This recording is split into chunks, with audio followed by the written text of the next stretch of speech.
one's for you. Weak Patrice. Seven to the honeys. We love you the most, baby.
All right.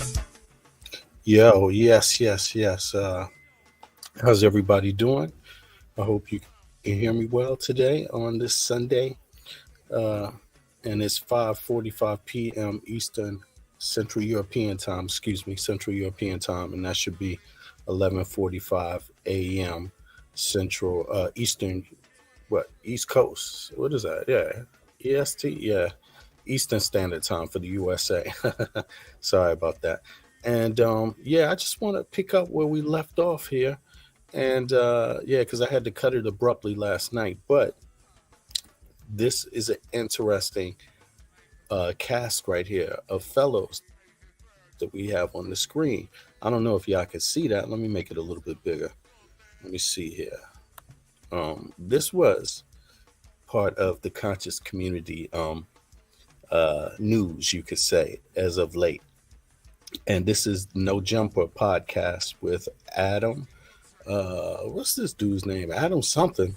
See, I have to really, I don't follow these people that much, but this is Adam and Wax show, right? And it featured Tariq Nasheed. Let me switch the screen here. Yeah, it featured Tariq Nasheed and who else here? Tariq Nasheed, Captain Tazariak, right?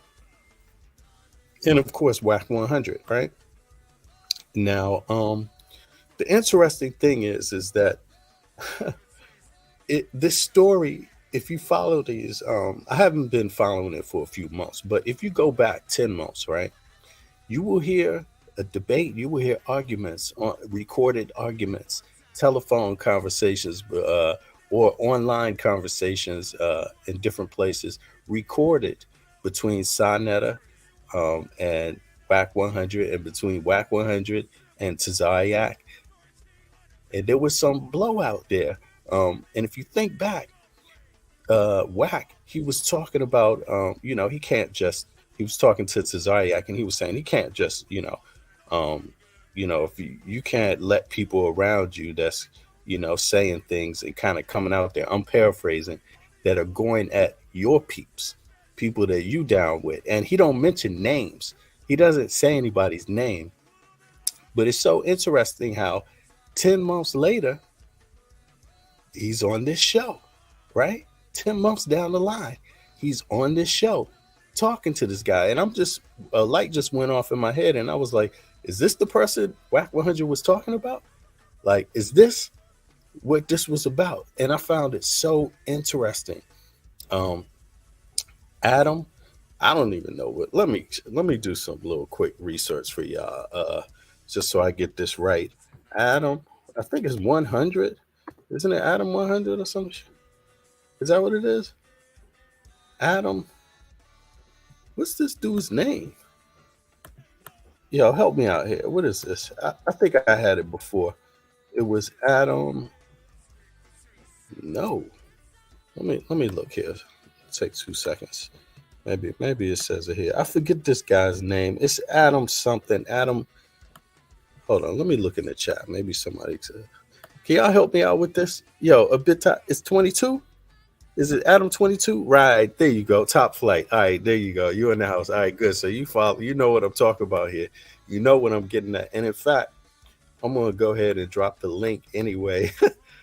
For anybody that want to get in on this one, because this is an interesting 10 months. You know what I'm saying? Yeah. So Adam 23, right?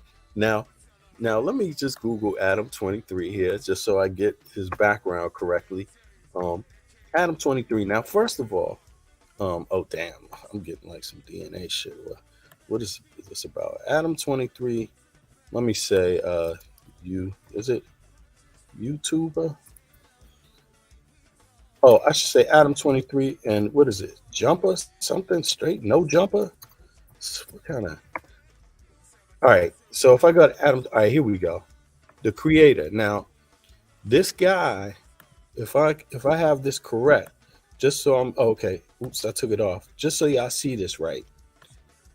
Now, I don't want to say too much, but if you read between the lines, and you know anything about Tazayak, what Tazayak claims, right?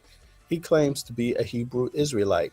Otherwise known as Black Hebrew Israelite, or you could say, what is it? One West Israelite, right? From this kind of background, right? So, and then I'm just saying, you ain't got to say nothing. Nobody got to say anything.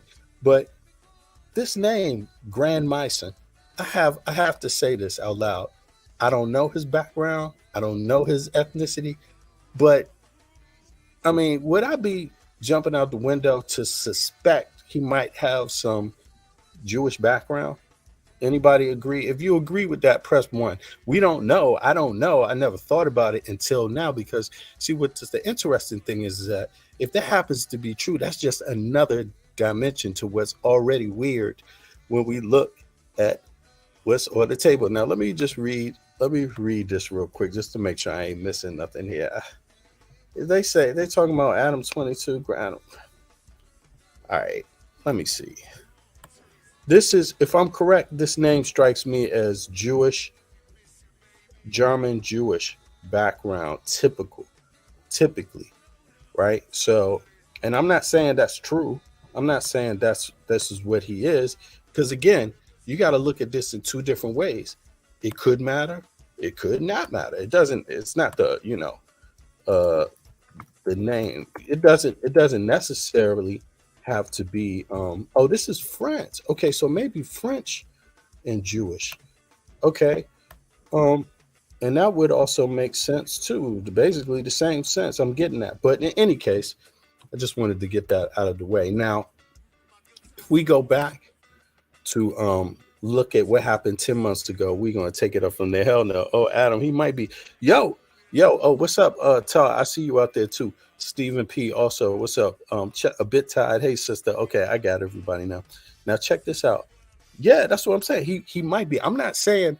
See, I'm one that likes to look at things from different windows of opportunity.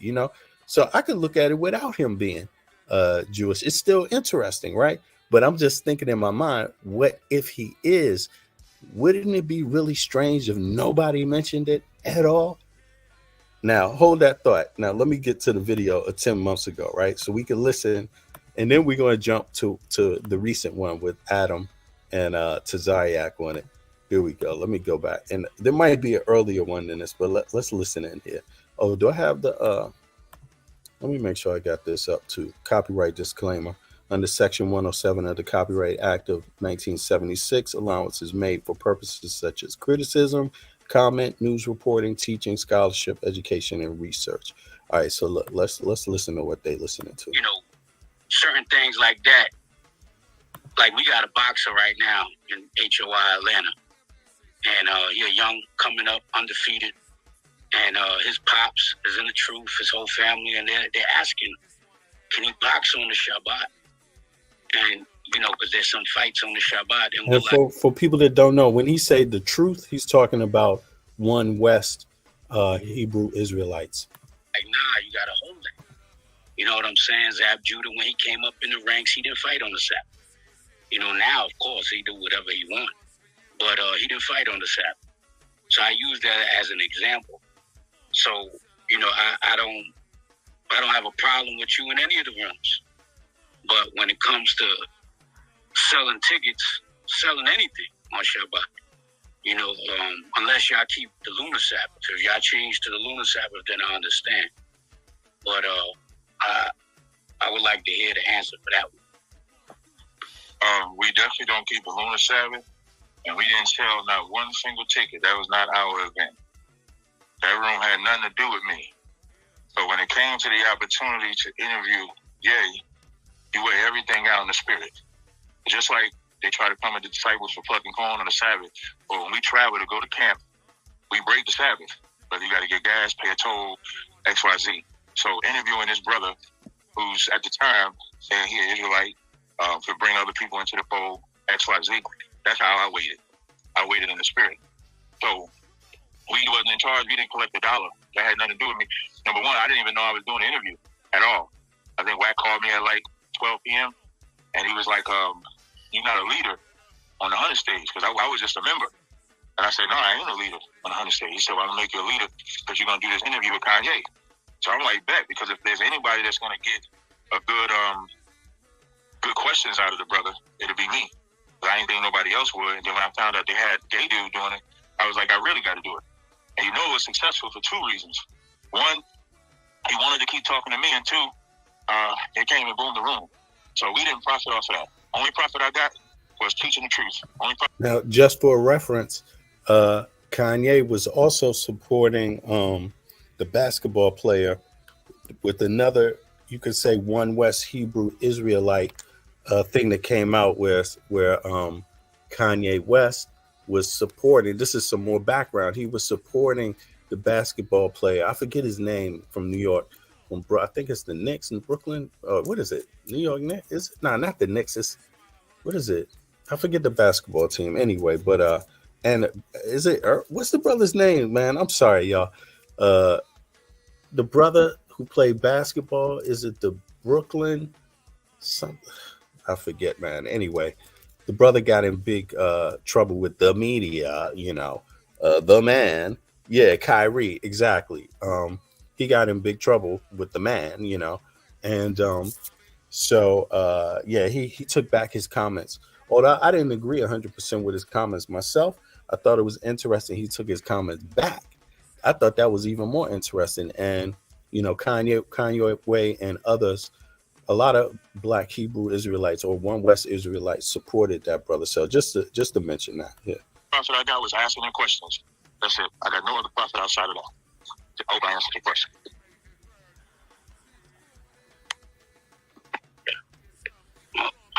You know, I just, you know, like I said, we had a conversation about the barbecues, and then I was just like, yeah, this, I don't know what's going on. Just everything. Yeah, we wasn't selling that, man. We wasn't part of that. All right. Yeah, Wack 100 is about to come in now. Yeah, that was whacking them. You know, they don't keep the commandments. Yeah, we were. There was no. I got paid nothing. I think I got paid more by the opportunity to do the interview. I said that nigga ate for weed. Stop lying, nigga. Hey, Angel. What happened? I said that nigga ate for weed. Stop lying. What? I think that's a great thing. But as far as money and shit like that, nah, we don't get nothing. Lying. Keep it nigga ate for weed. Stop lying. There was no. I got paid nothing. I think I got paid more by the opportunity to do the interview. I sent that nigga 8 for weed. Stop lying, nigga.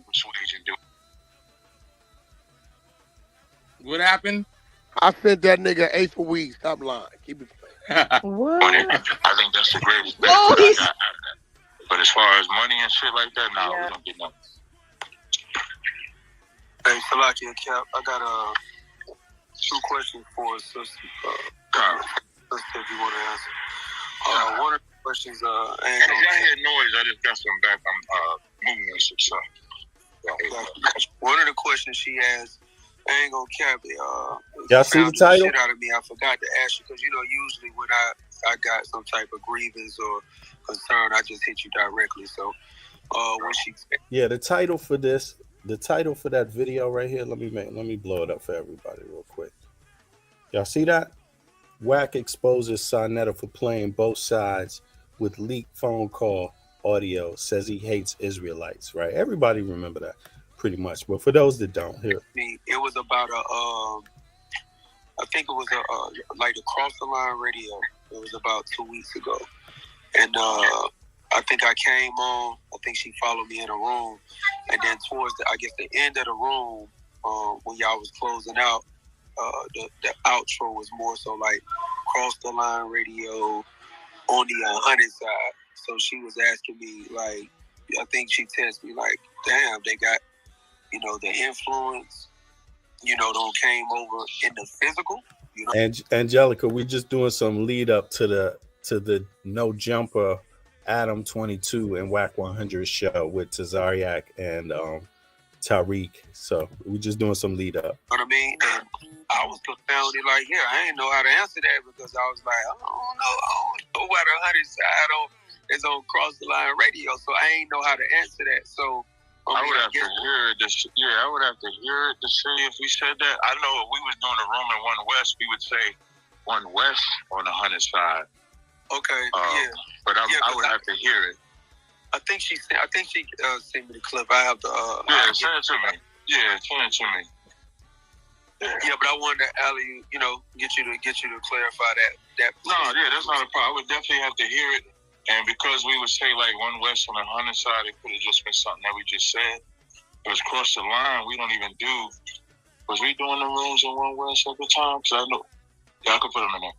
So we was so we know we do room. We was doing rooms rather every Wednesday from like 8 to 12 on the 100 side. So we would always say this is One West on the 100 side. We would say it like that.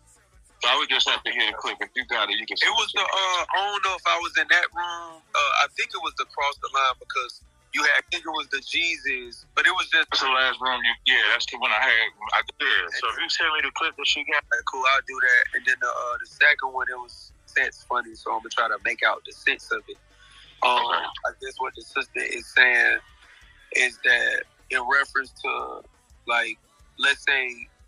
One of a popular UPK slogan or position would be that, you don't have any affiliation, with particular or the rest of Israelite camps, etc. Maybe, and then I think one of the understandings that you had gave was because you can't really. If y'all listen to the line of questioning, right, it's like feeling out Tazariak. What does he believe in? Because the issue came up of like, you got to know what people represent, what they represent when you bring them around them. That's from what I got from Wack's comments, right, which are also coming, but this is leading up. What Wack is about to step in real quick. Check this. Regulate what's to be done in other camps in terms of taking a responsibility what other camps may do, they teachers, etc. I heard you explain that before. So in other words, the One West belief has been broken up into a few groups, you could say, different groups that don't claim to be associated with each other at certain times, or that go in on each other, or that have over different views. Like for example, one of the biggest debates a lot of these groups have been having is what should the legal age be? Is it 13, like the Bible, or is it, what are they actually practicing? Trying to find that out has been quite a big show for all One West Hebrew Israelites, because you can find their videos on the net surfacing. This is one of their most popular discussions about, is it rape? or is it not rape? This kind of thing.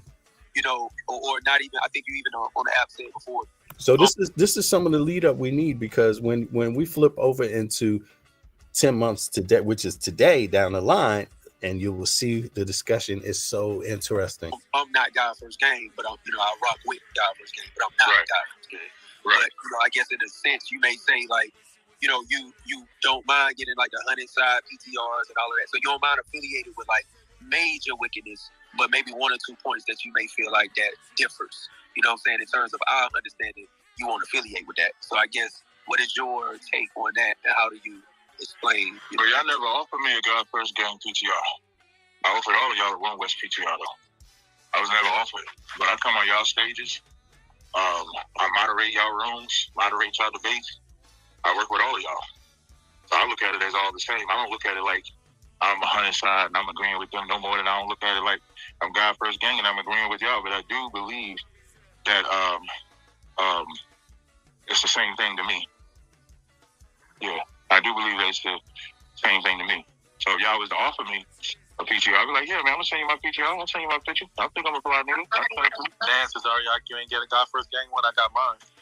Yeah, I wouldn't even offer one. But ask some niggas, ask Corey and them if I offer them a One West. They're gonna say, yeah. You know, so I gotta ask y'all. That Corey should have put you in the hot seat, because I gotta ask you why I didn't get one. No, cuz that's a lot here, champ. I didn't get you a gun. Just to give people a clear understanding of who we're talking about, the lead up here. This man that you hear, they're questioning, right? They're questioning this guy, and unfortunately, this is the same individual that has been questioned before in the past.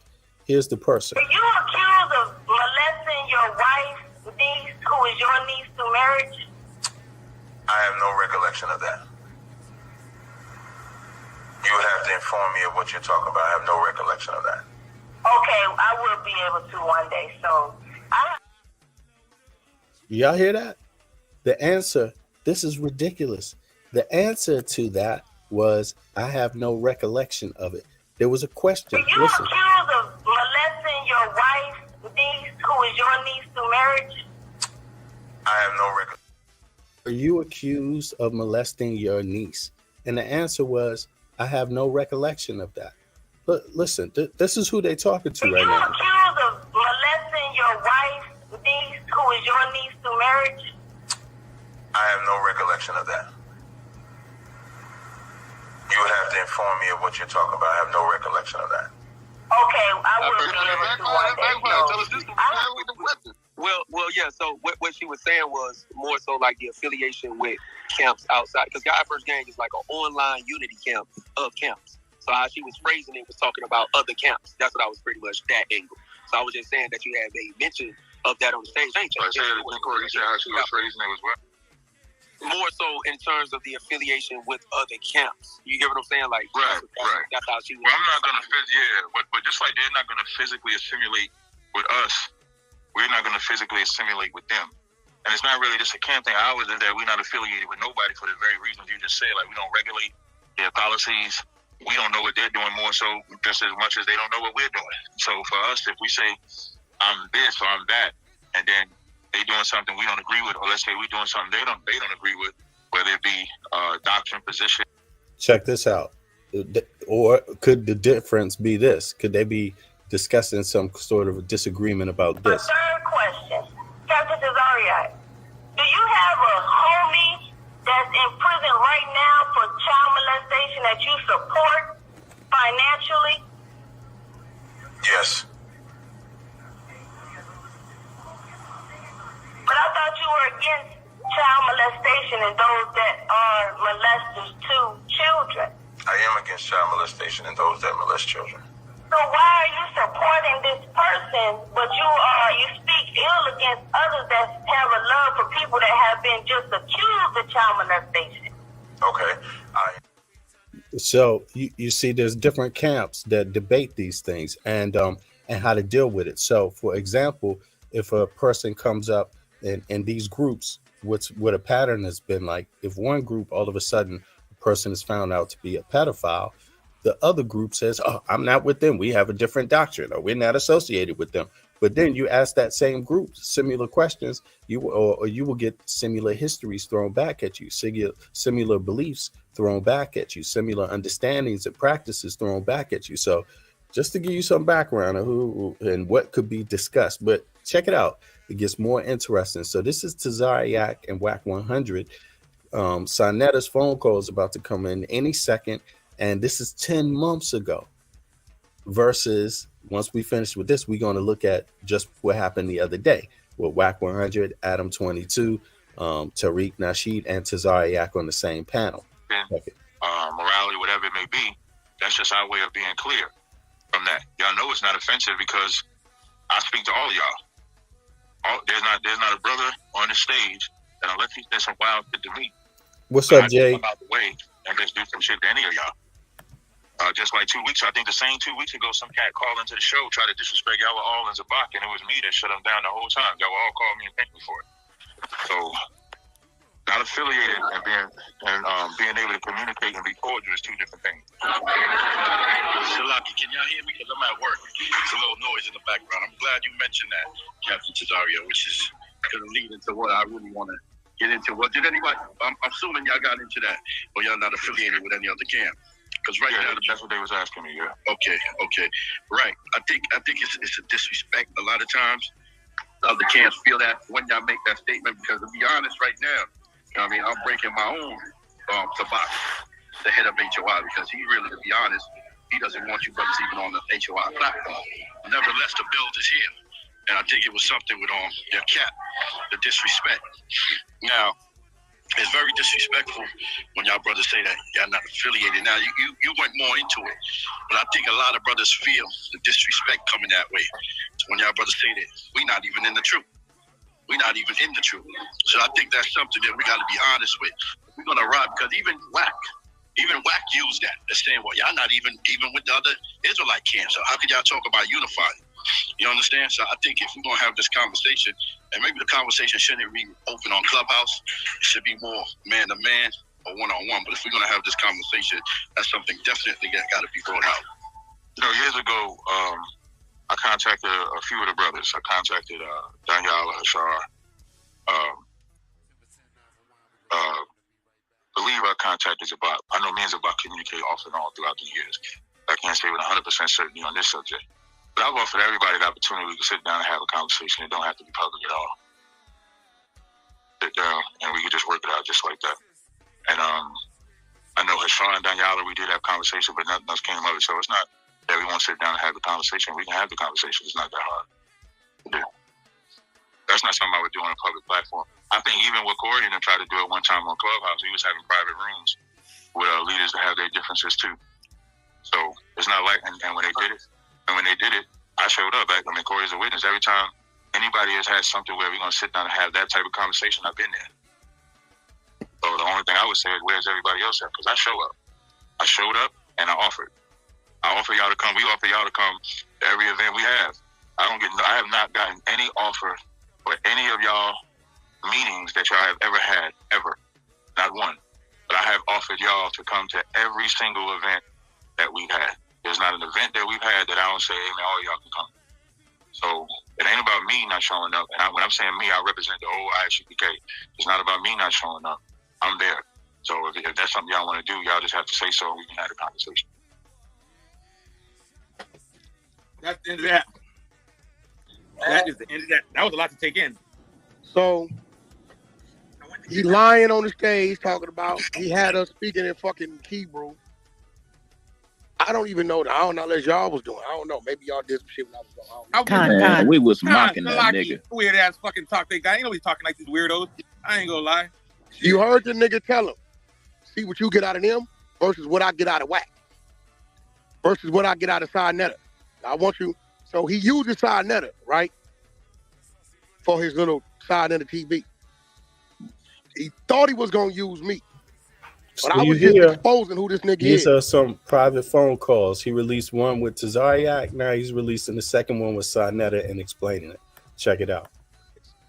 Everything they held court him about, he had an excuse for it. Nigga, you not supposed to be on the stage with anybody from the community.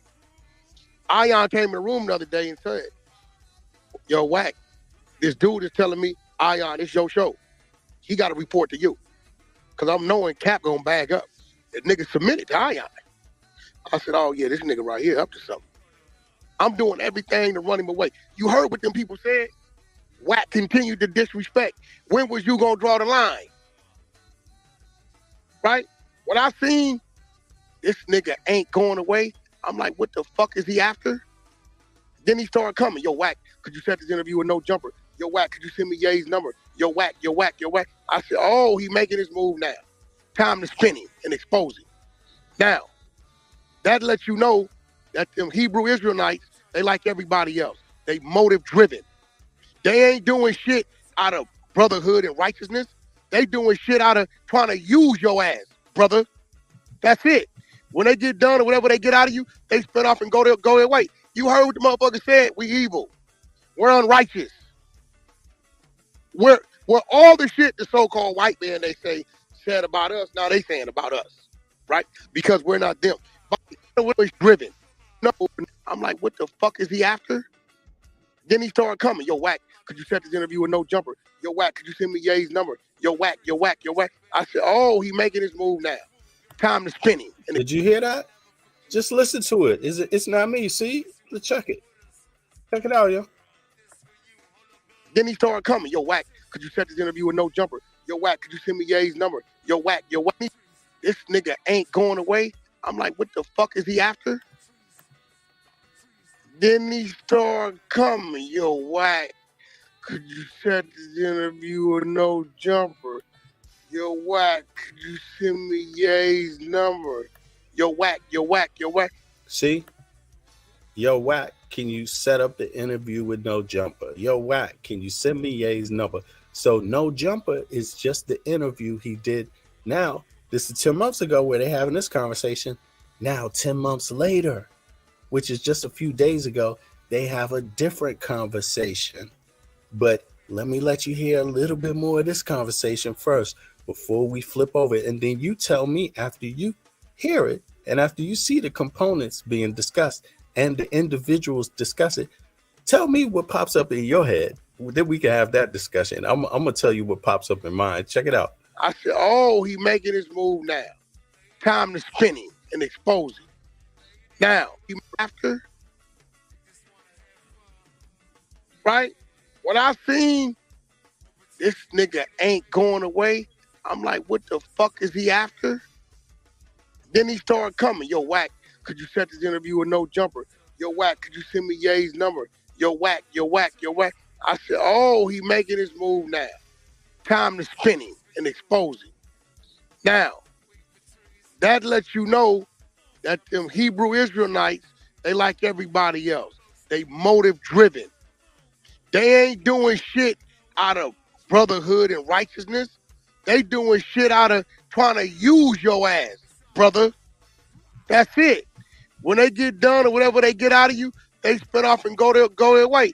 You heard what the motherfucker said. We evil. We're unrighteous. We're all the shit the so-called white man they say said about us. Now they saying about us, right? Because we're not them. Bottom line, if you black, you're not a Hebrew Israelite, you ain't worth shit. That's what they say. Straight up, right?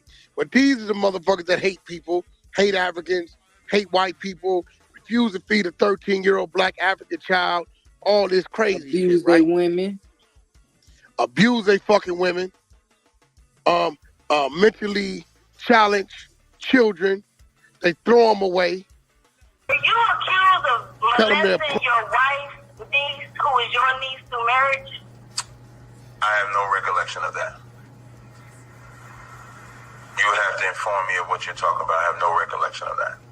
My third question, Captain Cesario, do you have a homie that's in prison right now for child molestation that you support financially? Yes. But I thought you were against child molestation and Playing those all this that shit. are... We got the content. Now what I'm going to show you is you saw the snake side of Cap. Y'all heard it yourself. Oh, this nigga was trying to use Wack. Yeah, nigga. The street niggas you call me, I was smarter than you. I spun your ass like a motherfucking ballerina, nigga. By the time you got through spinning, nigga, you was at the cliff. You couldn't do nothing but stand on your tippy toes and scream like a bitch and get questioned. I got the captain. The captain is in front of council being questioned. It took me, the street nigga, the thug niggas they call me, to shed the light on a motherfucker they got in their camp that's a snake. But here go the thing. He just like them. Mm-hmm. All of them is the same. You heard what he said, nigga. You a captain, and we gotta question your integrity over whack. There you go. Because, you know, hey, listen, hey, man, say what you want. Nigga, you went head to head. You was up to what you was up to. You got detected. You still couldn't detect that I detected you, and I spun your ass. We still spinning his ass around. Now, we got another piece of content. You see, they talking about Tazariak. This is WAC 100 talking about Tazariak 10 months ago, right? And now he's about to talk about Sarnetta 10 months ago. Let's hear it, and then we're gonna fast forward 10 months, which is just a couple of days ago, to this point where a different conversation is happening. Watch it. That's it. You're about to talk about Sarnetta texting me, right? This your man. You heard what that nigga said. Those dudes are savages. There it is, there that. But he wrote me, peace, whack. This is Sarnetta. I'm listening to you and Captain Tazariak debate. I love it and I agree with a lot you're saying. If Captain agrees to debate you on the topic of are we all Hebrews, like, would you take this? That's what he doing, right? He comes again yesterday. Mr. Wack. So look at this bitch ass nigga. Who we think he's fucking with? Y'all swear to God. Wack, Mr. you want Wack. Wack, you want to hear that content again? Of him Hold on, saying hold on, wait. Mr. Wack, with you and Tazariak debate, a lot of people will want to see that. Let's make this happen. Are we Hebrew Israelite? I responded. I'm not these niggas. You can't take the place as an enemy and then ask for favor. Right? I'm not them. I don't need your platform. Show some motherfucking respect. He responds, my brother, you the man. I know you don't need my platform, sir. Listen, these niggas is snakes. They would do other. You the man, right? I'm not them. I don't need your platform. Show some motherfucking respect. He responds, my brother, you the man. I know you don't need my platform, sir. Listen, these niggas is snakes. They would do and say anything to rock you to sleep. That's their job. But it's my job to stay woke, nigga. All right, I'm going to stop it right there. I'm going to put this in the link for everybody who want to go back and listen to that. That was an interesting Clubhouse day. There we go. That's in the link now. There it is. I hope y'all see it. It's this one right here on the screen. Now, let's flip over to today. 10 months later. Well, maybe not today, but guess who's here? Now, going back, WAC 100 mentioned Adam 22. He mentioned Kanye West in the video you just listened to, in the one you just heard. He mentioned this guy first. He mentions Kanye second, right? And the implication is that Tazariak is just trying to get to him. There's not even implication. That's what he's saying. Or he's strongly implying that, at the very least, through language, right? Through the English language, you know? Yeah, and for better or for worse. Because, you know, these dudes in their Spanish and their Latin, boy. But in any case, y'all get my drift. But check this out. Yo, hold on. Let me see. What's good, VB? What's up to the chat? Yeah. Ralph, what's up? What's good, bro?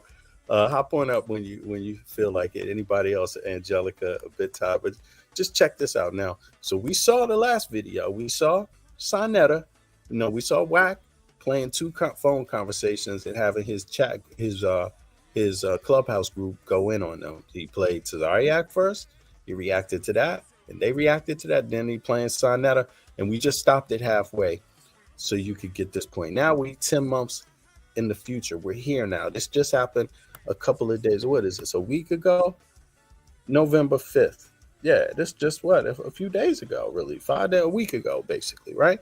So, and guess who's there? And it gets interesting now. Don't get me wrong. There's a few different interesting. All right, guys. I just wanted to give you on this thing, and with Tazariak and yeah, I guess Whack 100. They want to break it up into some. Let me go back, but I think it must be this live or something.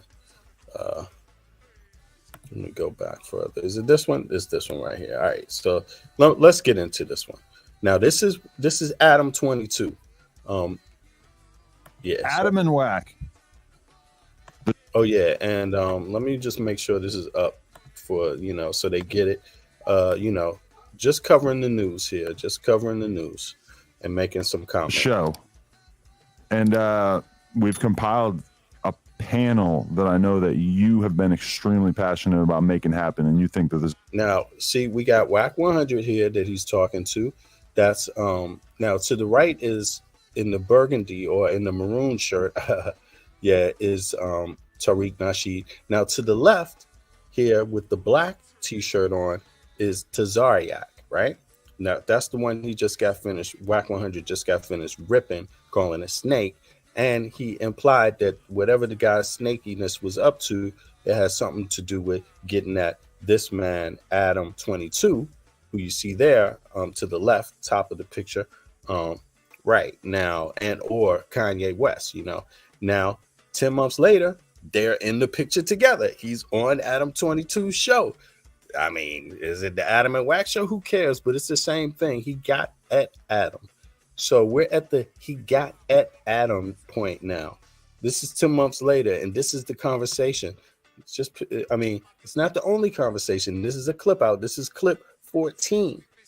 Now, there's some other clips, but most of these clips will do for my purposes. I mean, it doesn't matter. I find it all. There's some things that are really interesting here. If you just read between the lines, listen, check this out. This is going to be very, very important for the culture. You want to handle some introductions here? I'm going to say just one more interruption. I'm sorry. I'm going to say there's a hell of a lot of contradictions all on this screen, all on it. So plenty of shit should be popping into people's heads right now. I mean, plenty of shit is popping into mine. That's why I'm asking y'all what y'all think, because I know y'all going to have some more insights on this too. I mean, this is a very interesting picture. It's very after that first phone call, after the first video, 10 months later, Here we go. I'm talking about the show today. No, I'm talking about next week's show, but for some reason I'm introducing it right now. Yeah. You know, you white dudes always like to take the credit. Here we go. I don't know if I consider you a white dude. Angelica, we're going to get into that, but I have to say that's a good question to ask. Do these guys do realize what Adam 22 does for money right outside of this? Yeah, it's interesting. We got a Hebrew Israelite over here who, if we take him at his own word, he would be about what? What would that be about? I don't know. Maybe what Adam 22 bothers him, maybe it don't.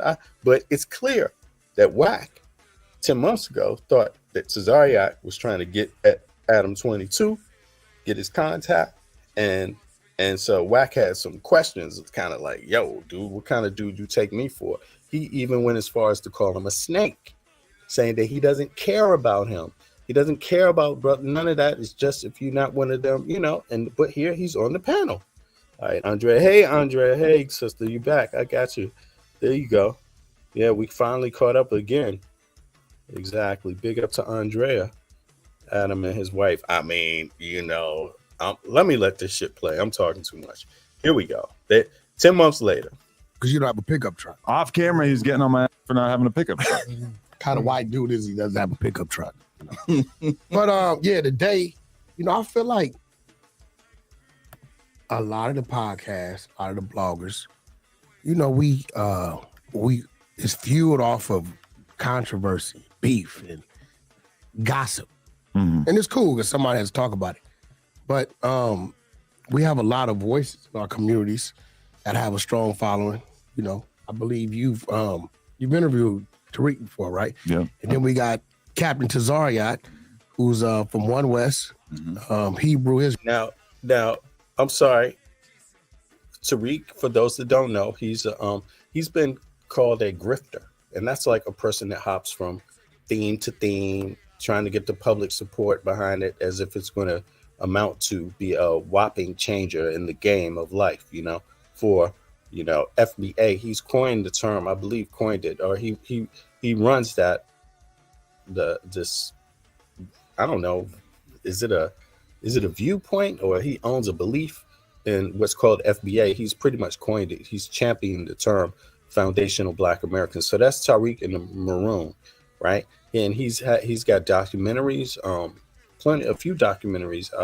Now his documentaries, I used to follow it when it first came out, the first one, but then I don't follow people like that.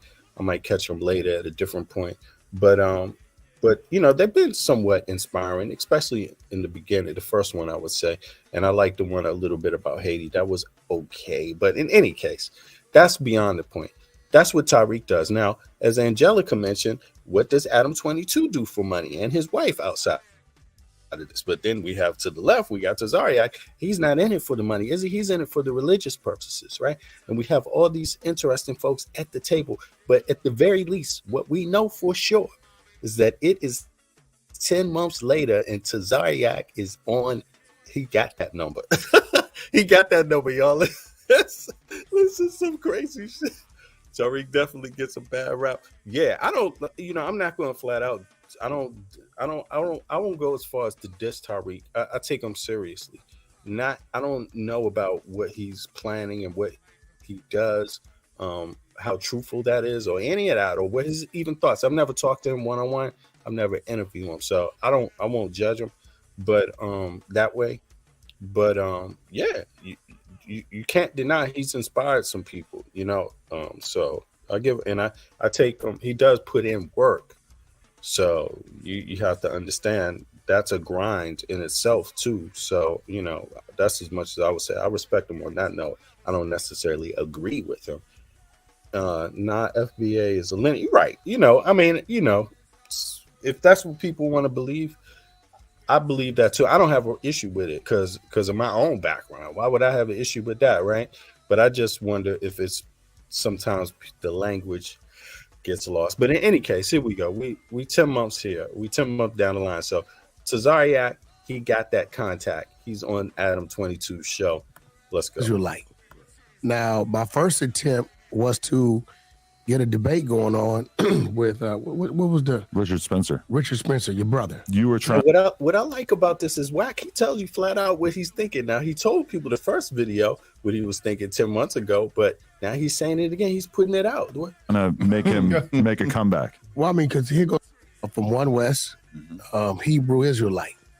Now my first attempt was to get a debate going on with what was the Richard Spencer, your brother. You were trying to make him make a comeback. Well, I mean, because here goes the problem on this podcast. We're gonna talk about it a little later on because you pulled a stunt. Okay.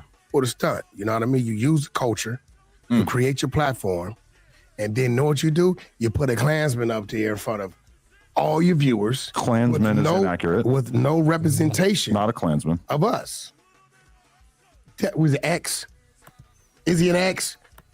Now, let me ask you a question, y'all, too. Just a second question. When he says that, now they're getting into culture, and if I'm correct here, I could be wrong. Let me know if I'm wrong. This is a theme that's been going on. Like you've heard, what's Jay-Z's the other cat, Dame Dash. He mentioned this a lot about Lau Cohen. Right, talking about certain people being, and this the same gripe that Kanye West mentioned, certain people being kind of in the middle of culture, Black culture, when it comes to entertainment, when it comes to publishing, you could say, when it comes to distribution, certain people being in the middle, like utilizing that culture base to capitalize off of in somewhat, I guess I would say, abusive, in somewhat of an abusive manner. And so people have been challenging that, and that's great. I agree with that. But I find it interesting that they're here on this show because, see, I haven't heard Adam come out and say that he is one of these people. How did he get his platform? Who is he connected with? What is his background? And so to me, it sounds like this is a similar conversation he's having with his own words. I'm not speaking for Wack, but when I just listened to him, it seemed like a very similar theme, right? But this is a setup. He was never a Klansman. But now you've forced Klansman of us. And then know what you do? You put a Klansman up there in front of. Trying to make him make a comeback. Well, I mean, because here goes the problem. On this podcast. We're going to talk about it a little later on because you pulled a stunt. Okay. Pulled a stunt. You know what I mean? You use the culture to create your platform. And then know what you do? You put a Klansman up there in front of all your viewers. Klansman is inaccurate. With no representation. Not a Klansman. Of us.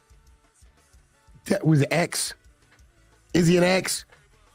This is a setup. He was never a Klansman. But now you've forced me into a position of having to defend him, which is... Yeah, because you damn sure didn't defend us. So he's a white supremacist. He didn't say anything racist on the podcast. All that shit is the same. There's a difference between... Ku Klux Klan is a very specific group. When I said Klansman, you said white supremacist. Right. He's a white supremacist. Is there a difference? No, I don't know the difference. Maybe one might be more technical. Maybe it's like the Klansman is a white extremist. They're an extremist. What's a specific group? Right.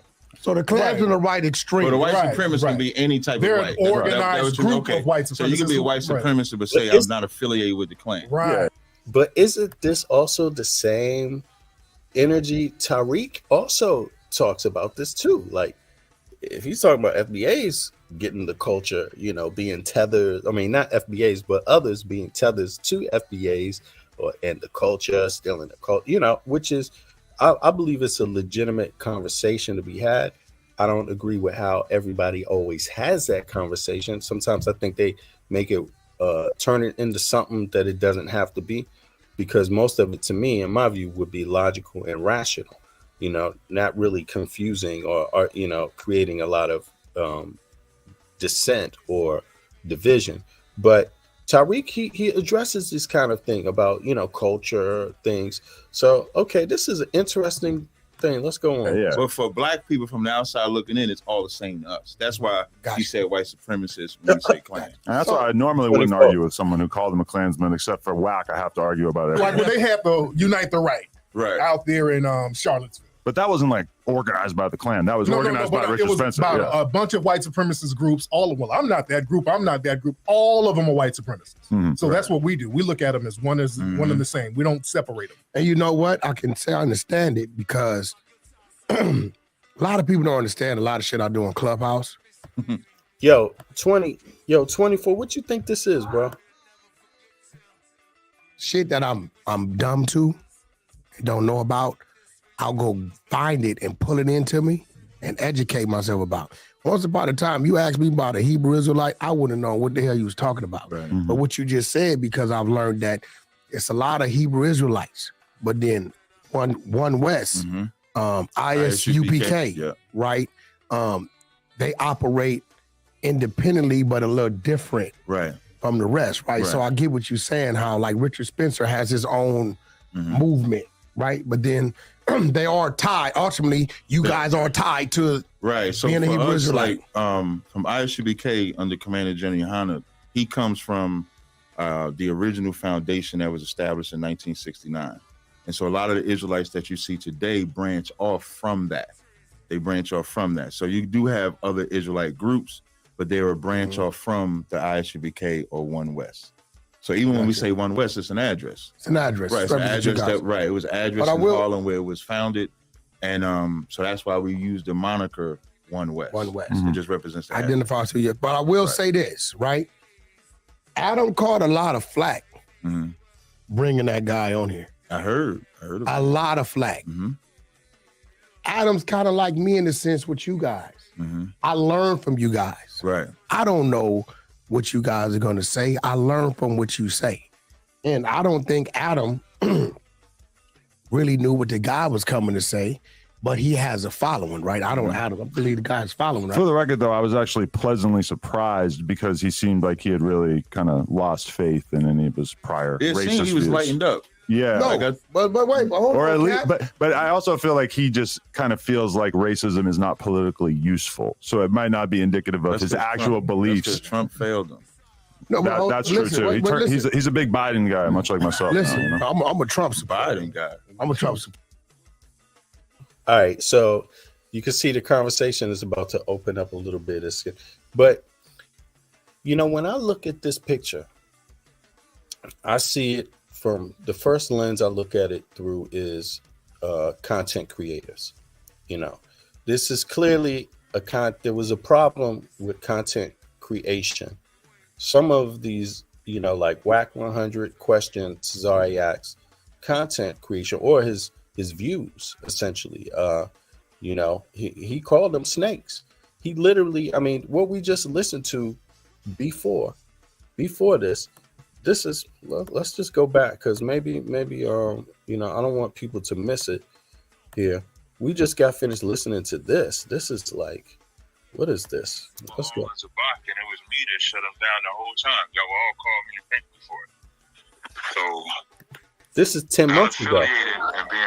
And being able to communicate. So 10 months ago, Whack 100 played 2 phone conversations.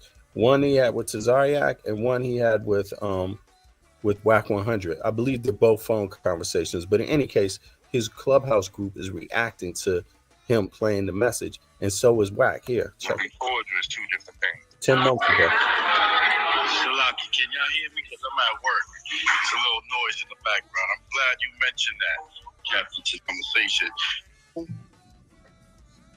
He lying on the stage talking about he had us speaking in fucking Hebrew.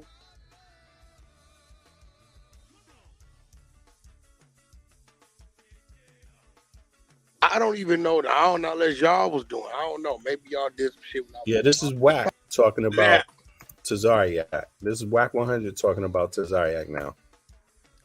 That is the end of that. That was a lot to take in. So he lying on the stage talking about he had us speaking in fucking Hebrew. I don't even know that. I don't know unless y'all was doing. I don't know. Maybe y'all did some shit when I was going. Man, we was mocking that nigga. Weird ass fucking talk they got. Ain't nobody talking like these weirdos. I ain't gonna lie. You heard the nigga tell him, see what you get out of them versus what I get out of Whack. Versus what I get out of Sinetta. I want you. So he uses Sinetta, right? For his little Sinetta TV. He thought he was gonna use me. But I was just exposing who this nigga is. Everything they held court him about, he had an excuse for it. Nigga, you not supposed to be on the stage with anybody from the community. Ion came in the room the other day and said, yo, Whack, this dude is telling me, Ion, it's your show. He got to report to you. Because I'm knowing Cap gonna bag up. That nigga submitted to Ion. I said, oh, yeah, this nigga right here up to something. I'm doing everything to run him away. You heard what them people said? Whack continued to disrespect. When was you going to draw the line? Right? When I seen this nigga ain't going away, I'm like, what the fuck is he after? Then he started coming. Yo, Whack, could you set this interview with no jumper? Yo, Whack, could you send me Ye's number? Yo, Whack, yo, Whack, yo, Whack. Yep, no jumper. And that was 10 months ago. And now we here on No Jumper. This is happening. This conversation is happening now. He's called him a snake, you know, now. So the snake is now at the table. So, you know, the content creating, that's what, you know, I see the first thing out of Whack here. But I also see something weird because, you know, it's not just Adam or 22 that is, you know, I agree with them when they say the culture, although I don't think they blanket statements like that are useful. But if they, you know, he's a content creator, they watch him. So this is their accusation of him, you know.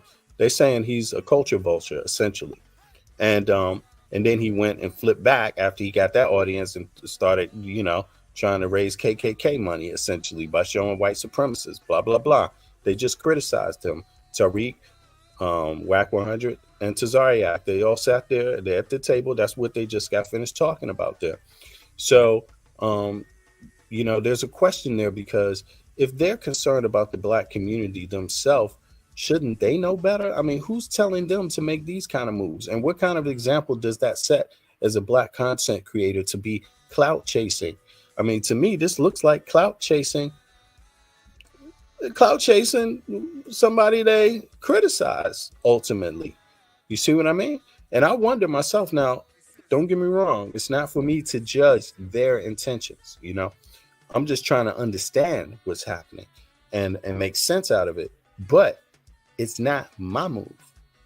You see what I mean? I could clearly say that, and this is not about knowing somebody. Look, there's a lot of independent content creators out there. There's a lot of producers out there beyond YouTube. There's a lot of distributors. There's a lot of writers. There's a lot of people that work within the culture that's out there. You know what I mean? Adam 22 is just one of so many. You know what I'm saying? And I'm saying that just respectfully. But they're here on his channel. So if you look at it just from a media perspective, they are actually working with him. They're working with him. You see? So I'm just curious, what else is going on here? Because they seem to be interested with the culture vulture part of it. I haven't heard anybody address him, Adam 22, as a Jewish person. I'm curious if they know that already, or if that's just something off the table, right? I'm curious about that. And the reason why I ask that is because Tazariak himself, he says in another statement, he's explaining in the same panel, right? Where with or is it this panel? Where he's saying, I believe he said they don't believe, One West, they don't believe that the Israelites that are there in Palestine are even the originals himself. So that's why I'm curious about this, because that obviously, if Adam himself has that kind of background, that would be kind of like throwing darts there. You see what I mean? And so I'm just curious, what's going on here? Because I find that a little weird, contradictory anyway, because when I listened to Tazariak, he described his beef. I'm going to let it play. But he described his beef, one of his beefs being that it's the other ones that try to typecast them as BH, Black Hebrew Israelites, BHI, and it's them that call them black. And they just say Hebrew or Israelite or Hebrew Israelite. They don't put the black in it. It's kind of like the N-word and blah, blah, blah, all of that stuff, right? It's them trying to isolate them by saying, aha, you're black Hebrew Israelites, and so therefore you're not Israelites. He kind of put a spin on it like that, but I don't know. Let me let this play a little bit more so y'all can get up to where I'm at with this. Because of business. We sliding because of business. He probably gonna get me for that because of business. So look, and I'm here. His cognitive health is an issue, but I've known of this guy for a long time. I remember when he was. It seemed like they going into an area to some other, which is exactly what I don't want to watch, because when you talk about culture vultures, right? Let's keep it real. I mean, does this guy have a political motive, Adam 22? I mean, what's or is it just a show with a whole lot of people that watch it every day, and when election time comes, they don't have no opinions? For me, I wouldn't be lost if someone suggested that there's a political motive there, element to, or a political component. Let me see what's up. I took it as three different worlds coming together and having much needed responsible discussion in front of Adam's audience. I think it's a great move. Yeah, I mean, I don't think this is good or bad, but I don't dispute either. You know what I'm saying? I wouldn't say that it's not a good move on one hand. My question is just what's on the other hand, Yeah, but I hear you, brother. And it could be that. Top flight. I agreed. Yeah. It could be. All right. Well, let's keep it rolling here. Let me see something. A bright, sunny public figure. So listen, let me say this. Okay. Adam caught a lot of flack for that. Mm-hmm. But I will say this. My first move was I wanted a debate between Richard Smith and Captain Tazarian. Right. Or somebody from our community, right, that could represent us. Adam was like, well, you could talk to him. No, that's not my lane. I would be doing my people a disservice doing that. Yeah. I stay in my lane and things that I'm strong at, and I'll step to the plate and do, right? So, but when it comes to that, right, I wanted somebody, right, to represent. And Adam and I, we were corresponding before that. Remember, we were corresponding, and we just couldn't quite. Nevertheless, for whatever reason, right. The guy didn't schedule. Adam did not fight me on it. He tried. We tried for a couple months, but I will tell y'all this, right? This is real talk, and this is the reason why I respect this man, right? Never in the history of podcasting have you guys on these major platforms took it upon yourself to say, you know what? Let's bring this together so they can speak and debate, not in a way of negativity, but to feed our people knowledge, right? And when I called Adam and said, Adam, this is what I want to do, I was met. Yeah, okay, so that again, that goes to some kind of motive. Like what he just said here is activity, but to feed our people knowledge, right? To feed our people knowledge. So right. And when I called Adam and said, Adam, this is what I want to do, I was met with nothing but, okay, Wack, make it happen. So all y'all out there that got something to say about this man, right? He's allowing us. This is his platform. I talk my shit. No Jumper is Adam 22's platform. He built this before I knew what No Jumper was, and he got the right to refuse anything that I ask him of. And it was no resistance. You called me, told me you was out here. Yeah. I called the brother. Actually, I contacted Sir Major and said, y'all know that's your brother, right? Call the brother and tell him this is what I'm trying to do, right? And because of the Wack 100 persona, the brother automatically thought I was on some bullshit. And I tell people, no, you didn't. That ain't on you.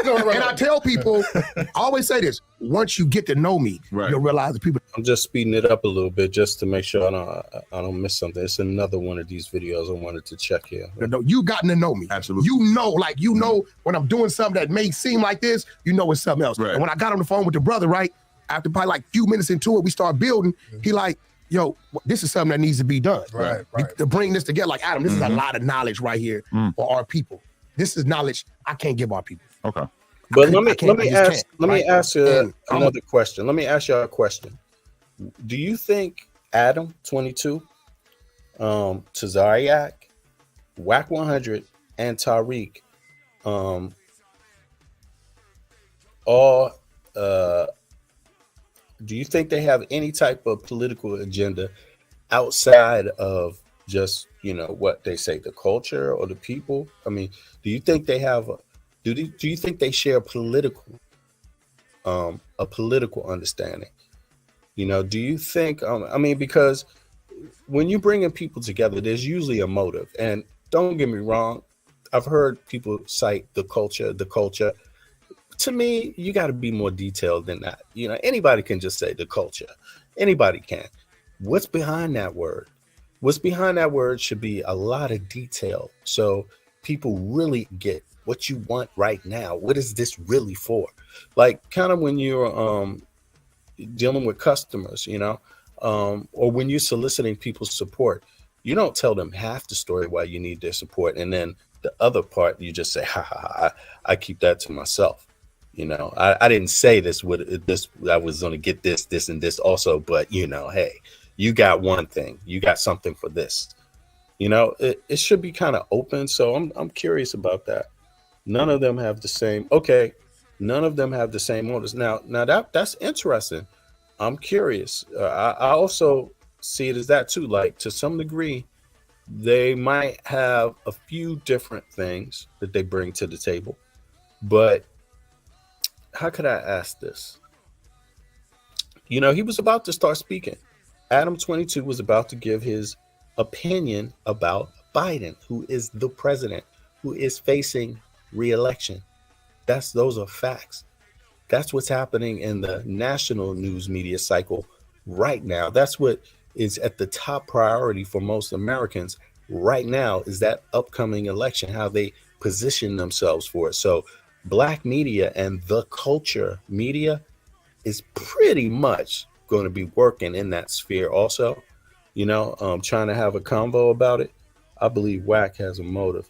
Okay, well, that's interesting. I mean, and again, I'm not judging what it is. I'm just asking y'all. I'm curious. I mean, you hearing my views about it. Like, I got a few different angles I'm asking questions about. It's not just one.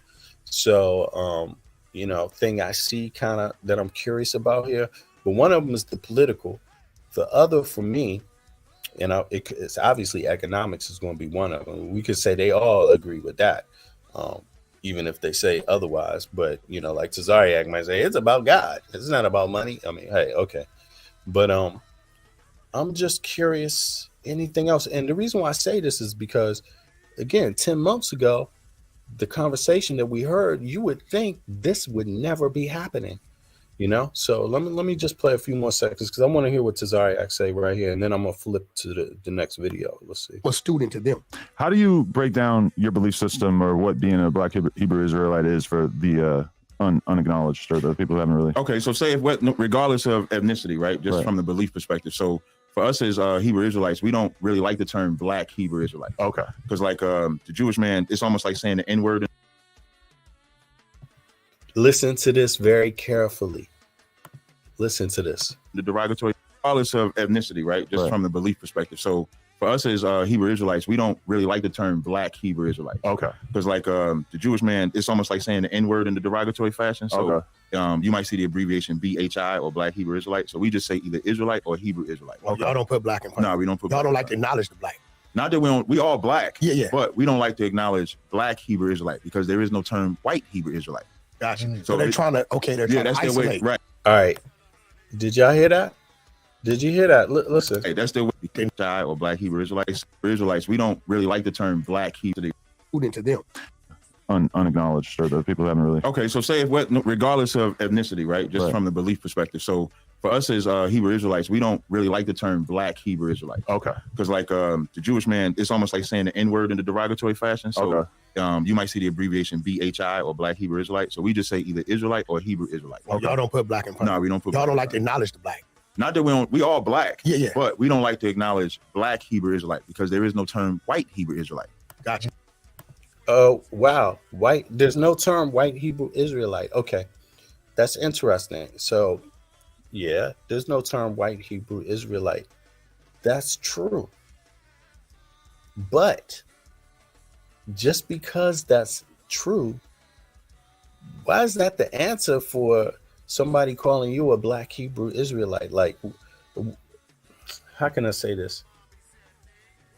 Don't One West Hebrew Israelites constantly make the claim that other people that claim they are Israelites, claim they are Hebrews, are not? Don't they make that claim themselves? Am I missing something here, yo? Like, facts. I don't like the word black. Yeah, but let's keep it real. I was following him a little bit. I get it, but the problem is that if you know that in their own belief or in their own practice, they're out in the public stating that the other ones are not real, isn't that the same kind of thing as saying, black Hebrew Israelites, the others aren't real? They're not the real ones because the real ones are the who? Who do they say the real ones are? So, I mean, to me, it's a natural question to ask because Tazariak is from One West. He's a One West Hebrew Israelite, right? The 12, right? So I'm just curious, like, and where this is going, because how do you separate people that identify as being Jewish or being Israelites or being Hebrews of any background? How do you separate them? And then when they separate you or a reaction comes, of separation, you have an issue with it. I'm just. So they're trying to that's isolate. the way, right? That's the way to radicalize us, to make you a splinter group, right? To make it seem like we have no right or authority to the Bible, to the Torah, to Tanakh, or anything like that. So we just say Israelite, or some people may say Hebrew Israelite because we speak Hebrew.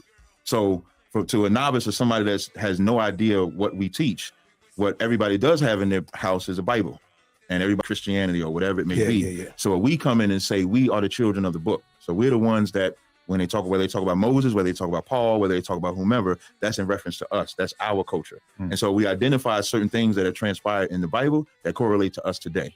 So if you're saying what's written in the Bible is our people, then how did it come to be that they owned it?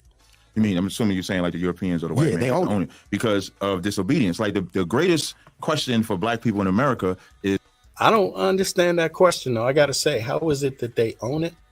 Who said they own it? That's what I'm curious about. Like, what does ownership mean? What does ownership mean? I'm curious about that, but okay. Is how do you fix black people in America? Like, we've been in America for like 500 years. Other races come in there, they're able to flourish. Why aren't we able to flourish? Because we don't have the unity. For us, we don't have a culture or a God. If you ask 5 black people what they believe in or what their nationality is, you're gonna get 5 different answers. So if we're not even united with an identity, how can we ever go to a brother and say, we should move like this economically, we should move like this agriculturally, we should move like this spiritually, or what we worship? So we have to have a foundation, and we don't. So in the Bible, we get the foundation. Like, even if you take, we was talking about earlier, BHI, you take the word nigga, for example. Nigga is totally derogatory today, right? We turn it into a cool form. Yeah. When you go into the Bible, you'll find that they call the Israelites niggas, because it's just from the Latin word niger, which just means black. Exactly. So to wake people up, I can say, you my nigga. Did you hear that? Did you hear this? Did you hear this? Tazariak, he doesn't realize what he just said is like, he's making a claim that I don't even think anyone stands on anymore. He's claiming that it comes from Niger, right? But is that actually true? Is that all that it means? See, and this is, again, when we put labels on things, it's not just the meaning you have to live with. It's not just what you believe it means. It's what someone else believes it means when they're calling you that, and how they treat you while they're calling you that is also part of their particular meaning, where they get it from. There's nobody in any Western nation that is hearing the N-word where it did not come directly to them from the transatlantic or trilateral slave trade. You could argue about who used it before the slave trade, but this is what they meant when they called you this. This is how you learned it. You didn't learn it from a Latin man in Latina land. That's not where you learned the N-word from. So it's really ridiculous that he would say this to another. Now, keep in mind, there's intersectional things here, that, as we well know. If Adam is of Jewish descent himself, or even Tazariak, I don't know about Adam because I've never heard him claim that before, but I'm almost guessing. Here's the thing. Even if he is of Jewish descent, he's still white. He's a white man. So trying to justify that term is ridiculous. It's ridiculous. He needs to tread water here, I think, really. And this is where I'm curious about the politics again.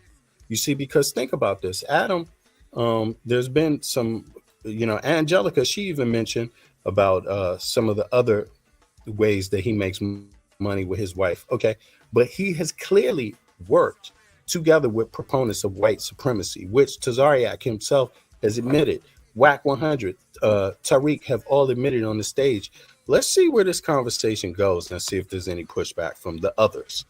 But I don't mean it in what the white man gave us. I mean it from in the Bible, it just means these are let me ask people. you a question on that. Mm-hmm. And I'm glad you guys are here. Because I got a friend, he has a movement called he collects shoes He sends them back to Africa. Okay. Right. It's called Afrikicks. Okay. He's from Niger. No, you pull it up. Afrikicks. Pull it up. I swear to God. Great name. You'll see it on there. He's been doing it like 6-7 years. Okay. And I didn't know this was happening today. But it's people back there in villages, children with no shoes. Right. So he collects, and we kind of like, we don't really trip shoes because it's just shoes.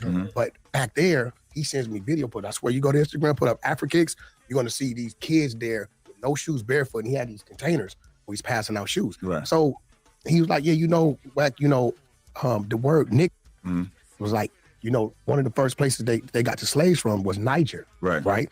And he said, it's like Europeans, people from Europe, they called them Europeans, so on and so forth. He said, so when they got them over here, and they was like, well, what do we call them? They're looking at black people like, what is this? He said they got them from Niger. So where is he learning this from? Who told him this? Who told him this? You can't possibly know anything about European history or African history, the Inquisition or any of that, and come to the conclusion Wack came to. He just skipped right past a whole lot of slavery and a whole lot of people, the beginnings, the foundations, the racialization of that slavery, the anti-blackness, how it created and morphed into something long before it got to Niger. This is really weird, but their first thing was, well, we got them from nigger. They pronounced it wrong, so they're niggers, right? And I'm looking at him, and he's telling me this, and he's showing me his passports, where he's from, and he's showing me on the map because I didn't know what the hell Niger was, right? So I'm like, so you see off the gate, he said it was a descriptive word, but over time, the way it was used and the way it was taken, it turned to what it was turned into. Right. He said then the Black American took it and started saying nigga as if, I don't know if you guys created that to discredit the word and own it ourselves. I don't know. Right. I grew up with it, right? Yeah, and me too. maybe I'm pretty sure you did some study of this, right? Yeah, so is there any truth? That doesn't sound accurate. Yeah, we'll give it to you. Hold on. Want to know. Let me hear this. Maybe I got him wrong. Let me play it back. I may have jumped the gun there. Let me hear what Wack is saying again on this. Let me see here. He said they got him from Niger. So their first thing was, he said, so when they got places, they shoes barefoot, and he had these containers where he's passing out shoes. Right. So he was like, yeah, and we kind of like, he's been doing it like 6-7 years. Okay. And I was called he collects shoes. He sends them back to Africa. Okay. Right. It's called Afrikicks. So he's from Niger. No, you pull it up. Okay, so this the brother from Niger told him this. The brother from Niger, that's what it is. Okay, that's interesting. Let's hear it again. I've heard people say this too before, but just because somebody say it, don't make it so. Hold up, I swear to God. Great name. You'll see it on there. He's been doing it like 6-7 years. Okay. And I didn't know this was happening today. But it's people back there in villages, children with no shoes. Right. So he collects, and we kind of like, we don't really trip shoes because it's just shoes. But Angelica, also I'm saying this, keep in mind, guess where this conversation is happening? Guess whose channel it's happening on? See what I'm saying? Like, this is happening on Adam 22's channel. This conversation about what the N-word is, with the history of black people, what's important to black folk, what's important to the real Israelites, what's important to the FBAs, what's important to black Americans. It's happening on Adam 22 show? Damn. I just find that really weird. I find that really weird, but they're having this important conversation. Wow. I'm just like, yeah. But back there, he sends me video. I swear, you go to Instagram, put up Afrikicks, you're going to see these kids there with no shoes, barefoot, and he had these containers where he's passing out shoes. Right. So he was like, yeah, Wack, the word nick was like, one of the first places they got the slaves from was Niger. Right. Right. And he said, it's like Europeans, people from Europe, they called them Europeans, so on and so forth. He said, so when they got them over here, they was like, well, what do we call them? They're looking at black people like, what is this? He said they got them from Niger. So their first thing was, well, we got them from nigger. They pronounced it wrong.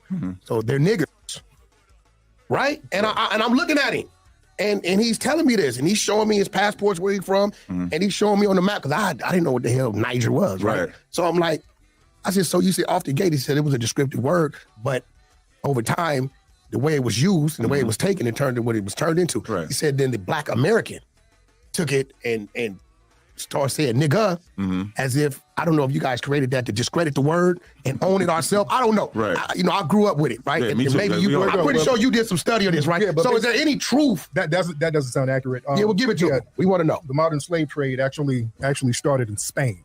That's where modern white supremacy came from. Gotcha. When they had the Reconquista, you had Black Moors and Black Jewish people in Spain, and they expelled them. The ones they expelled, some of them went up to Amsterdam and certain other places. Some of them were captured and brought over here.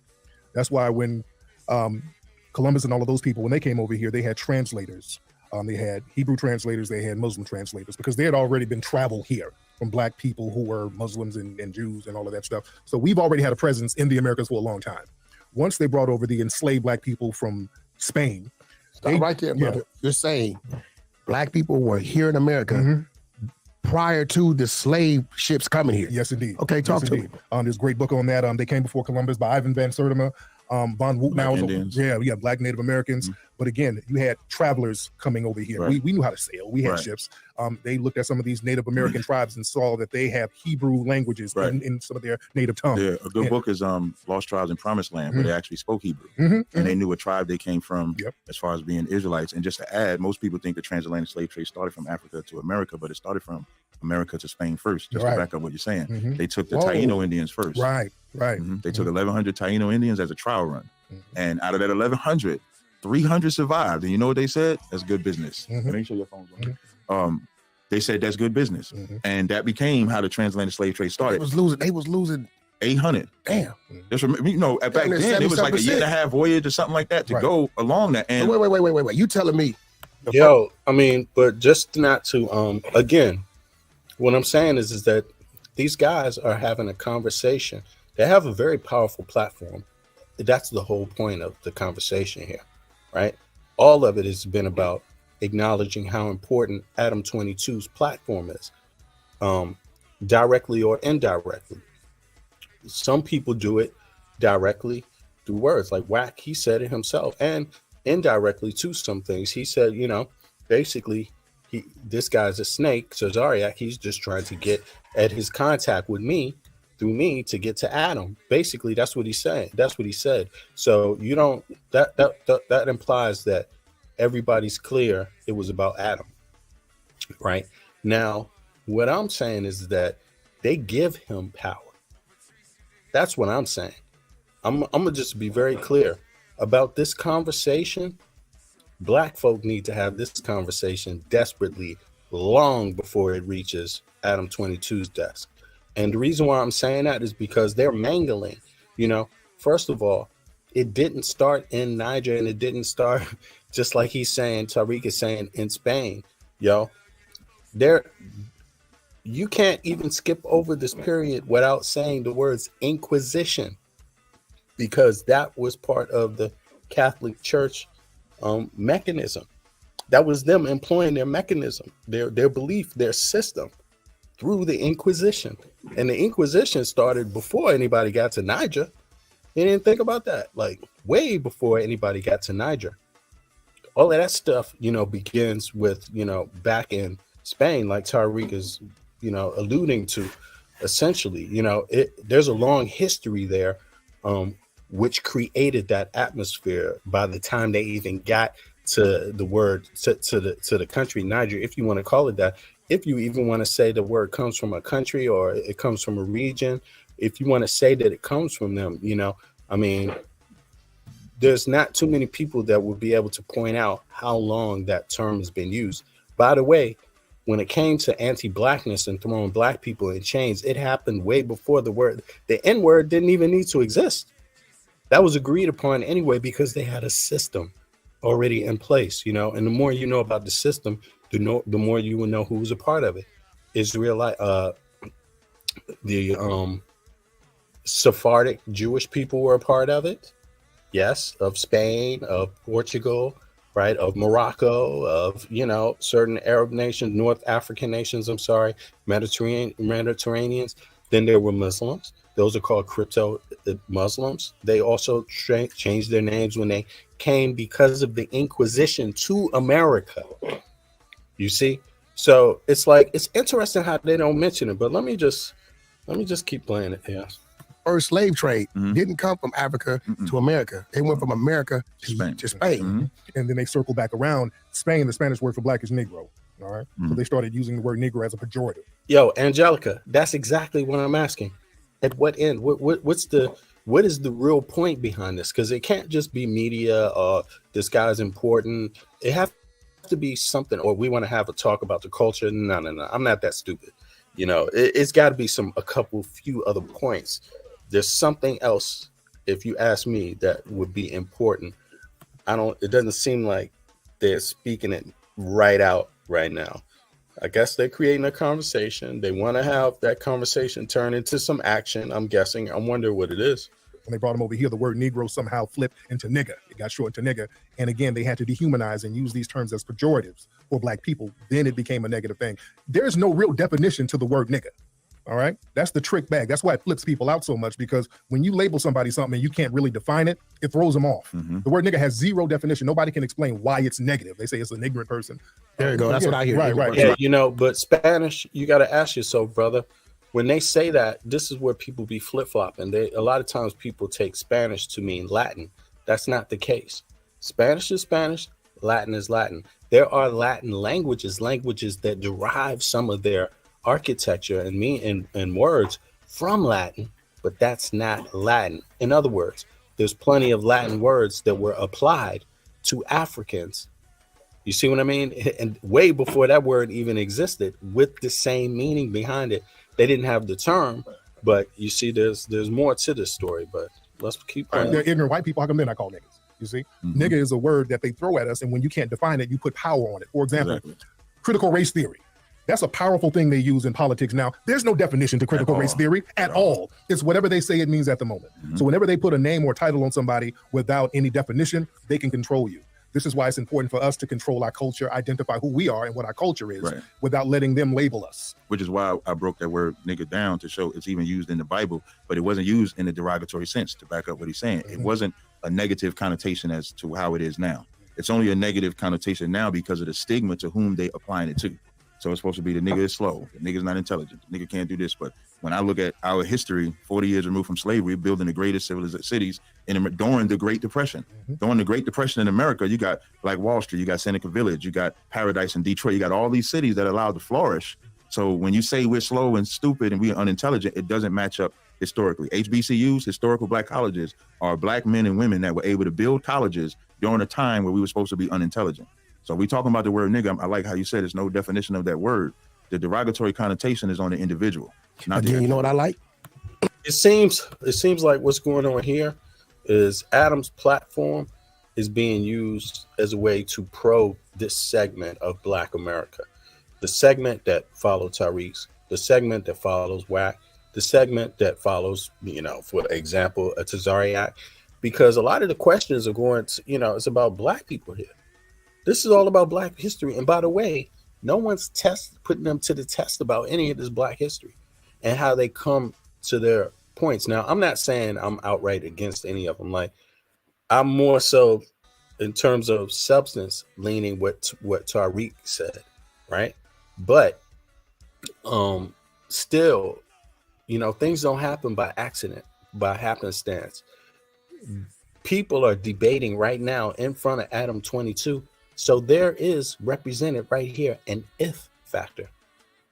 The if is, oh, you really don't know how you got called the N-word. You really don't know your own history, do you? Because you're not agreeing on it. You're not discussing it, actually. He jumped to Tazariak. He jumped to the Bible. It's mentioned in the Bible. He gave his view of why it has a negative connotation. It didn't used to be negative. Yeah. That has nothing to do with it. You can make any word, agreed, negative. That's what people do. You can make up a negative word. It won't even matter, but that's not the point of it. The point here is that you don't know how you got called that word in your situation where you are as a people. It's still being discussed. The rules of it, who can use it, who can't use it, how it's being used, why it's being used. To me, that's what I hear here. It's like exploratory of the black mind, you know. That's what I'm hearing. I don't. What I wanted to happen is happening because by you saying you like how he said that, right? And I know you, right now when it comes to your arsenal when you're doing your debates, this is the guy that says what that just said that word. He that word exists in the Bible. Okay, we've heard him. We've heard a lot of people say funny things, but he knows that about the Bible, but he don't know. Accused of molesting your wife's niece, who is your niece through marriage? I have no recollection of that. I have no recollection of that, but he have recollection of. He's got He's an expert. Look, this Tazariak is an expert on your people, right? He's an expert. They have. This is just ridiculous. He's going to tell you also that he knows where the N-word comes from. Slow down. Wait, is he talking to Adam? Wait, he's talking to Adam now. Shit, I'm like, in my opinion, I do not accept these three. I don't either, my friend. I don't either. But they have a following. And it's not about what truth is. It's about what you think. Because if you know what someone thinks, you know how to play them politically. It don't even have to be the truth. They can be dumb as fuck. And it can still work. Why do we want to know these people? Why do we want to know their views? Do I think these views are dumb as fuck? Yeah. But if I want to have a leg into their community, I better understand how it's dumb as fuck. And I better act like it's perfectly fine with me. In fact, it is perfectly fine with a lot of people that, we think funny things that other people don't think. I mean, that's why I use the word inquisition, because you can't be a Muslim, a Jew, talking anything about America or a Christian and not know something about the Inquisition and be living in the Western world. You don't know about that? You don't use that term? That term don't exist in your mind? Like, damn. So, whoa. But they want to talk about principalities. Okay, let's hear. You just found something that you agree with the other brother on, right? Right. And now you can add that to yours. And I think that's going to happen going forward. Yeah, and definitely. I just kind of like just sitting here. A lot of people don't know this, Adam. I was a straight A student growing up. I just grew up in an area where I had to have 5 fights on the way to school, a couple in school, come home. This happened, that happened. I had older brothers who stabbed. Yo, Top Flight, what's up, bro? You good? How you doing, sir? What's up, big dog? How you doing? There you go. I see you in the place. Yeah. How's your weekend going? It's good? Are you at work or what? I'm a little under the weather, man. I'm out here working, man. I'm under the weather though, but I'm here, man. Okay. Yeah, I got you. Well, what's up, man? What you want to tell? So you saw this take a couple of days ago, right? Yeah, I saw it, man. I saw it when it came out, when they dropped it. I saw it as it premiered, matter of fact, because I was kind of excited about it. I wanted to know what it was going to be about. I wanted to know how they were going to structure and what the point was, kind of like you saying. I was kind of disappointed with it. Wack, he wouldn't shut up. It's like he was dominating the conversation. Okay, I got you. You know what I'm saying? Because he's not a guest; he's a co-host. Right. I got you. Yeah. Now, I don't know if you're familiar with Adam 22's platform, but I'm very familiar with it, and pretty much he is like kind of one step down from Vlad TV. It's a pretty big platform. Right. It's a very, in my opinion, a very ratchet, destructive force in our community. A lot of the Chicago gangbangers go on there. A lot of the LA gangbangers go on there. Adam 22, he has been called out by Joe Budden and several other people for promoting, black destruction. So that's why I was really happy to see Tariq and Captain Tazariak on there, despite any other, it's layers to stuff, man. I got my you. thing is, I deal with the youth a lot. I shoot videos, so I'm around this destructive culture.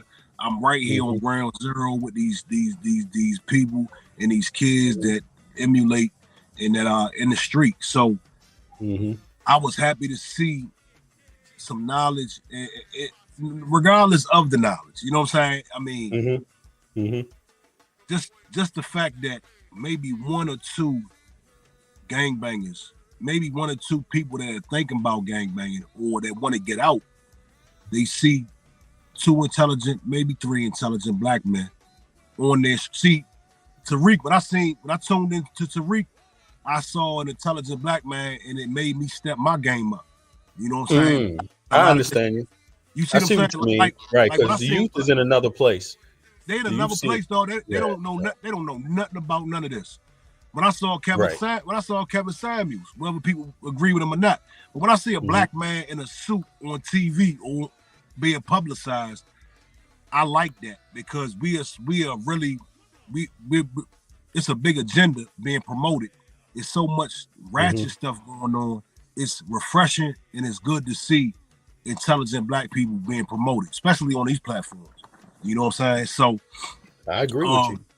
Yeah, man. So now I do believe Wack has a agenda. I believe he wants to get Tariq into some sort of beef. I would not be surprised if a month or two from now, Wack 100 is going in on Tariq Nasheed. That's what I believe is behind Wack 100. You know what I mean? This is his MO. This is what he does. The tape that you played with him at Tazariak, you see he befriends people. He brings them into the nest, into the web, right? He's like a spider, dog. He bring them into the web, and then he'll play puppet master. You know what I'm saying? And then he'll try to see what you're about. He'll try to test you to see if you are who you say you are. And he doesn't mind if he doesn't mind if he humiliates you in the process. You know what I'm saying? So yeah, man. But other than that, man, I believe it was I don't believe Adam cares about this conversation. I don't believe he has an agenda. He probably doesn't care. Tariq doesn't really care too much. These people were called. Wack called everybody up and said, "Hey, I got to move. I want to try this. I want to do this for whatever reason." And that's just what I gather. You know, Captain Tazariak, he's super happy to be on there, so because he can preach his gospel. Unquestionably, yeah. We done bear witness to that one. That if we don't know anything else, he got his bone. He can sell his body. He can sell his body butters, and he can preach his gospel. You know what I'm saying? Hey, he got what he came for.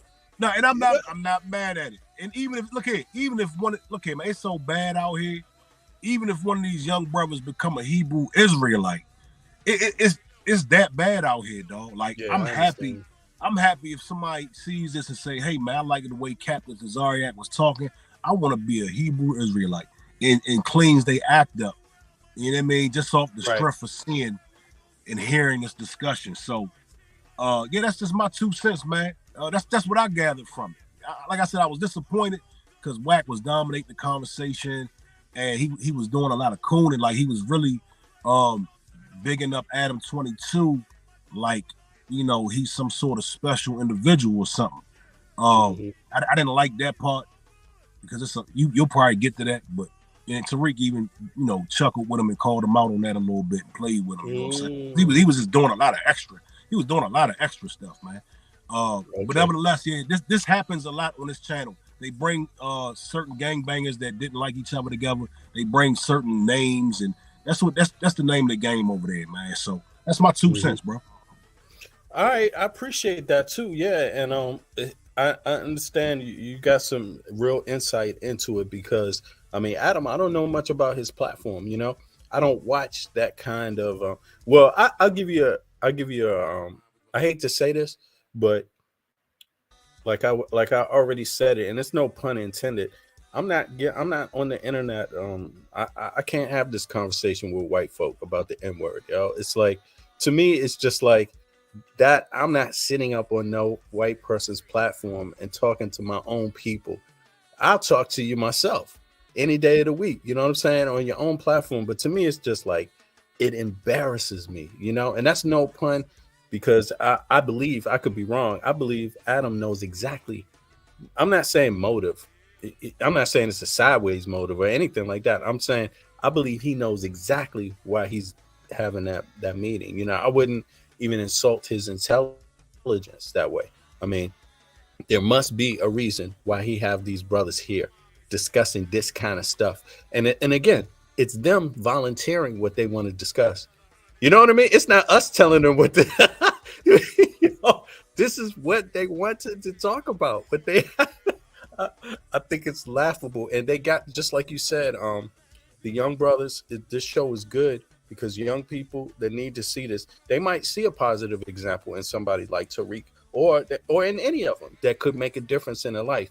And I agree. And that's exactly why I wanted to do this reaction, because they need to understand that, yo, don't stop at Tariq and them. It's going to keep going on some levels. You might start off with ISUPK.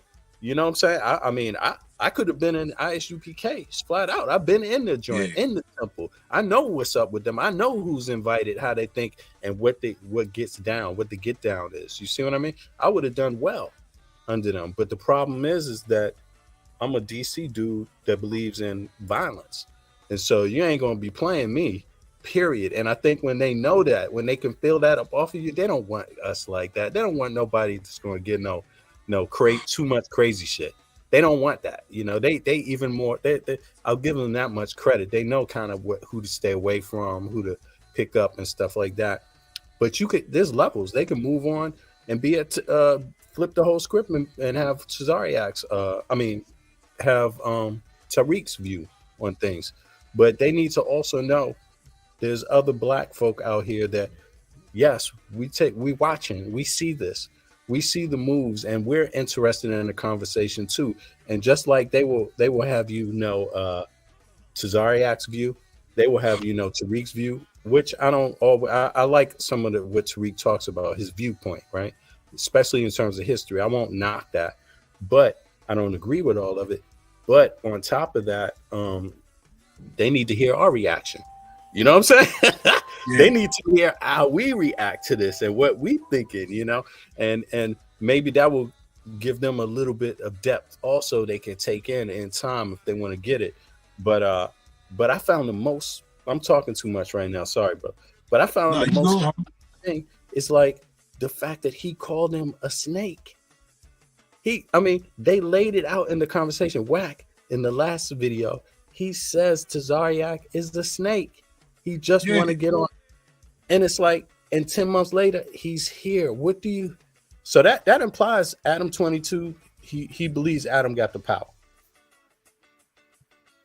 Yeah, Wack 100 definitely believes Adam has the power. The way I view the beef between them two, because I actually talked to Captain about that. And I told him, I was surprised Captain Tazariak was even sitting with Wack.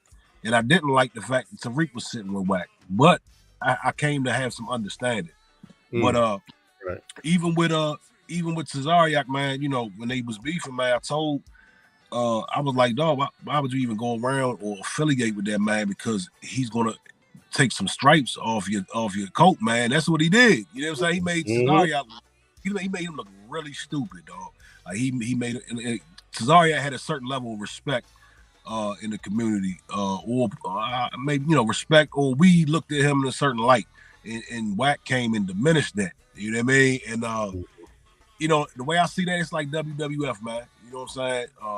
He knew Captain would come if he called, because he has an agenda. And I believe at the end of the day, it's about money. Cause he wants to spread the gospel, but let's keep it real, dog. Everybody wants a little bit of money, man. You know what I'm saying? Everybody wants to get paid. You know what I mean? Everybody wants to further their agenda and live comfortable. So you can't pull that, you know what I mean? You can't pull that shit on me. I even told Captain that shit. You know what I mean? I'm like, my fault, I'm cussing it or whatever. But yeah, man, as far as Adam, man, and who you offering money to also.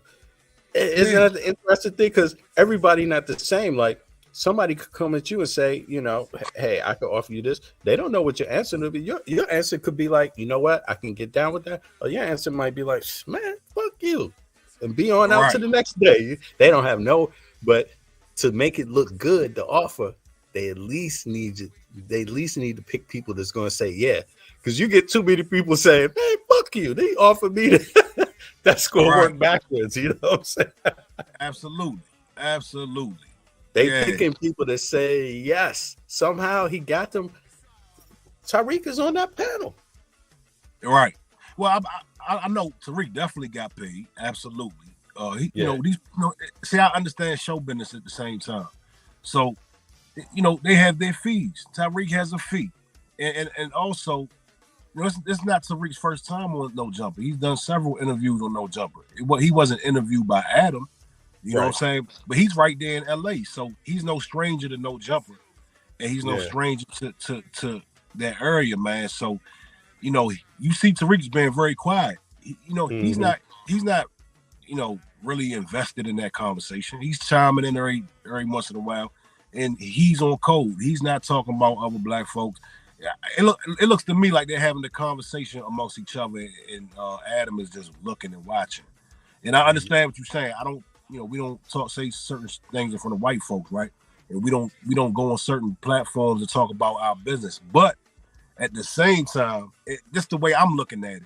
At the same time, they going on there and they talking about killing.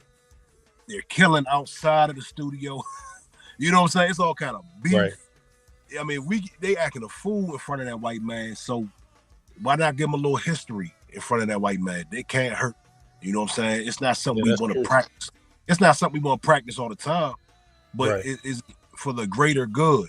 You know what I'm saying? For the greater good. It's a dimension that can't be ignored. It's a fact. Indeed. It's reality, I guess. Yeah, real talk. You got to be cautious. The world is, it is what it is. You got to pick the right moments. Yeah, Adam doesn't care about black folks. He doesn't care about our community. He is capitalizing off our community, and he's pitting people against each other, and he's publicizing black destruction. It's $1 billion industry, dog, and he's one of the people getting some of those millions off of it. And let me ask you this, since I got you here. One other question. I mentioned this earlier on in the podcast, so maybe you didn't hear it. I'm not sure, but one thing I thought in my mind is that if Adam 22 has a Jewish background, and I'm not saying there's anything wrong with that. He wouldn't be the first. I know plenty of Jewish people. What did that mean? They grow up like everybody else. You know what I'm saying? You don't know what it means to them until you find out what it means to that person. It could mean one thing to the next. You know what I'm saying?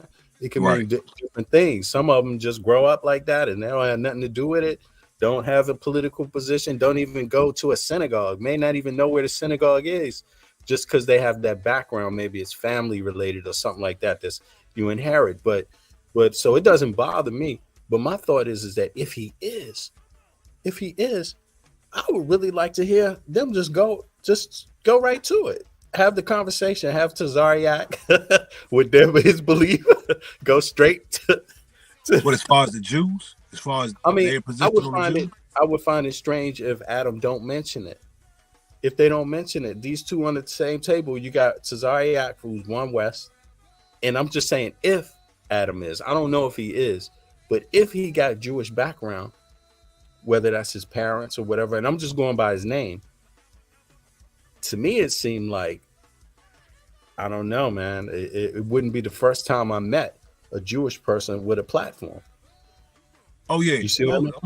I'm sure he's tired. I would expect any of them to come at Tariq like that. That's all I was wondering. What do you think? Like, if you found out Adam was Jewish, what would you think then of the conversation? Would it change it? It wouldn't make any difference to me because I don't distinguish the difference between white folks and Jews. Okay. I don't distinguish the difference. You know what I'm saying? It's the same thing to me. I got you. I mean, what is the difference? Well, for me, the difference would be like it you saw what happened with the other person that they mentioned, Kanye, right? Mm-hmm. That was through Wax video, the previous video that we watched that led up to this one, right? Now, in there, he mentioned Adam 21, 22, sorry, and then he mentioned Kanye. Well, at that time, 10 months ago, a year ago, Kanye was going through a lot of strife about his comments, right?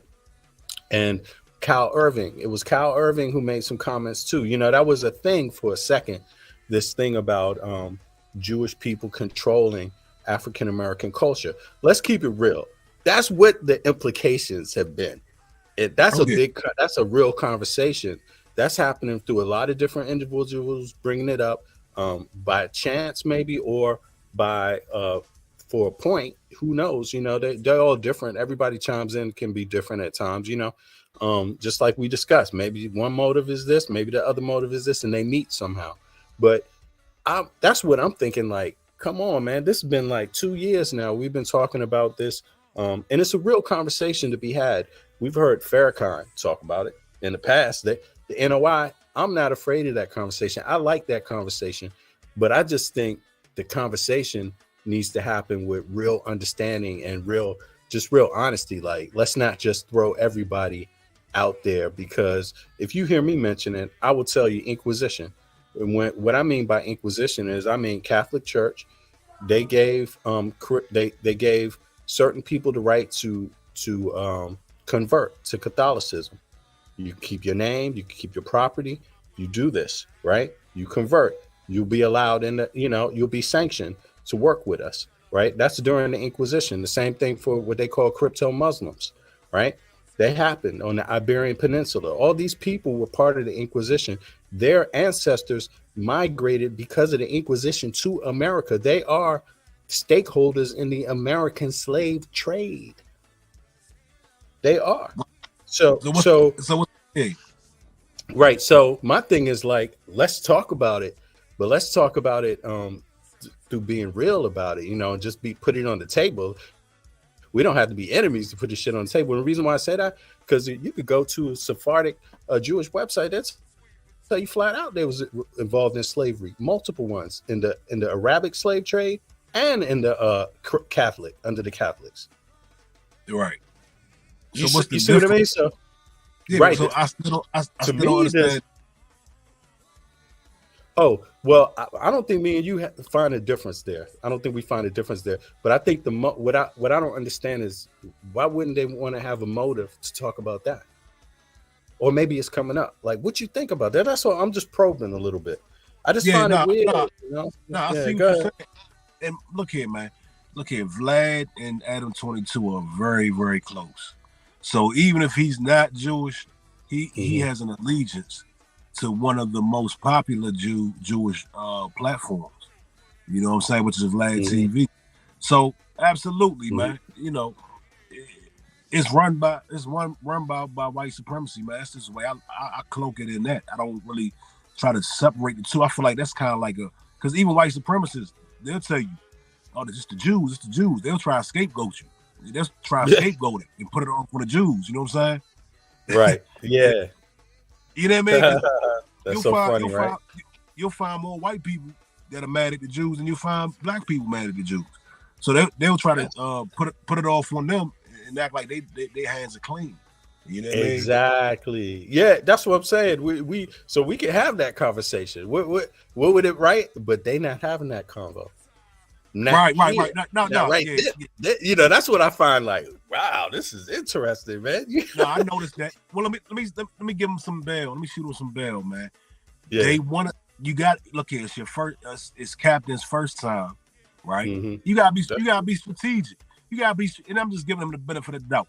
You gotta be strategic about stuff. Your first time on a major platform like that, you don't just throw all your marbles on the floor. You know what I'm saying? You get your foot in the door. You play the game, and you get yourself in position to blast when it's time to blast. It's the art of war.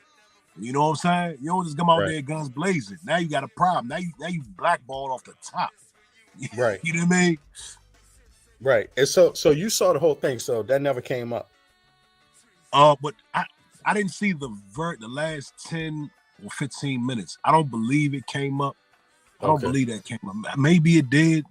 I don't really know, because I wasn't really checking for that part. I just wanted to see dynamic of the group. You know what I'm saying? But maybe it will come up. Yeah, because I call that the elephant in the room. That's the first thing I thought, like, oh, well, this is going to be this. What do we have here? But again, I could be wrong. Maybe he's not. But I hope if he is or isn't, I hope he's not offended that I would say that, because I don't have any problem with anybody's culture, any practice, or ethnic thing that you could bring from your background, whatever. If you want to practice that, as long as you being straight up with me, and you are not going to be my enemy, trying to sell me under the bus as a less human being, things like that. You got to put all that shit in the past. Like you, no more, no more games either. You know what I'm saying? As long as we can be on that, I'm cool with folks. But at the end of the day, we still have our ethnicity. We still come from a group too. You see what I mean? Our own group also. So our own group got to mean something also. And so I understand everybody else. The Jewish people have their issue. Muslims have their issue, if you want to call it that. Other white Americans, Catholic, Christians, or whatever, they have their issues. Everybody got issues. So, Yeah. But I'm suspecting, because I'm a math guy, I'm suspecting this got something to do with the election. You know what I'm saying? Like, it's an election. You're coming. It's going to be plenty of conversation. I hope it is, brother, because that needs to be talked about, and I believe these brothers are on the right side of what we need as a community. You know what I mean? I believe that message needs to be heard. I don't know your stance on politics or anything like that, but I think it need to be a voice. I think the most important thing is that Black Americans, African Americans, whatever people want to call them, I hate the fact that we have to keep trying to figure out what the word is. It's like, come on. Yeah. FBA. I've adopted FBA, brother. There you go. Sounds good to me. It feels good to me. It makes sense to me. I'm all about it. I know a lot of people got a problem with it, but that's the way I'm at with it. You know what I mean? Yeah, I don't have a problem with it because I can't fight who I am. You know what I'm saying? Who I be. It's like that. But a lot of people do. A lot of people don't like it. A lot of people don't like it.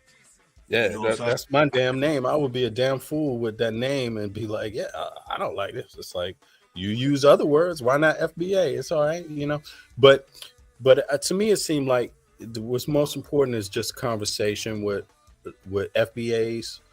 Also, most important, very important, and ADOS, whatever people want to call it. This group with this history in this country, in that country, the USA, right? It's important to have conversations and to not give nobody no slack, Right. And just call it what it is. Just call it what it is. And there's some voices coming up. But you did hear, you heard, by the way, the persons, it only took 5 minutes, not even 5 minutes in this video, for Adam to elude. He made the first direct comment about the presidency, which in my view is about the election. When you make that kind of comment, he talked about Biden, and he used one of the talking points, and he said that Biden is old. Now, keep in mind, none of the rest of them even said any of that, but he said that. That was within 5 minutes. That's what he said, and I think I stopped the video and moved past it to another point because I didn't want to do any troping for nobody politically. You know what I'm saying? I want to do that later. It's not even necessary now for me. I'm gonna listen it out and just call them whatever they. For me, I think Biden is old. That's obvious. Yeah, he old. Right. Yeah. But what else you got? You know what I'm saying? What else you got? I want to know that one too before I'm just like, he old. I want to know who's coming after him. Who's the replacement? Who from any side? You know what I'm saying? If Trump ain't, I'm asking the same thing about Trump. Who's going to be who's better? But I didn't hear that convo yet. So anyway, bro, I appreciate you hopping up, man. Yo, anything else you want to say real quick? Anybody down there? No, I'm good, man. I appreciate you. Always, man. I appreciate you too, man. You have a good evening. Let me listen to it. Yo, is it one of these joints I'm missing, or is this a number 14? I'm on number 14. One of these you suggest? 14. Yeah, I'm on 14. This is a long one too. This is 2 hours, yo. Oh yeah. Not really. I suggest nah. My brain's kind of foggy, so I don't even remember. Yeah. I'm just gonna zoom through it real fast. I thought the whack like bigging up Adam was interesting. You know. Yeah. I'm not.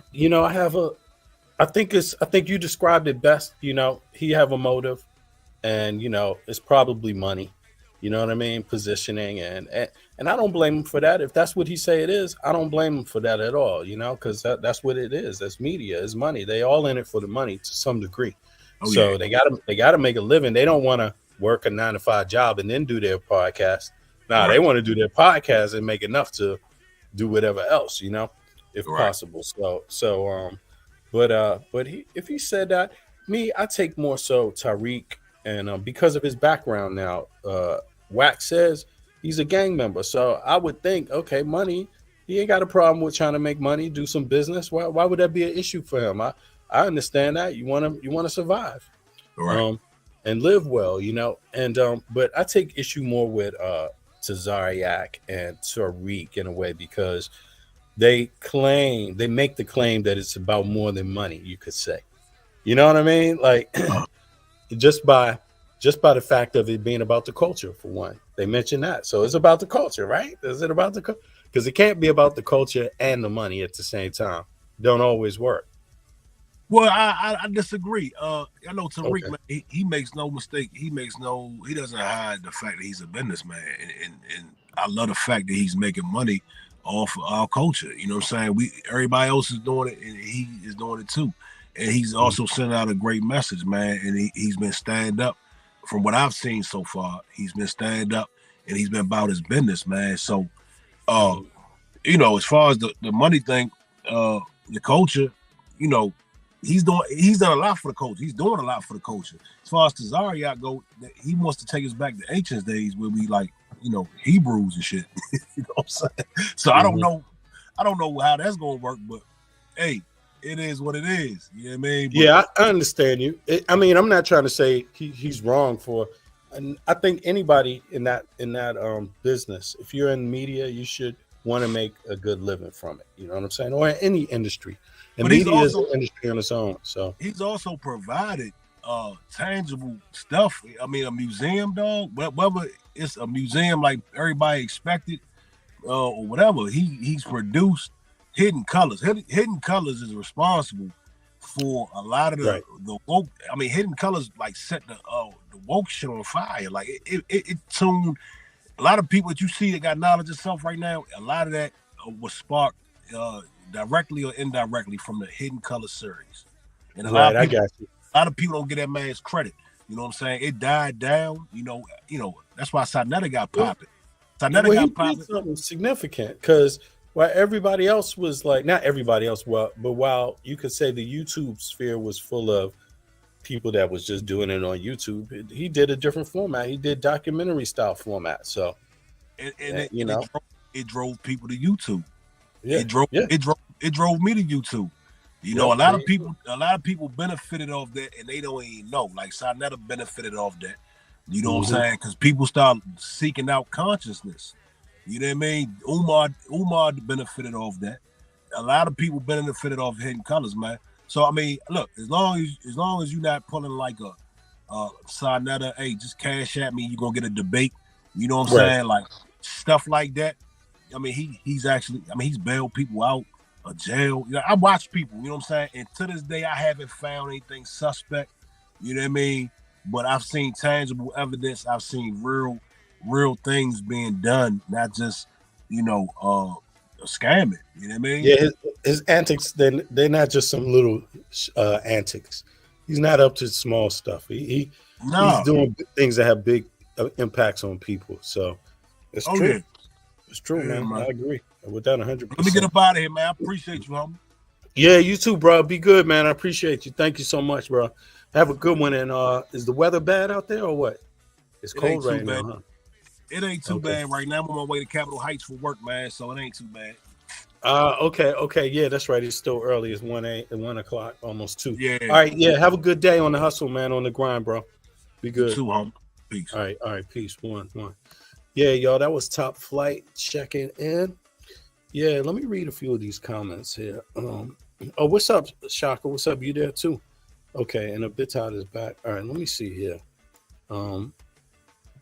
Slave ships is from Jade. Slave ships was insured, if not the trade would not have been. So yeah, exactly. It was a well refined machine. Actually, to talk more about it, it is definitely a system. I mean, the Inquisition is a system put down. That's what got put down. That game got put down in Europe, in Africa, in America, in the Middle East. The Inquisition, yes, had a huge impact on the world we live in today. So, people can call it what you want, but I haven't found a better word, because when you look at the components of that Inquisition, you're looking at a monster. You're talking about banks, that by governments, kingdoms that were sanctioning slavery, and they had a system to incorporate others. And one of the groups that wasn't allowed to be incorporated was the black folk. See, if you were black and you happen to be a Jew, or you were black and you happen to be a Muslim, that wasn't going to be good enough because of what is anti-blackness. You see, that blackness is seen as something else. It's seen as having a connection to the other, the others. The so-called savages, the ones closer to animals, the ones closer to apes. You see what I mean? That's how they looked at it. It was racial. So you could be, in other words, another race. You could be whatever you want to be, but all races ain't working within this Inquisition thing the same way. So some people converted, were allowed to convert, because how do you convert your race? You can convert your religion.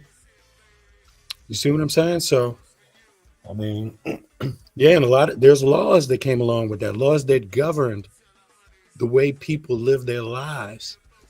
The laws that govern how people live their lives in the U.S., in the Americas, South America, North America, Central America, Europe, Southern Europe, Africa, North Africa. You see what I'm saying, dude?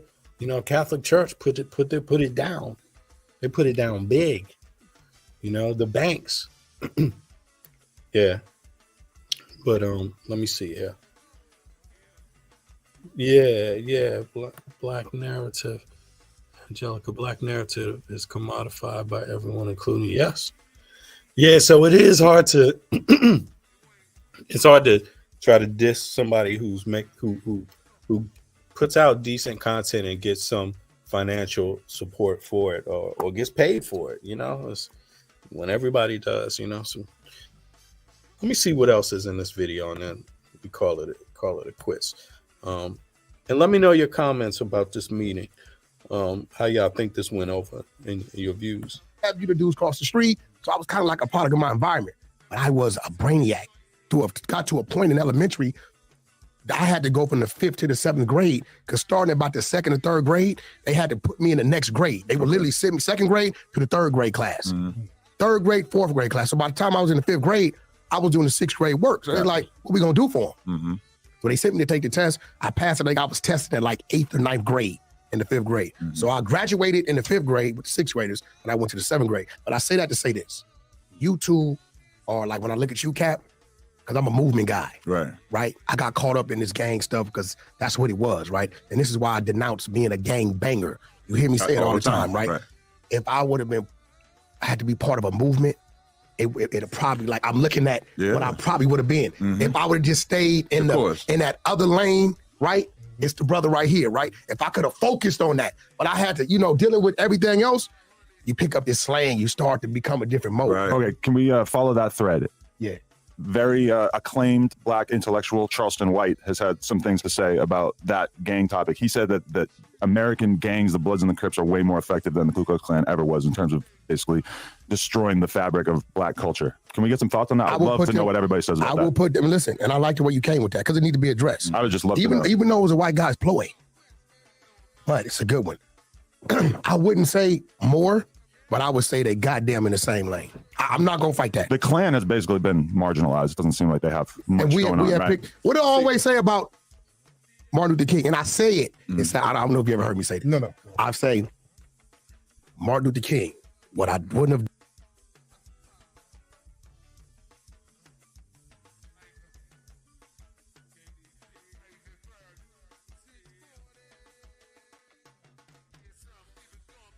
And this is why I denounce being a gang banger. You hear me say it all the time, right?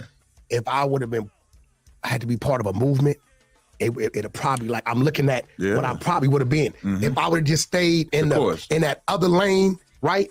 It's the brother right here, right? If I could have focused on that, but I had to, dealing with everything else, you pick up this slang, you start to become a different mode. Right. Okay, can we follow that thread? Yeah. Very acclaimed Black intellectual Charleston White has had some things to say about that gang topic. He said that named Black. I'm a different mode. Right. Okay, can we follow that thread? Yeah. Very acclaimed Black intellectual Charleston. And see, this is another reason why I'm saying this, because I know it may not be the fairest thing, but I just want to be honest, because if something is in my mind, why should I not be honest about it? And I think it's a justified question, especially given the content and what they're even discussing. I mean, he just said Charleston White was an acclaimed intellectual, right? So, and he's a media person with a big media outlet, and he's defining him as that. He's saying that's what he is. And I asked earlier, I mean, you got Tazariak there at the table. He's a Hebrew Israelite. I'm curious, like, has anybody asked Adam, hey, Adam, are you Jewish, by the way? Because we hear a lot of questions. We hear about Tazariak's belief. You hear from Tariq a little bit, and then you hear a lot from WAC 100. But my thoughts is this, because, again, 10 months ago, the conversation was like Kyle Irving. Conversation was Kanye West. WAC 100 mentioned Kanye West. And he mentioned Adam 10 months ago, right? But if you listen to what Kylie was saying or Kanye West was saying, their thing was about somebody being culture vultures, and they're talking, and even Dame Dash has led into that conversation. He's talked about Lyle Cohen being a culture vulture, saying that there's a group of people standing between Black culture, and kind of managing Black culture for Black people, like, in other words, pimping. Right. And so what I'm saying here, in that context, if you just try to follow me, does it make sense what they're talking about here? Like, does it make sense? I'm just saying, I don't think it's making sense. And even if he's not Jewish, in my mind, it makes no damn sense. Like, White has had some things to say about that gang topic. He said that American gang. Look, because maybe I'm not being clear enough. Because we got the subject of NWA. Let's not run away from this. Like, let me go over to here real quick just to remind people, because I'm not really being totally clear all the time, and I don't want people to think that I'm just bringing this up. Jerry Heller, right? Now, this man was accused by Ice Cube, right, of being basically one of these people in the middle. That is exactly what Ice Cube accused him of being. That's exactly what he did. It's said on record. You see what I mean? So to me, I'm just like, how can, to me, it sounds like they're having a conversation with someone that would kind of negate it. That, like, having a conversation in a place that would negate it by default. Like, you can't do what you say you don't want to do by doing it.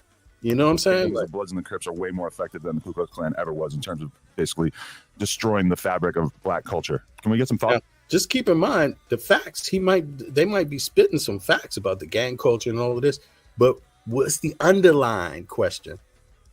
How did the gang culture get to the way it was? Like, that's a valid question to ask.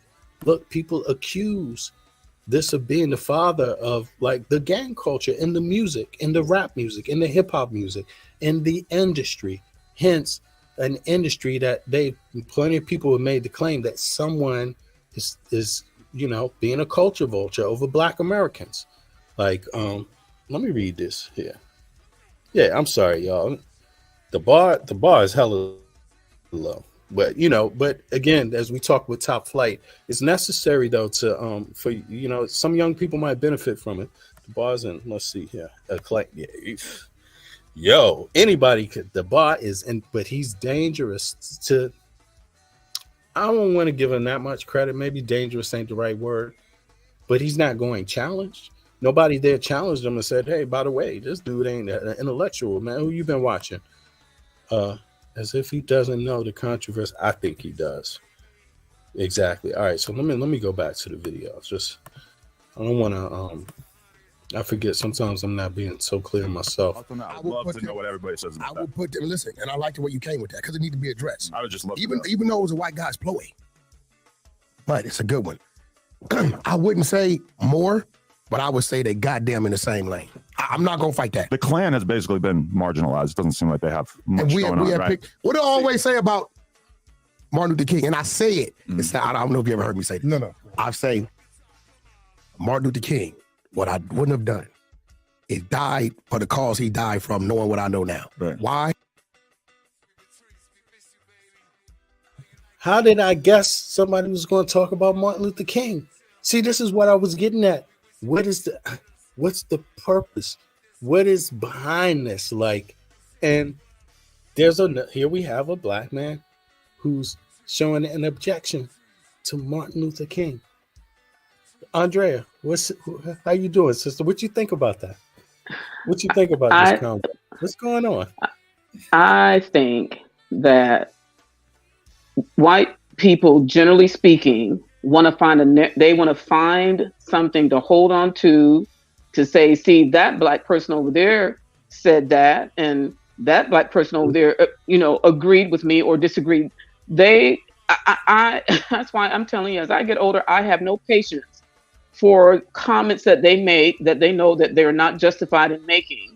And so anytime somebody like that dude, I've heard of his name, just Adam 22, just maybe once or twice. I don't know his platform or anything like that, but there's an agenda behind them trying to gather what they call the gathering of the minds to sit down so they can have something that they can say, I can point back to that person that said that particular thing to justify their evil behavior.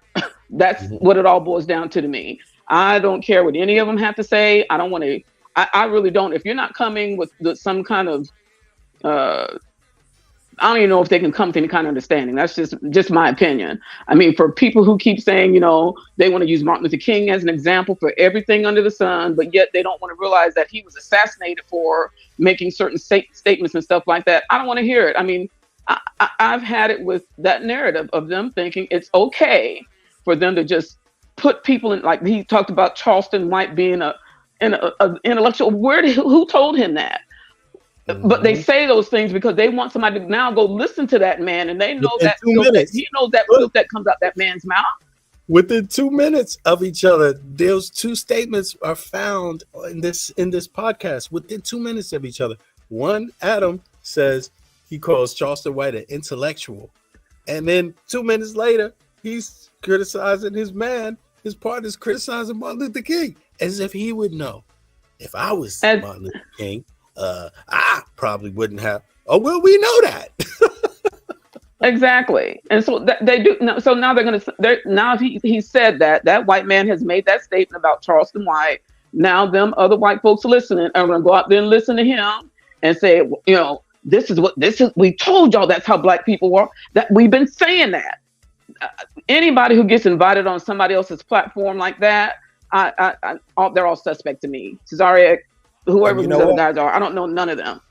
I have something I noticed too, another like little pattern, and I know you picked up on this just instantly, But one of the thoughts I had before, one of my earliest thoughts was about this, was that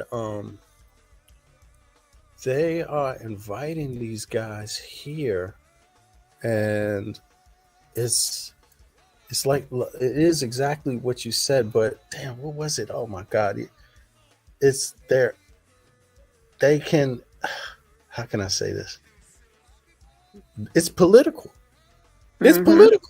It's political politics behind this. And because I said this, think about this.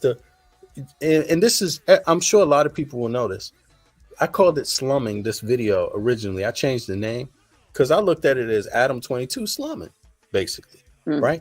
But I asked myself, when does, and I don't mean this like, obviously all white guys aren't the same, and they're not all in the same kind of business, and they don't all have, they're not one ethnicity, they're not one group, they're not one anything, right?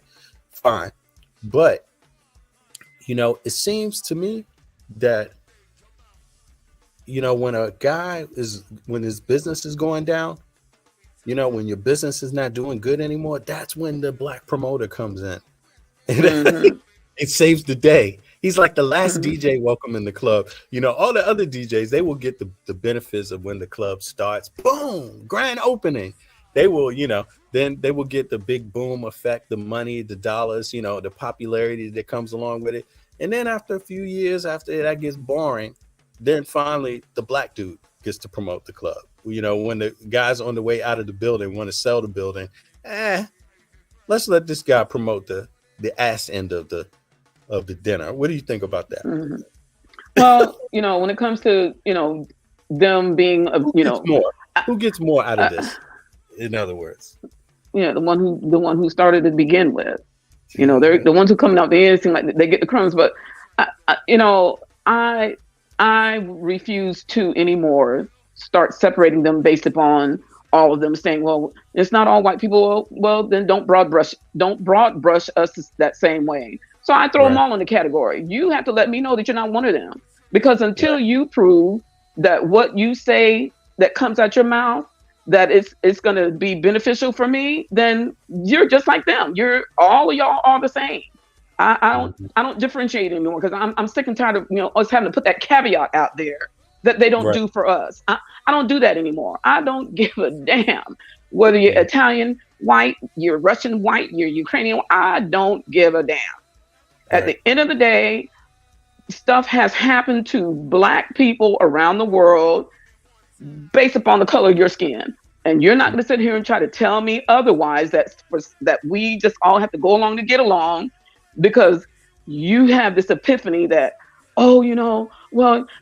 yes, some of us did. No, it doesn't matter whether some of you did or not. At the end of the day, I don't do that anymore. So that caveat gets on my damn nerves. But when these brothers get on here and they're supposed to be representing, or so-called representing, the culture, whatever that is that you said earlier, they're all suspect to me, because they all seem like they have a different agenda to be on there. You got, somebody said, well, if he's causing these guys to become Hebrews, no, that's not good, because it's not good for women. The stuff that they do in those groups do not benefit us one iota. I don't want my young brothers to be going over to no Hebrew group. No, sir, buddy. No. All this stuff that they're talking, sorry. No, I get you. It's like, it's true, because it depends on who you are, right? And that makes a big difference, because what you're allowed to do as a woman in the Hebrew Israelites, as they call themselves, is not exactly the same as if you're a man. Right? No, so, and that's in just those Abrahamic religions. It's not the same. And so why I'm sorry. I mean, like I said, I got the neighbor down the street, I don't see color. Okay, so then what do I look like to you? What do you mean? You don't see color? What are you talking about? All the time. Exactly. It's yeah. Just today, you don't see color because you have to see color when you get your clothes on. You're seeing color when you do every damn thing else. What color shirt you got on? Oh, it's blue. Okay, then you see me then. What are you talking about? Yeah, Martin Luther King said, you judge people by the content of the character. You will not know my character until you get past my color. It's just not gonna work that way. Yeah, they got to keep in mind But check this out. I mean, it is definitely data being collected here, and data by these companies, they sell it basically, right? They're going to sell the data. Somebody's going to use the data to sustain their point, their political view, or their plan of action, in other words. So I don't find it as that interesting why these three, because these guys have big. Tariq has a big name. Whack 100 has a big name.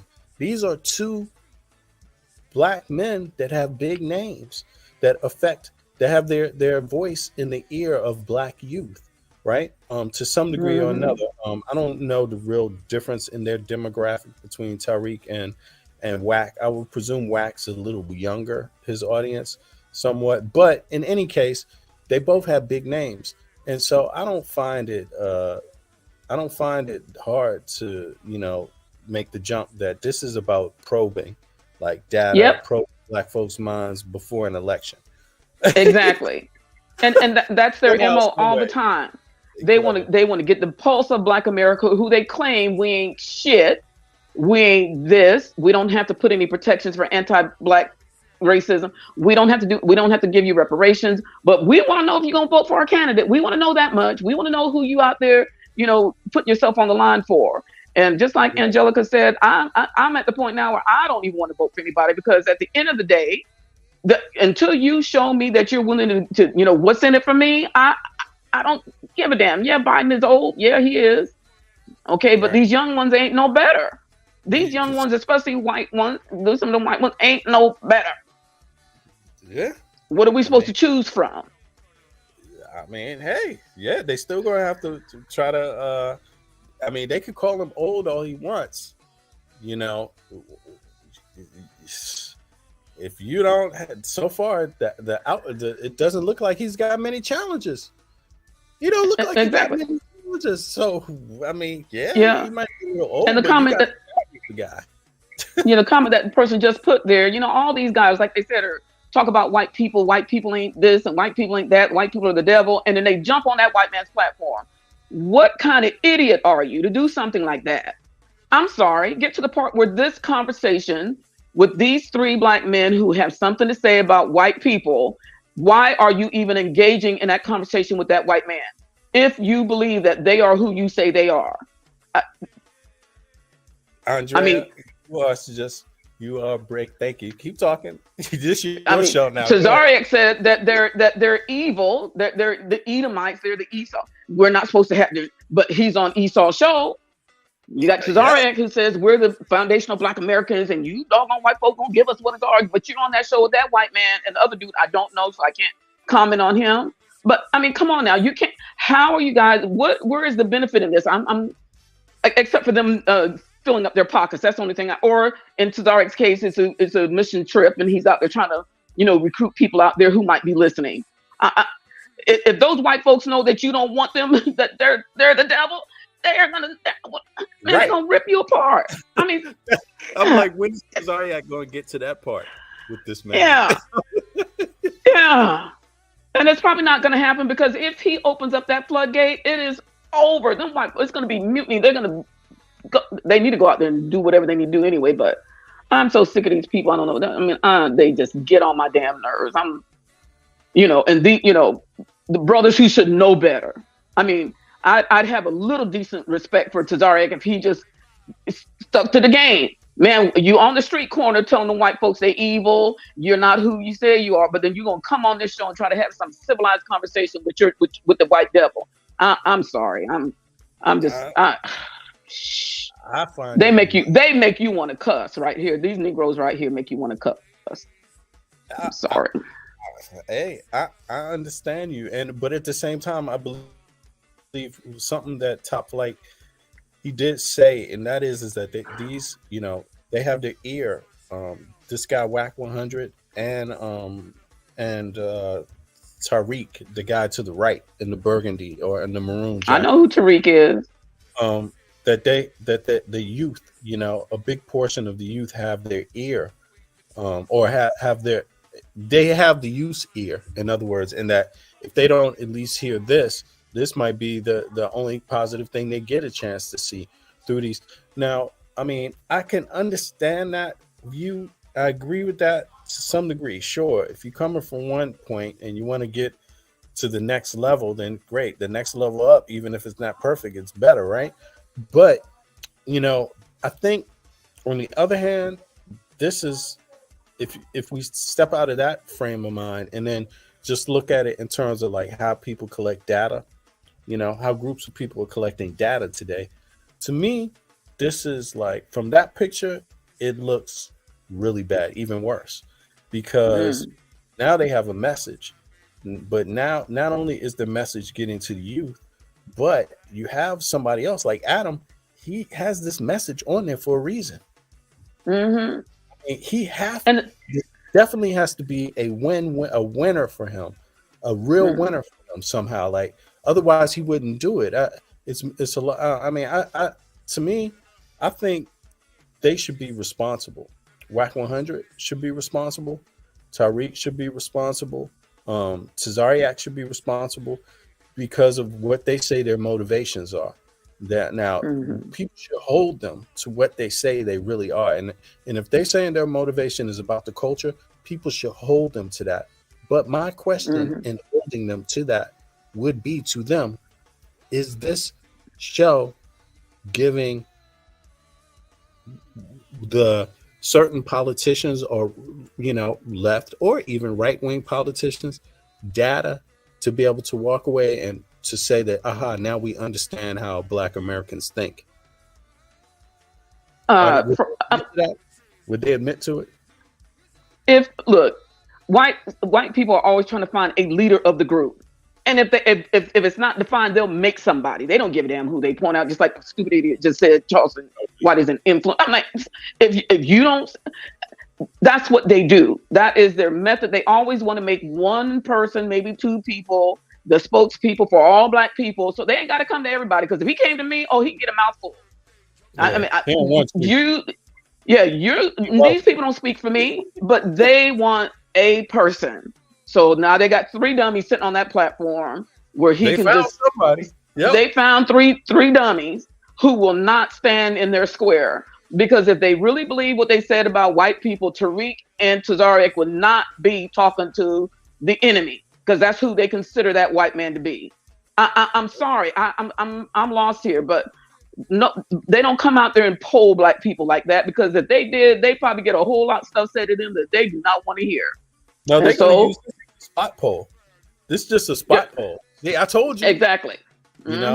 Somebody. I can't wait to. But let's see what he have to say about Martin Luther King, because that's ironic. Because by the way, Tazariak said some really disparaging. He called Martin Luther King a biatch.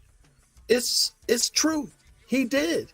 Tazariak, the man to the left, the Hebrew Israelite, the man that thinks the N-word is derogatory, or was at one time, or could have been, but finds Black to be derogatory. He hates to use that stuff. But he called Martin Luther King the B-word. Now, so we see here, Whack 100 is talking about Martin Luther King. Let's see. I don't know if you ever heard me say this. No. I say Martin Luther King, what I wouldn't have done is died for the cause he died from, knowing what I know now. Right. Why? He fought for segregation. No, integration. Anyway, he fought for desegregation, right? Right. And what did we do? This man died at 39, 40, left his wife and kids behind. Blood, we better not catch you at that school. Cuz we better not catch you at that park. We turn around and segregate ourselves. Literally, it's literally places where people say, man, don't go over there, the Bloods over there, or the Pirus over there, or the Crips is over here. Earlier today, when you told me, I said, y'all going to where? I said, you can't go over there, right? So it's kind of like, and like, I was a part of that problem, right? And I don't fight Charleston White on that, because I feel like the Bloods and Crips did more damage. Because I can't lie. When I get up and I leave my home, and I'm going places, if I see a group of white people, right, I don't think problem, right? But if I see a group of Black people, I prepare myself that it might be a problem. Gotcha. But I'm gonna let y'all talk about it. I don't disagree with it. Yeah. I disagree with that, because after Dr. King died in 1968, and there were a lot of uprisings going on in this country, Black people were fighting back against white supremacy, and that was a threat to this society. And the federal government, the FBI, put out memos. They had the COINTELPRO program, and they said, "Hey, we can't have this stuff going on. We got to do something about these Black youths. They're too smart. They're getting on code with each other, and they're fighting against us." A good friend of mine, T. Rogers, who passed. Rest in peace. Rest in peace to T. Rogers, one of the smartest brothers I know. A lot of dudes who were in the streets, like Wax said, Wax was straight A's too. And I know a lot of gangbangers, smartest dudes you ever know. You go to jail with these dudes, they're like rocket scientists. The thing is, you create these circumstances to put these people in. And when you create certain circumstances, of course, people are going to act out a certain way with economic deprivation. On top of that, in the 1970s, they deliberately started to put these psychopatric drugs in the Black community. During the 70s, Tookie and Raymond Washington and all those guys, they were all on sherm sticks and acid. That's why they were doing a lot of that crazy stuff. And not to excuse it, because you don't have to do that, but you don't have to put the drugs in the communities either. So we have to look at everything in the full context. How would these brothers act if it weren't for the drugs deliberately put in there, if it weren't for the economic deprivation, and if it weren't for the racial targeting? Because they had something called an alpha list out here in Los Angeles, where they had all of the top gang members on these lists where the LAPD was supposed to kill them. The NAACP. Am I missing something? Because I agree with a lot of what Tariq is saying, but I'm still not getting to how wrong WAC 100's perspective on. He started out somewhere. Did he go into all this? He's talking about Black people segregating themselves, and he's comparing gang segregation to the segregation Black Americans faced against anti-Black racist policy law. That's what he's comparing it to? That's what I heard. I'm very, that's a low bar right there.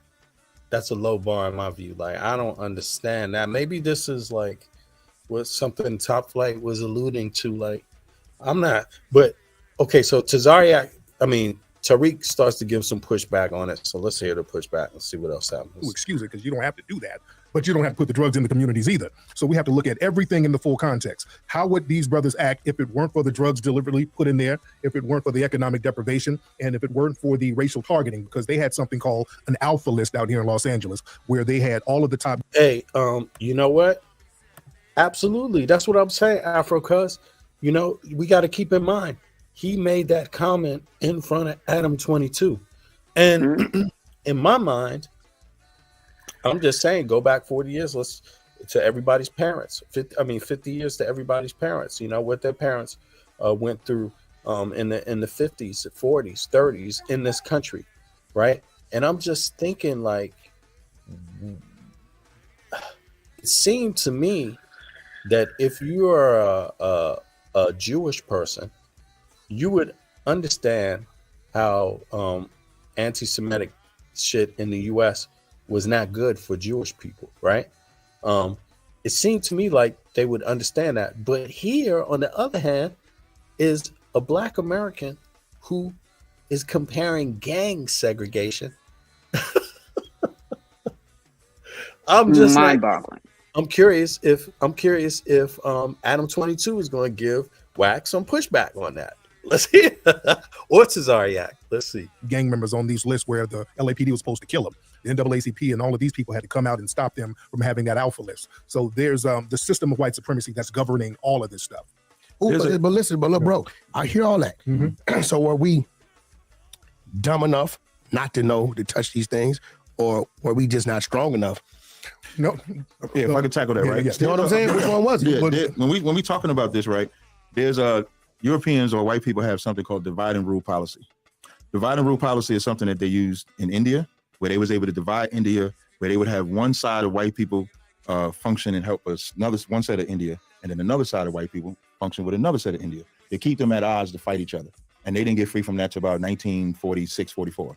You got Korea. The only reason Korea is a North and South Korea is because of divide and rule policy. The Russians decided to support one side, America decided to support another, and then they split. Divide and rule policy is what affects us today. Like, if we're talking about what is worse, the Klan or white supremacy versus the Bloods and the gangs, there isn't a torch that can handle it. Think about the death of Martin Luther King and Malcolm. That's a divide and rule policy. Most people looked at Martin as the peacemaker. So you had a set of Black people went for the peacemaker. Then you had some that went with Malcolm because Malcolm appeared and looked more militant. He looked more stronger.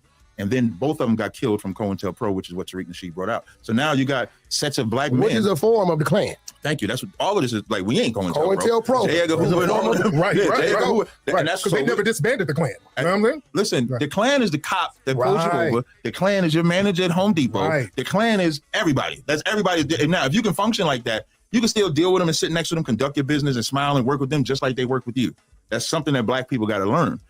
If a white person wants to encourage or empower white, I'm not against that. I'm just against it when you tell us we can't empower black. We should be able to do that. Everybody should be able to empower their own. Thank you. But you know what the threat is? The threat. He just said empower black, but he didn't like that term. Black himself. He doesn't like that term. You know, that's where we started with early with Tariq today. When with Tazariak today. That was one of the first things he told Adam, that he don't like that term black. And I'm just, okay, let's hear some more. Let's see. That is, if we empower ourselves, it would be at the lessening of them. Because as long as we can be divided, you take them Bloods and Crips. Let me get back to that. So the Bible says oppression make a wise man mad. So you kill Malcolm, you kill Martin. You flood us with those drugs, like you say. You put us in a state where... Yep. Look at his face. Look at his face. I mean, let me blow this up. I feel the same thing. I mean, this is just looking at this. Like, how can you... What is he supposed to look like, though, when he's listening to this? But I'm curious what he's thinking.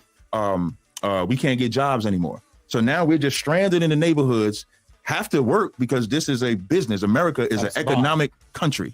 And so now we ain't got this business, but this white man just gave me this drug. I don't want to sell it, but I ain't got no other choice. Right. I'm not excusing them doing it. They shouldn't have, but I can understand the root of the problem. So we're talking about what's worse, that divide and conquer policy that the Europeans don't just implement with us, but implement with everybody. We're seeing the residuals and ripple effect.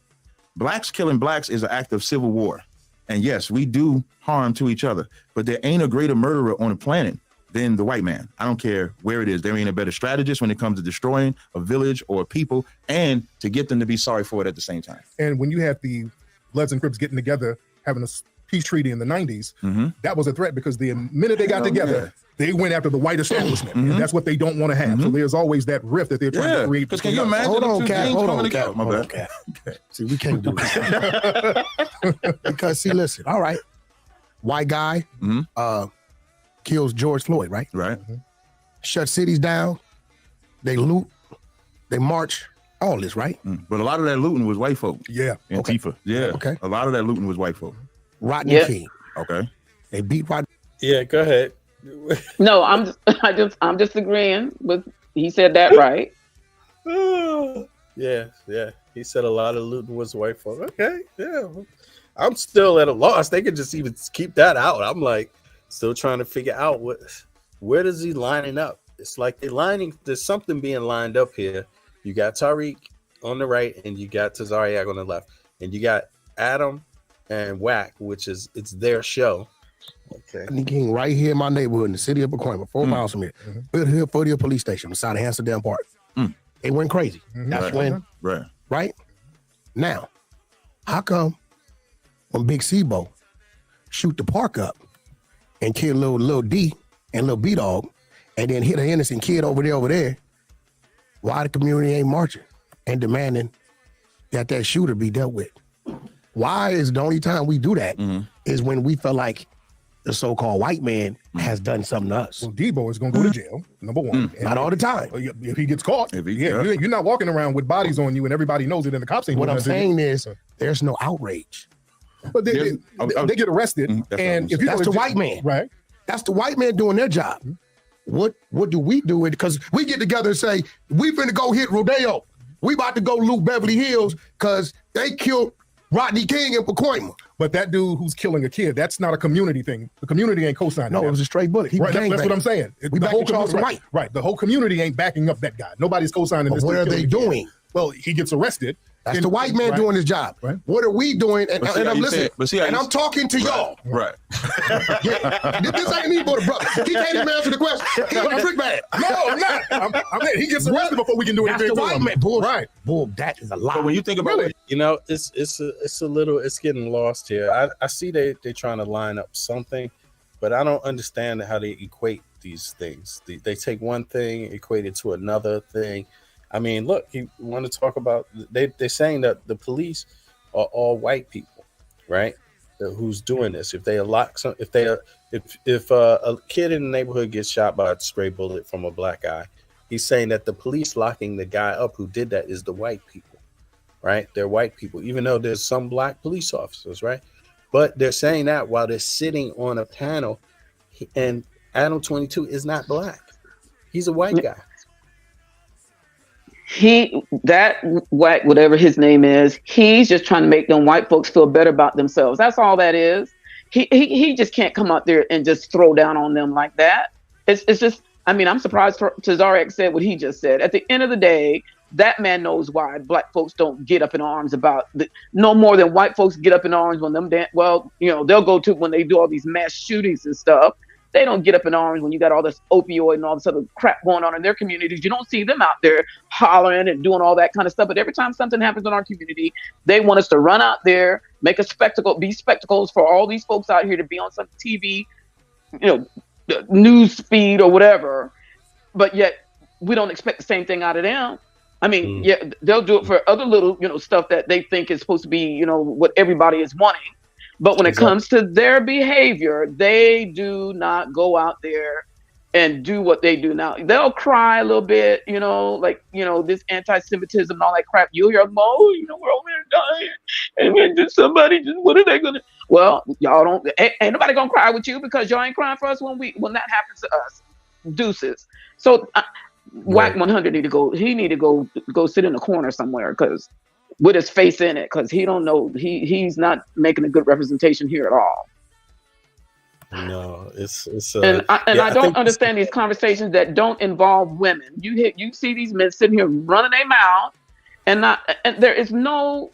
I mean, we think differently, right? We have a different kind of mindset as to what we bring to the table. And every time I hear stuff like this, it's like, man, y'all haven't asked a woman one time how we feel about all this crap y'all are talking about, because there's a lot to be said as to why behaviors are the way they are. But they'll blame the single parent household and this, all this, that, and stuff, and blah, blah, blah, and on and on. They go as if white folks don't have single parent households and all that, blah, blah, blah, blah. We hear all that, but you don't really hear the crux of the matter as it concerns how we do what we do and why it's done the way it's done. We don't have to go to war because somebody didn't agree with what I'm doing, and so we're going to have this little contest to see who's going to be, going to come out on the top. We don't have to do all that. We try to figure out and get resources to try to help our situation out the best way we can, whether it's somebody else in the neighborhood we know to help us take care of our kids or whatever the case may be. But this is just you can hear I'm frustrated because I it's like, give me a break. Yeah, I find it peculiar. I find it peculiar. So it's really, I mean, I gotta say this, and this is not. I hope it doesn't sound like I'm trying to look down on them, but I don't like this. I don't like what I'm seeing here, and it's nothing against. Again, it's nothing against. It's not just about Adam 22, but I'm just how it looks to me. It just looks lined up, like they already lined up the conversation. They already know what the outcome is. We don't, because we have to watch it to figure it out first. But to me, it seems very political, like the brother here pointed out here. Sorry, who was that? I believe who pointed this out? Right? Yeah. It was it Jade or was it sound like they do active with who said something about what? 22 said Antifa quick. Exactly. You see that? Like Adam 22, his response was Antifa did that. So you're like, man, where'd you get that report from? Like, who told him? Who said that? I mean, because look, let's be honest. If you got 90% people from one party that's doing something, and then 10% reacts and does a similar thing, you don't usually bother to mention the 10% or 5%. You see what I mean? Like, you don't bother to do that. But we've heard in the American political dialogue, this has been a point that they just keep trying to bring home. Trump has tried to bring that point home. It was Antifa. He was saying that he damn near tried to blame the attack on the White House on Antifa. And okay, so I'm Antifa. Yeah. I'm anti-fascist. I'm okay with that. Okay, and I mean, get to the part where what happened. Everybody that they pulled out there, we know why they were there. They can say what they want to say. The proof is in the pudding. They don't have to, they can't lie about, well, they can, because they did that with Rodney King. They're like, don't believe that. Don't believe what our eyes showed. Your eyes didn't see him get beat the hell out of him. He was resisting and we beat the hell out of him. That's what you really saw. Not that we were just beating the hell out of him. So yeah, I mean, they can spin the narrative to make it sound like how they want it to sound. I'm not going to say disappointed. I'm not surprised that WAC 100 dude, whatever his name is out there trying to make that other man feel better. Because Tazariak did lay it down, hey man, y'all the worst. Y'all the worst when it comes to violence. Y'all the worst. But that fool over there didn't want that to be the last word to be said about that. So he had to go out there and make sure that they felt good under their skin. So yeah, it seems like that. Exactly. All right, let me just let me continue. I'm gonna play a little bit more just to make sure I don't miss that point. Here we go. Let's go. How many of killing people? Who's killing people walking around? Or somebody who's a terrorist in the hood and walked around and all they said was, hey, homie, do about that bullshit, right? And not if you killing no kids. No, bro, shit happens. Because you go to jail. You know, in jail, people don't fuck around with dudes who kill kids. What I'm saying is, he's not doing that intentionally. But we knew in the process of him killing Debo, we know a kid got hit. Right? We know these things. Usually the hood will deal with somebody messing with a kid. I'm saying, right. Overall, all right, so this, I think I see it. This is political in the sense that they're trying to gauge how are black people thinking. Are black people, are we saying that the system needs to do more? Or are we saying, hey, but that ain't the system's fault, that's our fault because we don't? Is that what this is about? That's what the little kid getting shot and that was us. We did that. How come we don't do nothing about that? Stop saying that the system is doing something. That the system needs to do something for us, that they can do more. So what about reparations? I'm like, I mean, isn't this what they talking about really? Like, because this guy WAC 100, he says like, you know, he compares Martin Luther King to what's happening today, right? You know, with the black gangs being segregated, and now he's going to pontificate further and talk about the innocent kid who gets shot by you know, a stray bullet by a black gang member, right? But it's almost like he's asking a question, but just went around it. It's like, yeah, man, reparations, bro. That's how bad shit been. There has been effects that have created other effects that have created other effects that have created other situations and other reality. It's deepened to the point to where you got, Crips and Bloods shooting each other. Yep. Yeah, that's what that does, bro. That's what that created. The failure created that. The anti-black, the system, the structure that you never got reparations for created that. That's the whole point of reparations, bro. To say that some of these things are so deep, we cannot change them just by ourselves. And yet, he's posing this question out there like, yeah, but how can you say it was the system? We say it was the system because of all the reparations committees around the world and the UN, man. You know, the UN says the system owes Black Americans reparations because of that. Centuries and Jim Crow after that. What do you think? What do we think that means? We just came to America and just said, hey, we free, y'all. Let's make the Crips and the Bloods and start shooting each other. No, that's hundreds. Yeah, but they keep telling us, you know, we need to pull ourselves up by our own bootstraps and stuff. Okay, so there's a survey or whatever you want to call it out there about the land grants that public universities have gotten, right? That, you know, the HBCUs have not received all the monies that they deserve, like the other white public schools. But these people want us to believe, those other people want us to believe that everything's fair, everything's equitable, and all this stuff. And they know that is not true. But yet they want to go out here and tout on them. Look what we've done. But you ain't giving us a damn thing that we haven't earned already.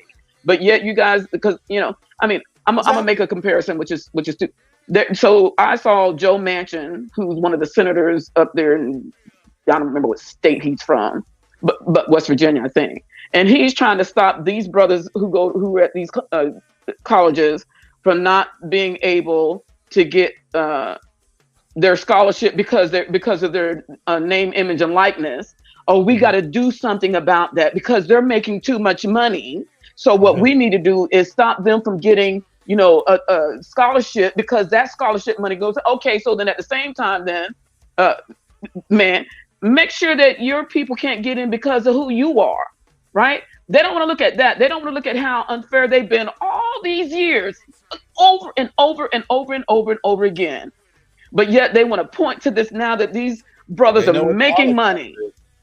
They know what the Holocaust is. They know what the Holocaust is. Yeah, we're reminded of that all the time. We're reminded of everything on July 4th. We're reminded of 9/11. We're reminded of everything that you know.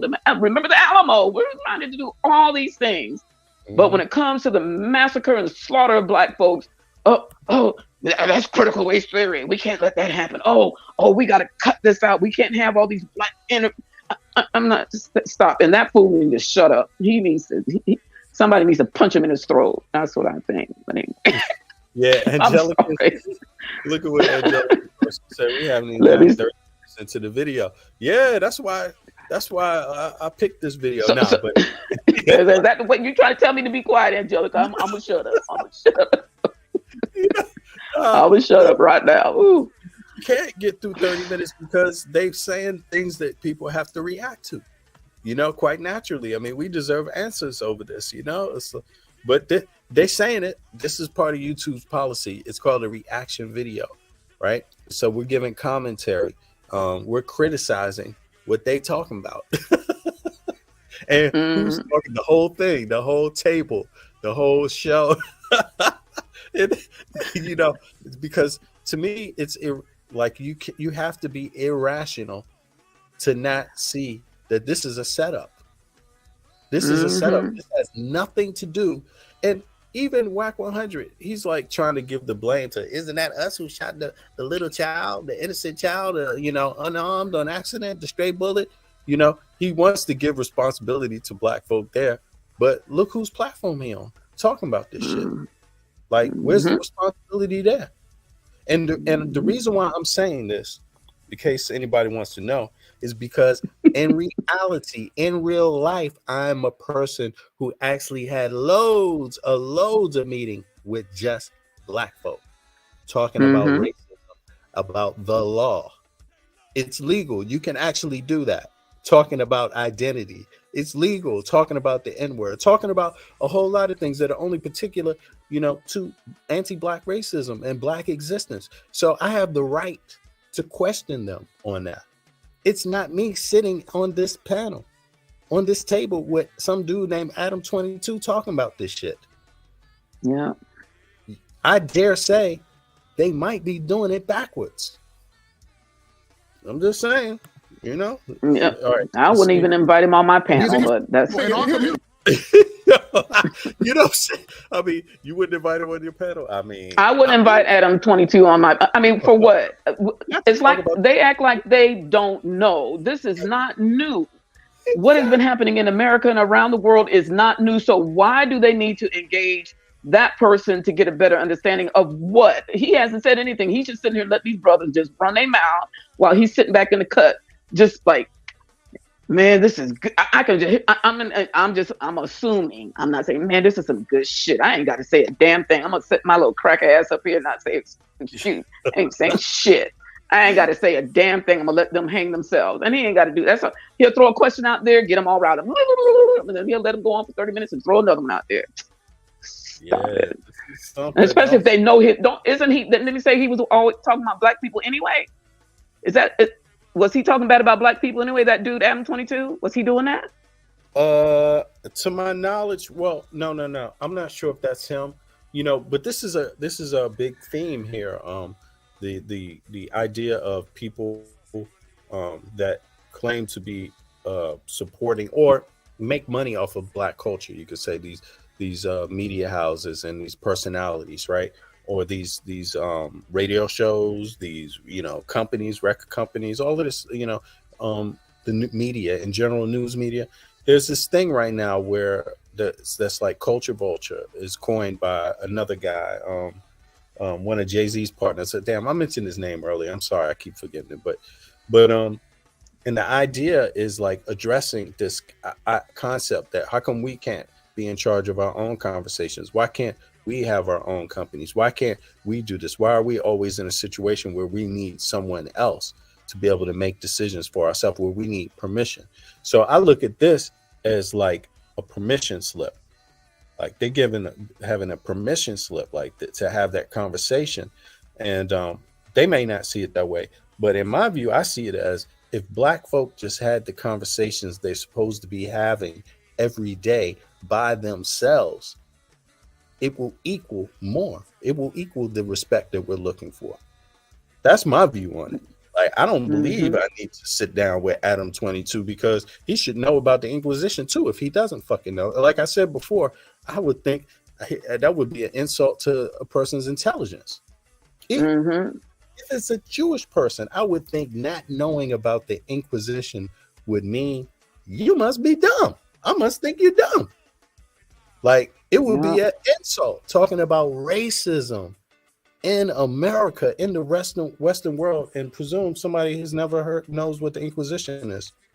I think he knows what he's reading. The same books I'm reading. I'm not making this shit up. It's in the UN. Reparations is really owed. The UN says so. It's a fact. So if he's reading that, he can read that shit just like everybody else. I wouldn't assume he hasn't read it, but it seems like we're not talking about this stuff among our own people enough to where we give people like Adam 22 crap. He ain't doing shit. Nothing. He ain't doing shit. Like, so I don't know, but again, it's not an offense. It didn't have to be him. It could be anybody else that's not black. Yeah, that's not African American. That's not African descent. I would be saying this shit too. I wouldn't say, and it would be the same thing to me. Why do they need my black ass to sit there and talk about what happened with North and South Vietnam to Vietnamese people?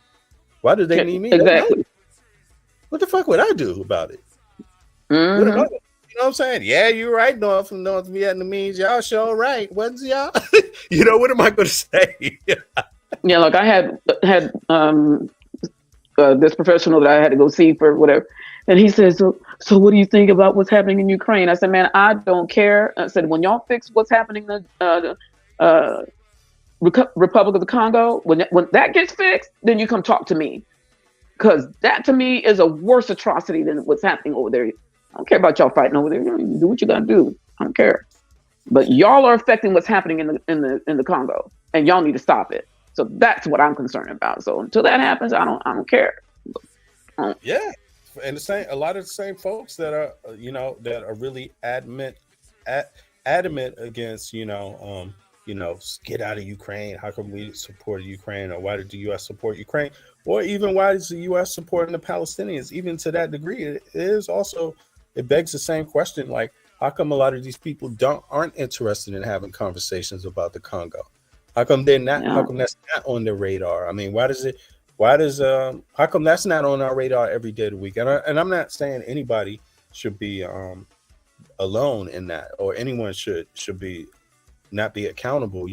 I mean, we could all have the conversations about the Congo, but it's like, we want to talk about other stuff. And not only that, we also want to sit down with other people and debate this shit in front of them. Like, Adam's listening to 3 black dudes debate 3 different perspectives on blackness. They all. This is all right. Let's keep it rolling. Go ahead. Here's the thing. Going to strike back at us. Here's the thing. When we do strike back, when we do act as vigilantes, that becomes black on black crime again. Because a lot of times when we clap back at somebody, I'm glad you said that. But wait, before why are you thinking like that? You know why? Because we have not sat down amongst ourselves. Oh, it's perfect sense why they ain't talking about the Congo, because a lot of them, like Tariq, I think he mentions it. I'm not trying to beat up on Tariq, just to be clear, but he mentions things like that a few times. But he's FBA right now. What's really relevant is FBAs, and Tariq, he hates Africans. I mean, what the hell? Because of what they did to his people. That's what he says. I mean, so we could see why he wouldn't give a damn about the Congo unless there's some Israelites in there, right? And then this third one, Whack. I mean, what does he care about the Congo? It doesn't sound like he really cares, but I don't know. Maybe it does. It said, hey, we have to police ourselves, right? We get charged as criminals and police ourselves. Why does it have to be, we got to do some vigilante type stuff? That's what it is. Well, that's the word that's used, but what you're saying is what he's saying. So there's no answer to it? It isn't. He's answering it. The Panthers did it. They would police themselves. They would do all of that themselves. And then that still was a threat. Because if we show that we don't need white people to police us, then how can they ever infiltrate us and keep us down? They would never let us alone. So you don't believe? Wait, I wanted to say one. Wait, Cap. Go ahead. We need the white people to police us, right? No, we don't. No, we don't. What you mean? We don't need the white people. Who's gonna police us? We can. What I said was when you know who need to police us? Who? You punk motherfuckers out there telling them kids. Nah, hold on. Y'all in the neighborhood. You telling them kids 17, 18, 19, 20, 21 years old who don't have a felony. Right. Stay in the hood. Push the hood. Do the things the hood doing. But the minute somebody like me tell them, go to the police academy. You tell them they a snitch. You tell them they ain't no good. They can't come back. The minute I tell them, go to the military. Right? Oh, you's a buster. You ain't this. You ain't about that life. See? Oh, did I confuse Tariq and Tazariak? Yeah, I meant Tazariak. I'm sorry about that. That's true. Yeah, Tariq never said that. That's true. That's not his. Tariq is FBA and Tazariak is Mr. I Hate Africans. It's true. If we get enough of our people right going to the police academy or going to the military, coming back out of the military and maybe entering law enforcement, then we stop having a complaint that OP pulled us over, acting all nervous and shot us for no reason because your nephew and my nephews and cousins, they grew up around us. So they know how to deal with us. They're not nervous like that talking to us, right? But you know where it's starting? It started in the streets on the block. These so-called OGs. See, being an OG is telling them, go to school, learn how to read and write. Being an OG is telling them, yeah, go to the police academy, come back with those credentials. Now, here's the thing, Mike. You had a brother named Chris Dorner who did just that. Chris Dorner, he was a brother militarily trained. That's the one. I didn't come outside when they was looking for him. No black man came outside. I did not come outside. Look, he was looking for the police. He did just what you said, and he saw how corrupt it was. Right. He said, hey, man, these people are evil as hell. I got to take them out my damn self. No, but you should come on with that crazy shit. I'm just saying his mentality. I'm saying when we do that thing, he got rejected with him. He got out. Yeah. But we can't say that's the way to go. I didn't say that. He was wilding on when he got rejected by the police. That rejection is what caused him to get reckless. Right. And he was talking about how people were being abused. And right. He was trying to report it. And of course, you can't do that. Because Do you agree that more of our youth that don't have felonies and maybe, they don't have a scholarship to go to college, they should enter the police academy and go to the military? Some do. We should have more people in law enforcement. We do have to understand how law enforcement is set up. They have police unions where they have certain white people come in and they screen people to allow white supremacists to be in law enforcement. Out here in Los Angeles, you have white supremacist gangs in the sheriff deputy department. We don't never get there if the OGs in the streets is telling them, you a bitch if you go to the police academy. You ain't going to be good over here if you go to the police academy. They don't have to listen to them. They can go. But they're listening to them. But they don't even have to listen to these old heads. They could just listen to the fucking radio or any popular rap song that's basically telling you that you ain't shit if you ain't shot somebody. Do you think it's a problem with that, Cap? I got two answers. One, when you was talking about the killing, right? The reason why there's no rally, to back up Tariq's point, when a black kills a black is because they get arrested. They get arrested, they go to jail, it gets handled. Eventually, sometimes, I don't want to make it absolute, but more than not, they get arrested. George Floyd's killer was arrested and put on trial and everything, and that didn't stop the greatest racial reckoning in the history of our country. Right? What made the joke? Wait, before I say that, right? But he was arrested. Right, but the reason why they riot, the reason why they riot in March when a white kill a black is because nothing ever happens. So now in their mind, I'm going to march to get justice for Eric Garner. Eric Garner got choked out on camera. You can watch it. Tamir Rice got hit by shot by. That was a brother in Eric Garner. What was that? Eric Garner. That was a brother in New York. He got choked out. I got my own opinion about that. Right. He said, "I can't breathe." You know what? What would have made him let? You know what they would let go? They were supposed to let go. Right. But you know why they didn't let go? Because he said, "I can't breathe." So in the cop's mind, he's still resisting. Why not just be quiet, drop your hands? But in his mind, I'm being choked to death. Your natural reaction. But to answer your question about the police and the military, I would be against the military because now you have no control. So you're going to go from so-called fighting each other in gangs to now being in the greatest gang, which is the American military, which goes out and kills whoever it is, and you have no say. You got a problem with Americans? I'm American, Cap. Boy, here you go. I'm American too. I live in America. I was born in America. Cap? I have a problem when that military says, when America says it's wrong for us to take up arms and defend ourselves lawfully in our own neighborhoods, but then I could join their military and go pillage Palestine or pillage Afghanistan or Africa or somewhere else abroad. That's politics based on running. That's politics we don't control. What about our politics? Wait, hold on. What about our politics? In our neighborhood, there's politics of how this block is going to be safe again. I remember when I grew up, my mother was Big Mama. So with one of them, it was a couple of them. So now on that block, there was politics. If I got out of pocket, Miss Royster could discipline me and then come to Miss Gas and tell me about it because there was politics. That's a fact. So if we can't politic our own neighborhood, why should we go and politic somebody else's country? So that doesn't make sense. No, I'm gonna say this because I just saw this the other day. My boy Top Dog, TDE. Okay. He from Nickerson Garden Bounty Hunters for real. I seen something the other day.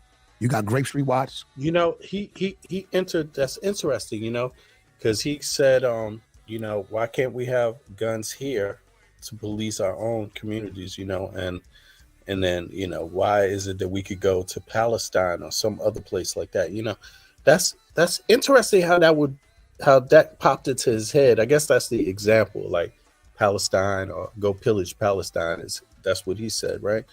And it just seemed like, damn, I have to make a note of that, because that's something you see in the media. That's international news. That's top priority USA, you know, geopolitical interest right now. So I just thought like, wow, okay, damn, he mentioned that one. He's pretty aware of what's going on actually in the world. You know, I'm surprised he would. Well, he's an Israelite. I mean, is that their country over there? Is that what they fighting to get back to? Is that what they want? I mean, makes kind of sense. Makes sense to me. I don't, you know, like what? I mean, I can see why he brought that up, because, you know, hey, you know, I was trying to be diplomatic. I know what you're. I'm just saying. Hey, he knows about it. International news is top geopolitical. He's an Israel. Yeah, he don't care. Yeah, hey, you know, I mean, he's saying they murking them, but he don't sound like he too upset about it. You know? Because he has called the other ones fake anyway. That's what they believe. And I just find it really, it's interesting how he navigates that. So it's Israel. He's not for it because they're fake. He's not for that because they're fake. Or is he for that? Or maybe it's just weird trying to understand what is he, what was the purpose of that? But there's no purpose in it. He's not connected internationally to that issue. By being American, he's not connected to that issue. And by being a Hebrew Israelite, he's not connected to that issue at all. Yeah. Yeah. And 24, we weren't talking about WAC. We were talking about Tazariak. He's the one who made the comment about the Palestinians, not WAC. Yeah. It's Tazariak. It's Tazariak who said that, actually. Let me see here. Why should we go and politic somebody else's country? So that doesn't make sense. No, I'm going to say this because I just saw this the other day. My boy Top Dog, TDE. Okay. He from Nickerson Garden Bounty Hunters for real. I seen something the other day. You got Grape Street Watch, Bounty Hunter, Bloods, PJ Watch. Them the three main projects over there. SZA is one of his artists. Okay. I watched him take 30 or 40 tickets. He went to all the projects, the Crip projects, got the children, the gangbangers, not the little ones, the gangbangers. Gave them all tickets and brought them all together. And they went to that SZA concert. These is people that see each other and will kill each other on sight. Top Dog from TDE. And you know what that says? He took all the youth to the SZA concert. His artist, he's utilizing what he has control of and brought them together. And I guarantee you, those kids start following each other. Now they know each other. They laughed and joked. They danced and partied, right? He had them VIP seats. So I know I talk about a lot of things that we don't do. Right. But some of the things we do, we need to talk about because we are naturally, our black people, competitive. Right. We are competitors. So I challenge myself and the rest of you brothers out here, us sisters, that have a platform, some say-so in a situation like Top Dog just did. I want to see you go back to these communities and let's try to bring them together. And you know what that shows? They're not killers. Like what that shows, if he can grab them who at one time they're around each other, they would fight, shoot, whatever it is, but then now they're not doing it because of this opportunity, then that just means they just need opportunity. And if you give these brothers and sisters the opportunities, they can do anything. You just talked about how you smart. In my everybody's neighborhood, even if they're in the greatest killer you can think of on the planet, they're still smart and intelligent. And so all they're lacking is opportunities. And I'm glad you keep saying that word. And this is why when y'all call me and say, why you fuck with Adam, Wack? He's this, he's that. We only at this table on this platform because he gave me the opportunity to run my play. This is why. Go. Yes. You want to say something about that, Andrea? No, I'm gonna let 24 get in there. He or she was. I'll hit that later. What did he say? Listen closely now. This is interesting. You could have filmed this. Adam, Wack.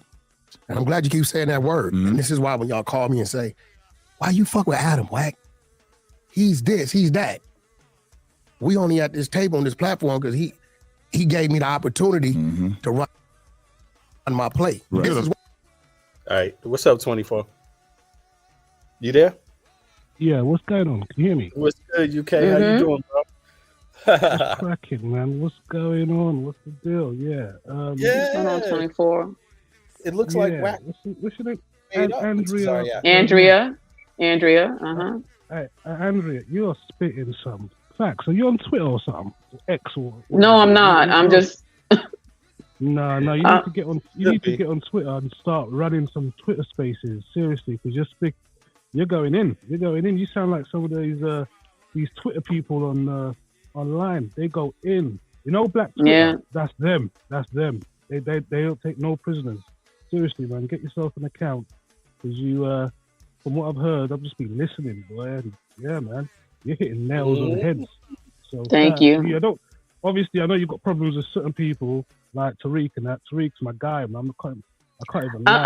I'm not saying I got a problem with them. The problem I have with them is them being on that dude's panel. This discussion can be had without them being on that other dude's panel. And it's like we sell ourselves short when we have to feel like we're what they call, quote unquote, what they would say we're doing, airing our dirty laundry, as they call it. We shouldn't have to do that in front of that other guy. This conversation can be had amongst us without somebody out there trying to regurgitate what we're saying. Because notice how he said, the rap music, now he's trying to, every industry that we find ourselves in, I don't like rap music that much, but he's trying to hit every industry, everywhere we are. That other man over there is that other one is trying to discredit and bring and all the stuff. He's trying to make our areas bad places to be. All rap music is not bad. There's some of it is, but not all of it. But when you hear what he just said, he's making it sound like he's broad brushing again what they don't want us to do to them, and that's why I don't like Tariq and them being on this panel. No, I think many people would share your sentiments. I was a bit baffled when I saw it. Tariq put it up on these. He didn't even mention it in these lives. He just put it up on Twitter. I'm like, rotted. What's going on there? And yeah, you know Tariq. Tariq's like a media guy. Tariq, like he did a bit of acting. He's done extra work. Tariq is. You see, I know Tariq's character. Well, I know, but I believe I kind of understand Tariq's character. He's different to some of the other B1 fraternity. Like, so Tariq is more the media guy. He'll go on TV. He'll go on the news. He'll do acting gigs. He'll write music videos. He's like, he's a media guy. So, and obviously Adam 22, Vlad and them boy there, they got some large media platforms, rightly or wrongly. And in regards to keeping business in-house, I hear that. But you see, I'm a student of Neely Fuller, and we believe that really there's nothing you can talk about that the white folks don't already know, man. They got this shit cornered, man. Have your debates out in the open, have your discourse out in the open, because when you start to try and hide things, they'll throw in spanners in the works. Not all skin folk is kin folk, so they'll throw in an agent here and there. It's best to have these conversations and dialogues out in the open so people know exactly what we're thinking. Just like when it comes down to the voting, But I hear what you're saying, though, Andrea. I think you're speaking facts, and you really, really should get on Twitter, man. I swear down, get on Twitter. Yeah, well, you sound proper. But let me just chime in on that real quick. Shout out to you, V. Sorry, I didn't say hello. What's cracking, V? No, you good, Thanks bro. for letting me on, bro. Thank you, and thank you for hopping up too, brother. And also Andrea, it's always great news when intelligent minds kind of hop up and we can kind of get into some details that maybe don't often get discussed. But let me ask you this, brother. Well, let me say this first. I'm not suggesting at all that they don't have the conversation, that the conversation is not out in the open, or that it doesn't get presented or put out there, or that they won't know anyway. Sure, they're going to know. Absolutely, they will find out, even if you do it in secret, right? They will find out. But that's not in my mind, it's not for secret sake. It's not like have private meetings with Black people to keep secrets from the white motherfuckers. No, that's not the point. The point is to give black people an opportunity to have these conversations among themselves, pool their own group of people first, to know what your own people think. Go ahead. Yeah, go ahead. Sorry to cut you there, but go ahead. When black people get together, we're not talking about how to dismantle white supremacy, bro. Like when I get around black folks, and you try and talk like maybe especially the black people in my area, I'm from like what you'd call the hood. Yeah, it's not very affluent. And when black people get together, the last thing they're talking about is dismantling the system of white supremacy. This is why I seek that shit online, man. I'm looking at you lot, I'm looking at America, and this is why I fuck with FBA so hard, because it's really FBA that brought. We've discussed this before, V. FBA, the American culture has brought the Africans and Jamaicans together in UK, because once again that's a divided thing. Jamaicans have been delineating from the 80s. So, do you know what I'm trying to say? They've been delineating. So it's only your culture that's kind of brought us together. So I've got to respect the FBAs, because they're the only ones that I can see that's fighting white supremacy openly.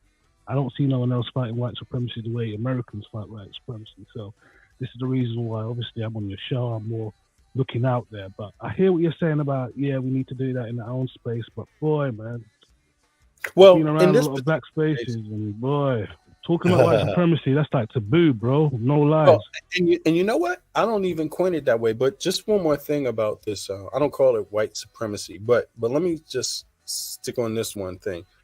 It's not hold on there. Don't skate past that, V. What do you mean you don't call it white supremacy? What do you call it?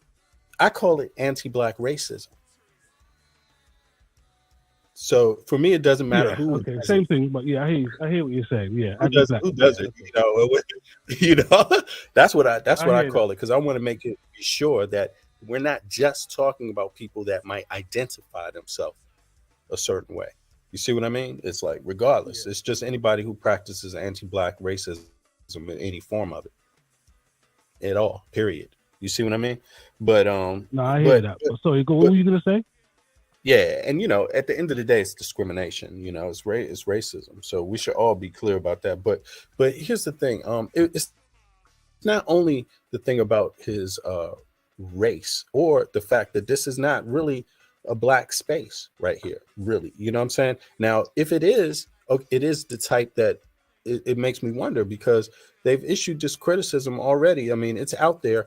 Culture vulture, people sitting in the middle of our conversation without really being needed. You see what I mean? Like, they're doing something there. They have some leverage on us when they do that. So my thoughts is that it's not just Adam 22. It's like a number of things. The fact that he's not really needed in this discussion. Like, why is he even there? Why is this even happening on this platform? And my thoughts are, it's got to be for a reason, like something. I already said it's political. That's my guess. But go ahead. Sorry. They're using these platforms as food, man. They're all using these platforms as food. All right. So all three of them, Adam's platform is bigger than all three of them put together. Now, when it comes down to following, Tariq, I would say, has the most powerful following. But Adam's got a huge platform, and I think they're just using these platforms as food, man. Just like how they use now. It's just food. It's like, right, you're a big media outlet. Let's get it cracking, innit? Like, I mean, it's business, and I think a lot of people go at Tariq for practicing capitalism. You got to practice capitalism, bro. In this world, you have to. Otherwise, you'll get maligned or something worse. But yeah, Tariq practices a lot of capitalism, and people are like, "Nah, man, what are you doing? You can't be doing that. That's wrong. You should be black." Nah. You got to be realistic out in here in the world, man. You got to be realistic. Capitalism is what it's about, and I think that's what he does. He practices capitalism, and he's using Adam 22's platform, especially now that it's kind of blowing up with all that porn that he's doing. So he's using these platforms to get. That's another note. That's the thing. Look, Angelica brought that up. I didn't say it. I didn't follow that at the moment, but she brought that up. We briefly, we didn't say what it was, but we called it his other means of making money, right? And that's what we meant. It's the porn. He was a grifter. Yes, and he's there. Yeah. Adam 22. Let's just for record's sake, let's just follow. Let me follow you on the screen. You continue. Go ahead, bro. I'm gonna pull up some information. Yeah, on but that. all of that deviancy, all of that. That's just white people's business, man. That's how they get down, man. A lot of them. That's their stuff, man. Sharing wives and that and all of that. That's them, man. They can crack on with that. No one ain't worried about that. Let them do what they're doing. I think what it is, but my man's got a big. Is this the dude? Is this him? This is him. This is his stuff. Who's that? So that's Adam. Yeah. My man's got. Yeah. Don't act like you just noticed it, V man. Stop trying it. No. I didn't, man. I'm serious. But I'm gonna tell you, if I did, I would tell you. But even if I joked about it, I would tell you after. But no, I didn't. This is why I like to do comment. I like to comment on things that are new and fresh in my mind, to give my first reaction on it, to really say it how I see it when I'm seeing it. You see what I mean? And this is how it develops. Man. They're both porn stars. Yeah, they're porn stars, man. They his wife is a slaw. They're porn stars, man. That's how they get down. Like they don't crack on with that, man. No one ain't worried about that. You got Hollywood, who produces the news. People go on the news. People go on. It's all part of the same industry, man. So sometimes you kind of have to circumnavigate certain things, but certain times you have to go through. You have to go through it. Sometimes you have to go through it, and yeah. Like, let's go back to the whole interview. It looked kind of mad. It was like an odd interview. Random folks. You got Whack 100. I thought he was beefing with Tazariak, but there we are. They're back together. So obviously they squashed the beef somewhere else. And then you got Tariq there. I'm like, rotted. I didn't even know. It's a random concoction. But sometimes that type of shit works. And I think with Tariq, it's all about getting his name, his brand out there, because he uses the public to fund his movies. And he needs as many people kind of on the bandwagon. So it's to Tariq, it's kind of like a win-win. There's no losing, and there's no loss there. Like, people can say, yeah, why are you going on there? But you can say that about a lot. You can say, why are you going on TV? You know what I'm trying to say? Why are you on the internet? There's there questions you can start asking if you really want to start digging deep. But when we come into it, when we're practicing capitalism, there's certain things you're gonna have to do. Like I got a job. Like, what have I got a job? The people that run my company, they're not black. You know what I'm trying to say? They're not black. Yeah. They're white. But that's understood, though. I mean, but that's understood. It's my livelihood. That's his livelihood. That's the equivalent. Yeah. What he's doing is the equivalent of me going to a conference, like, with a bunch of other people, like a bunch of other account managers that I don't know from different companies. That's like me going to some big conference and I'm rubbing shoulders, and I rarely see any other black face. So that's the equivalent, I would say. He's just doing touring. He's going around. You got a big platform. All right, man, let me see what you're working with, man. He had an interview. Who was the other one? The one with the star. What's his name? Poetic Flocko, I think. Flocko. He did an interview with him before, and I think he's eased his way into like the Adam 22. But I see that looked a bit weird to me, but I ain't worried about that, man. Tariq speaks some facts, man. He's like one of Neely Fuller's more prominent students, so I fucks with him because of that as well. Well, I don't have any issue with Tariq being anybody having to have a career, having to pay your bills. That's called work. Having work. I don't blame anybody for that. And so he wouldn't be any different. But my issue is just about the ethics, like it's at some point you got to decide, you got to make a choice, because you obviously know in doing whatever you want to do for the culture or black folk, you got to know there's somebody on the other side of that door with a cash dollar in their hand, ready to pass it to you. To any moment you're ready to drop that shit. You understand that? So at some point, as a person who's out to do work, that's not the problem. The point is, are you going to be a sellout for that money? That's the point. And there's a contradiction there between capitalism. which is obviously, going to run over anybody that it needs to, right? Without thought. You see what I mean? Versus the quality of your life, your freedom. You remember we were slaves without human rights. So at some point in civil rights, you got to decide as a human rights and civil rights activist. I mean, if that's what he means when he says the culture, you're going to have to understand that, no, that dollar thing is actually something you're going to have to sacrifice, buddy. Get ready for it.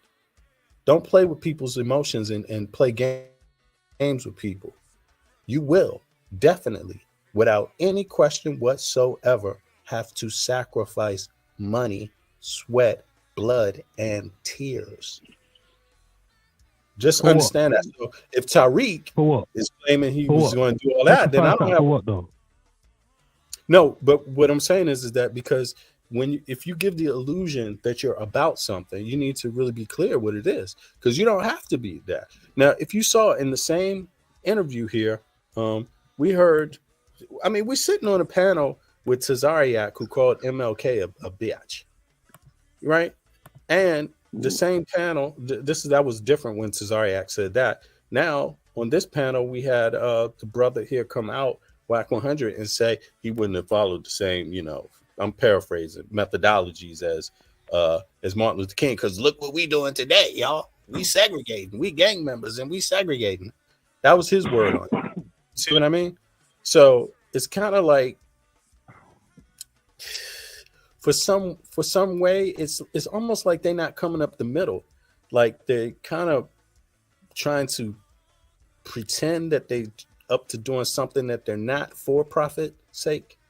And I'm not accusing. I'm just saying, when you look at it, usually when you're a human and civil rights activist, that means you're going to pay. You are going to pay. You're going to lose some family members. You're going to have somebody tamper with your life. You're going to, have to sacrifice some kind of jobs, because politically you may not work for everybody. Obviously, you see what I mean? Once you come, so there have to be some point where you just say, "Hey, you know what? I'm for the culture. I'm for my people. But there is an inroad for me. There's a point that I don't cross."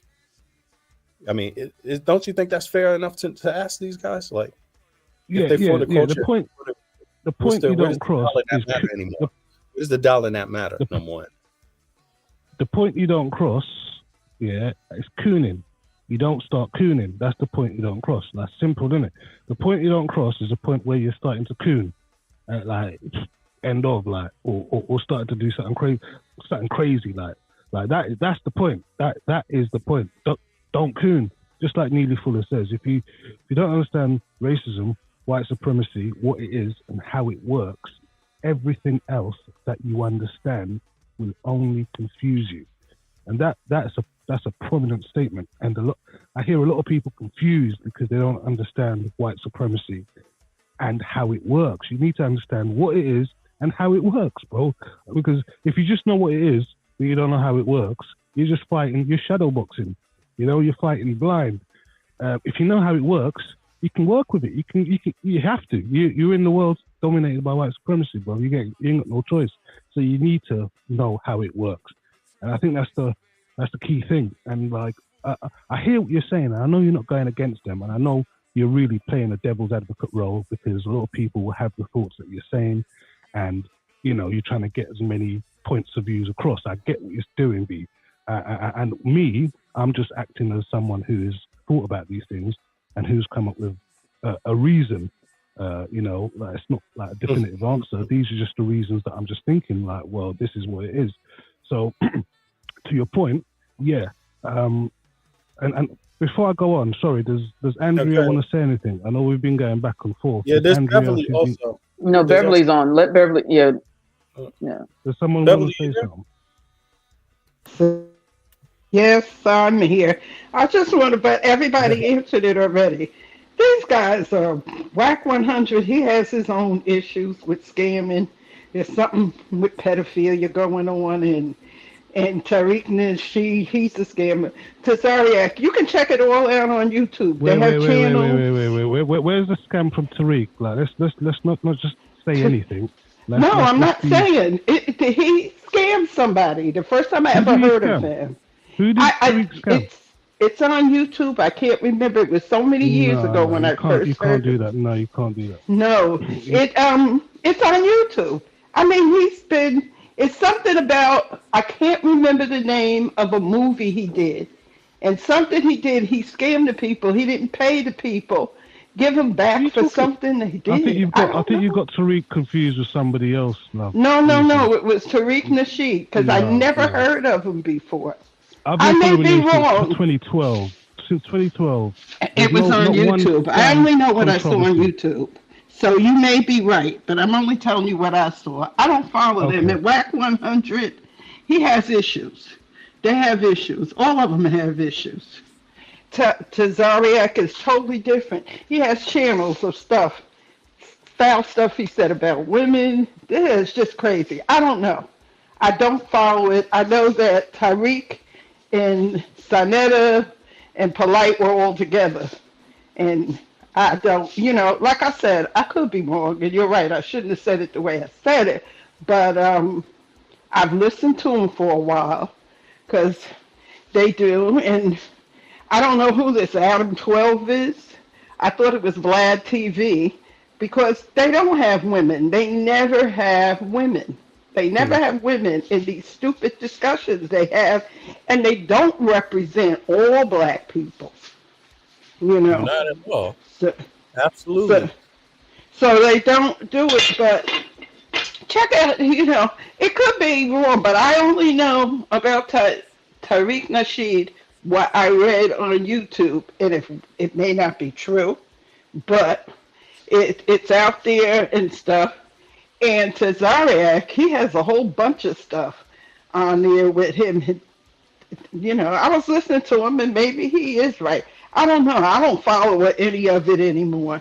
I listened to it once, and if it doesn't come out right, it doesn't sit right with me. I don't listen to it. I just let it go. I let it go myself. But maybe, like I said, some of these things, look on YouTube, especially with Tazariak. He's got a whole bunch of stuff on YouTube that didn't make sense, So I don't know what the purpose of it is. I don't know. Maybe it's me. That's true. What is the purpose of it? Yeah, that's what I'm saying. I don't really know the purpose of it all, but from what I've read about them, if what I've read is true, which it may not be true, but they all have issues. They all have issues, and it's sad. One of the reasons why I bring this up is because if you go back to looking into the American U.S. political sphere, I mean, there's money on both sides. Right. The right wing has lots of money, and the left wing got lots of money.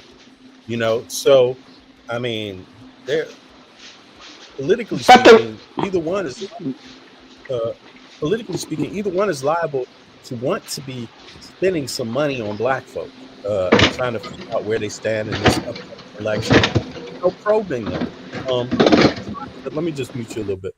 Trying to because I could hear that in the background. It was kind of loud, but it's better when you're talking, though, Beverly. But I'll just unmute yourself when you want to chime in again. But it seems to me like money is money if you're a business person, right? If that's what it comes down to. If you want to build a media house, if you want to have a major corporation, media corporation, then you're going to be looking for money from right wingers and left wingers. If your issue is just money, right? And so that's really why I'm talking about it. Like, I'm just curious, like trying to figure out, at what point does money, because again, these guys, they say the culture and the two things don't wash. I mean, sure, you can be within your culture and have a job. You can a great job, provide a great service. You could be within your culture and be, doing fulfilling a lot of different roles in society and still be within your culture. But money, we talking about political money. We talking about money, USA American money. That's the one we talking about here. And I'm just curious, where does Adam fit into that? Where does he fit ethically? You got to have some ethics. Like, and it's okay to want to know what a person's ethics is, and it's okay for a person to say it. Like, for example, a person could say, "Hey, I am a Muslim. I know I'm sitting here at this table with people that are not Muslims and have a different view of things, but I'm willing to have this conversation for the betterment of all of us." But that person is starting off saying, "I am a Muslim. This is my perspective. This is my view. Now let me hear yours." And I'm just curious, like, to me, it just seems like this guy is following up on a lot of right-wing stuff. Like, where does porn fit into this? Where does this right-wing stuff fit into it? I mean, how do you do that? Is that what you do? A popular hip-hop podcaster has become a safe haven for white supremacy. I mean, and when you're talking about the US, you know what that means. We don't have to guess about what it means. It's all those things we've been seeing in the media that pop out from time to time, so-called anti-Semitism, so-called, the conversation about the Jews running the world. That's what they call anti-Semitic, right?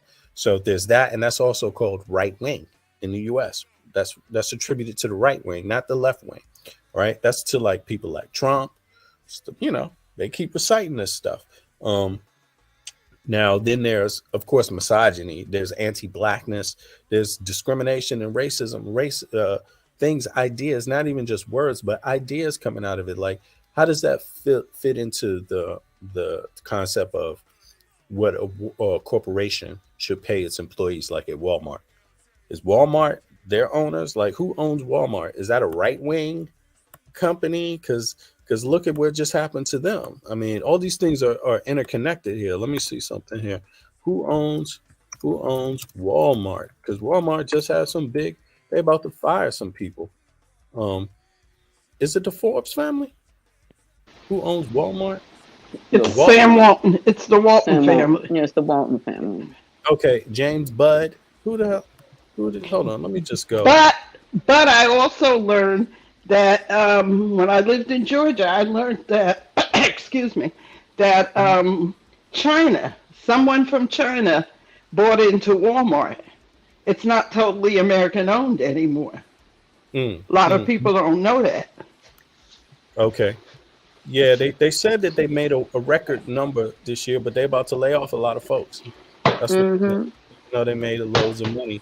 And I'm just curious, like, would this family be typified as being right wing, or do they just give money to both sides of the aisle? They'd be right wing. They don't do unions. Hillary Clinton, before she was what she was a lawyer for the Walton family, for Walmart, and she busted a union. There you go. Right. This is basically where I'm getting at, because all these things are interconnected. So we can't just like pretend like they have all this conversation, unique, interesting conversation about black folk, but it's not going to fit anywhere in this upcoming election, or it's not going to have any residual effects towards how people see us, or no one's not going to walk down the street and be like, "Hey, Whack 100 said this. How come you don't think so? Why is that?" Well, Whack 100 said it. That's not going to happen a lot, I guess. Whack 100 has his own issues about a lot of things. A lot of things Whack 100 has. If you really look into Whack 100, he has a lot of issues about stuff, Yeah, I don't follow none of them, tell you the truth. Yeah, hey, and V. Bennett, Walmart's laying off because people are stealing, because they got all these self-checkouts. You know, they weren't having all them problems. They weren't having all them problems before they started doing all that crap. So then they want to push you to self-checkout. Then they want to accuse you of stealing when you do the self-checkout. So I just make a practice of going to a checker. And I'm like, I'm not a Walmart employee. I'm not bagging my own groceries. I go to a checker and I said, and when they ask me for my receipt, I tell them, get out. Are you accusing me of stealing? Go back to that checker over there because that person checked me out. I'm not giving them an out. So no, you can't see my receipt and I leave the store. In New Jersey. I'm sorry, go ahead. No, I was gonna say, so when they are the ones causing their own problems, and because they don't want to pay people a living wage or better than a living wage so they can survive. They don't want to do that. They want to keep people on welfare. So they, got rid of a lot of their employees who were checkers and stuff like that to make people do it. I refuse to be a free Walmart employee. So I call myself an anti-self-checker. I will not do it. I don't do it either. I stand in the line. First of all, I don't know how to pack groceries, and my groceries fall when I pack them. But here in New Jersey, we have to buy our bags to put the groceries in, or you have to walk out the store with them in your hand. And in New Jersey, you do not have to show your receipt. I walk out the door because I done stood on the line and paid for it, and now I got to stand on line and wait for you to check out. Oh, please, not me. I don't do it. The only thing I will check is if they want to check and see if I bought a TV. But you're right. They have caused this problem themselves. I mean, people are walking out the door with big TVs. There's only 2 stores in my area, 2 Walmarts in my area that sell food, meat and stuff. They walk out, they load it up, and they just walk out the door. You can't say, really, they didn't buy it because they don't have to put it in bags. You don't give us bags to put it in.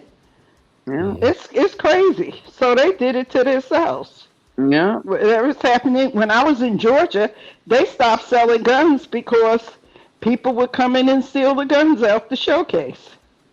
And the manager refused to let people work there because she said it wasn't worth. She didn't want the employees to get hurt.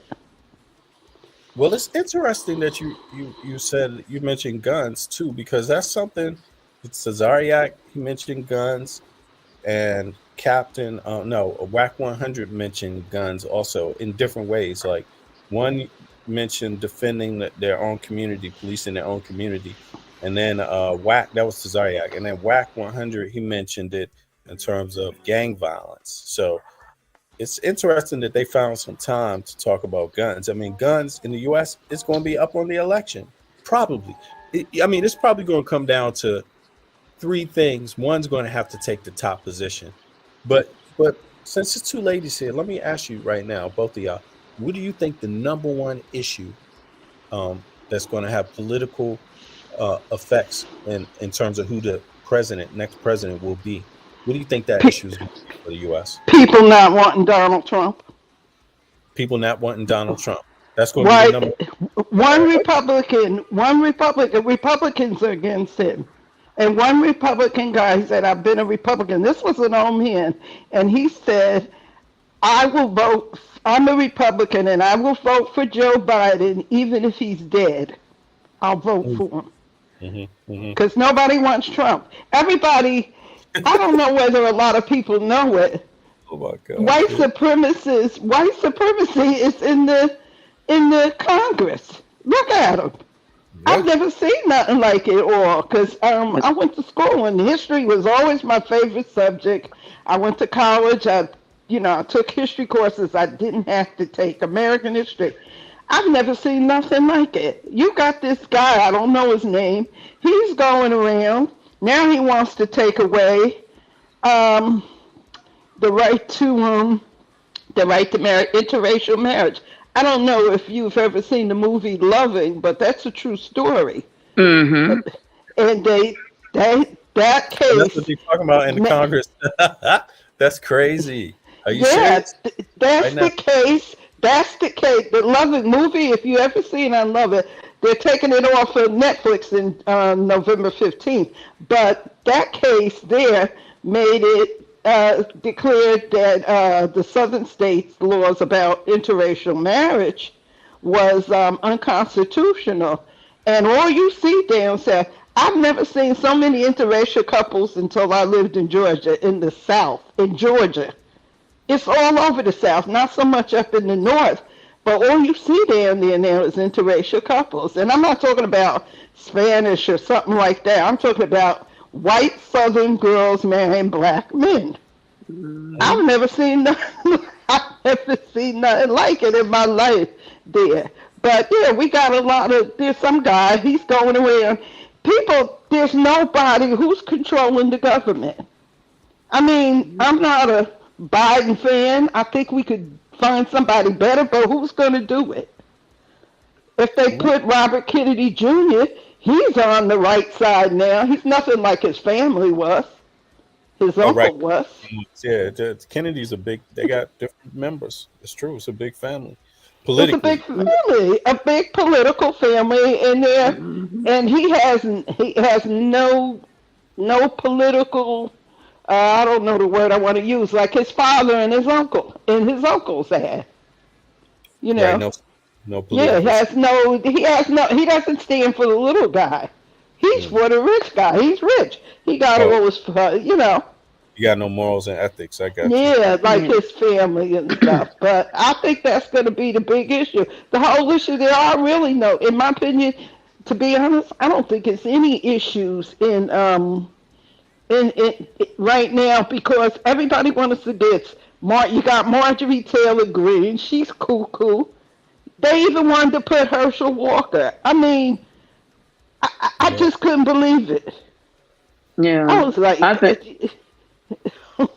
could go on and on about that. Right. Yeah. Okay. I think it's going to be three things: guns, abortion, and immigration. That's what I think. The three. Yeah, but in what order? It's going to be all of that. It's going to be a combination of all of it. I think. Maybe. What order? What order do you think is going to be out of those three? Abortion. Yeah, abortion is the stone they kick up the road. Even though the Supreme Court has put some law, made some law about that. That's still on. They're still trying to figure out a way to keep that, because they know their population is declining, so they got to do whatever they can to keep that from happening, right? And they don't want them. That's why they're going to come against the mixed people. It's not mixed. It's not everybody. It's mixed. It's just black and white people. They don't care if you're Hispanic and white and Asian and white or whatever. They don't care about all that. It's just black and white people that don't. That's what those laws be out there. Exactly. Yeah. Exactly. It's the same stuff over and over again. But I think all of them going to get equal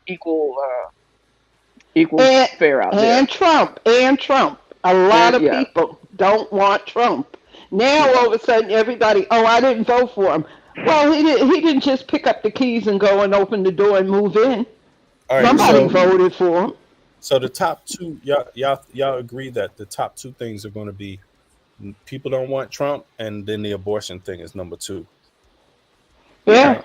All of it. Immigration. I think it's all. Yeah, it's a combination. I think it's a combination of all of them.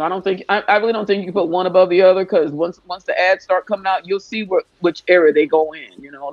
It's all of that, and then it might be none of that. Because they don't know what they want to fight on, especially on the right. They don't know what they want to fight about. It's just anything that's going to cause people to get all up in their feelings and stuff about some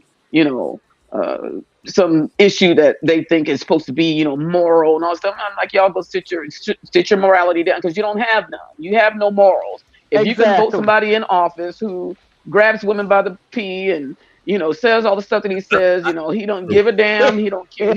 How you gonna tell somebody about morals? Like you've already missed that boat, so you can't even talk about that, right? If you talk about immigrants coming here, well then take your happy ass back where you came from, because you weren't here first, so we can't even talk about that. I mean it could go on. You're talking about guns, okay? So we for a long time didn't have a right to own any guns or ammunition, huh? But I was about to ask you what do y'all think? What do you think the chances are of immigration coming up in this interview, in this 2 hours right here between with these guys talking? Yeah, you think immigration going to come up at all? I mean, if he stays true to the game, if that Adam 22 guy stays true to the game, it will. Yep. Okay. Yeah. If he probably won't stay on the subject long. He'll probably just throw it out there and then back off. Yeah. Who is Adam 12, may I ask? Because I can't Adam 22. I have no Adam idea who it is 22. either. Yeah. I've never heard of that guy. Oh my God. I bet you heard of him. Glad. Yeah. I just comment on what I'm hearing them saying on this show because I don't know any of them like that. But that's why I don't try to, but Whack 100 need to shut up because he's feeding a narrative for the other people. Whack got his own issues he need to deal with, and it ain't that. I'm gonna close it down for today, and then hop back up tomorrow on the same topic just to follow up on this. But let me ask y'all one more question, and then we could do like 15 minutes or whatever y'all want to talk about. But who do you think is going to get the best? In what order? Who's going to get the best out of this interview? Who does this podcast? In terms of Whack 100, Adam 22, Tazariak, or Tariq, who will it benefit most? Adam 22. Yeah, because he said the least, so I already know that. I agree. But out of the three black brothers now, out of the three black brothers, who well, I'm gonna say nobody because I don't like none of them, neither none of the three. So. She can say whatever she wants on that, because I know what they do. I've seen them for years. Whack 100 used to be, if I'm not mistaken, a DJ or something, and he was terrible then. I think he was a music entertainer. He was a manager. And he was an entertainer, and he was something else in the music, but he was terrible at that. See, I've been knowing about him for years. That's why I said you gotta go on YouTube and read up on them three.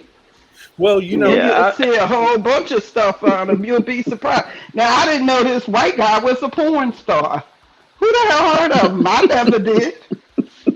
I said, geez. Hey, I don't know. Like I said, I don't know any of them, and I don't like what I'm hearing out of Whack 100's mouth. So he's up. The other people, I mean, they throwing a little bit of stuff out there that kind of redeemed themselves a little bit, but that one over in the corner, no, he need to shut up. He need to shut up. Yeah, he's on his business. He's at work. He's at work right now. Whatever it is, we're going to find out. But it's going to be true because, now let me see. What's the next election date? Let me just Google this real quick. It's November 1924. I mean, 2024. Like, you're already born then. What you talking about? 2024. Right. So it's the 1 year mark.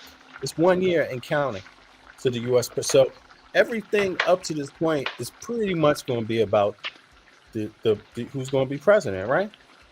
Right. Yeah. Right. Yeah.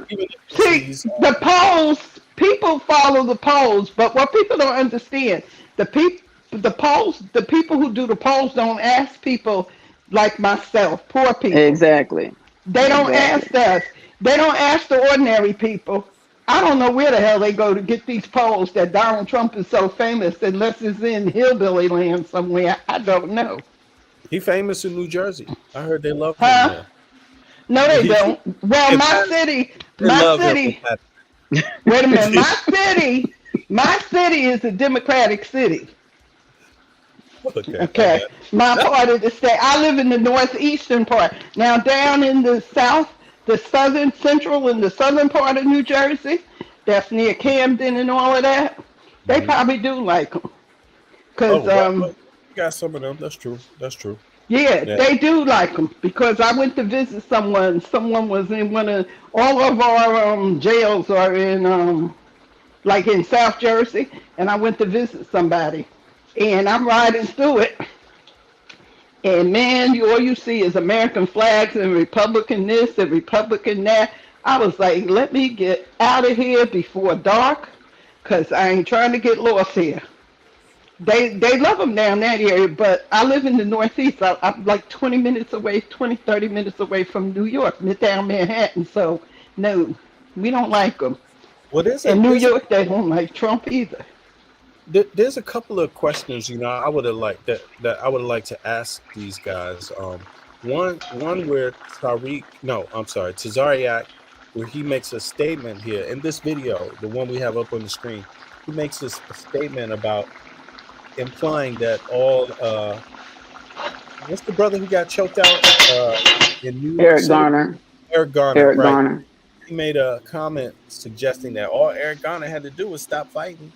Don't say I can't breathe because it means you're still fighting back.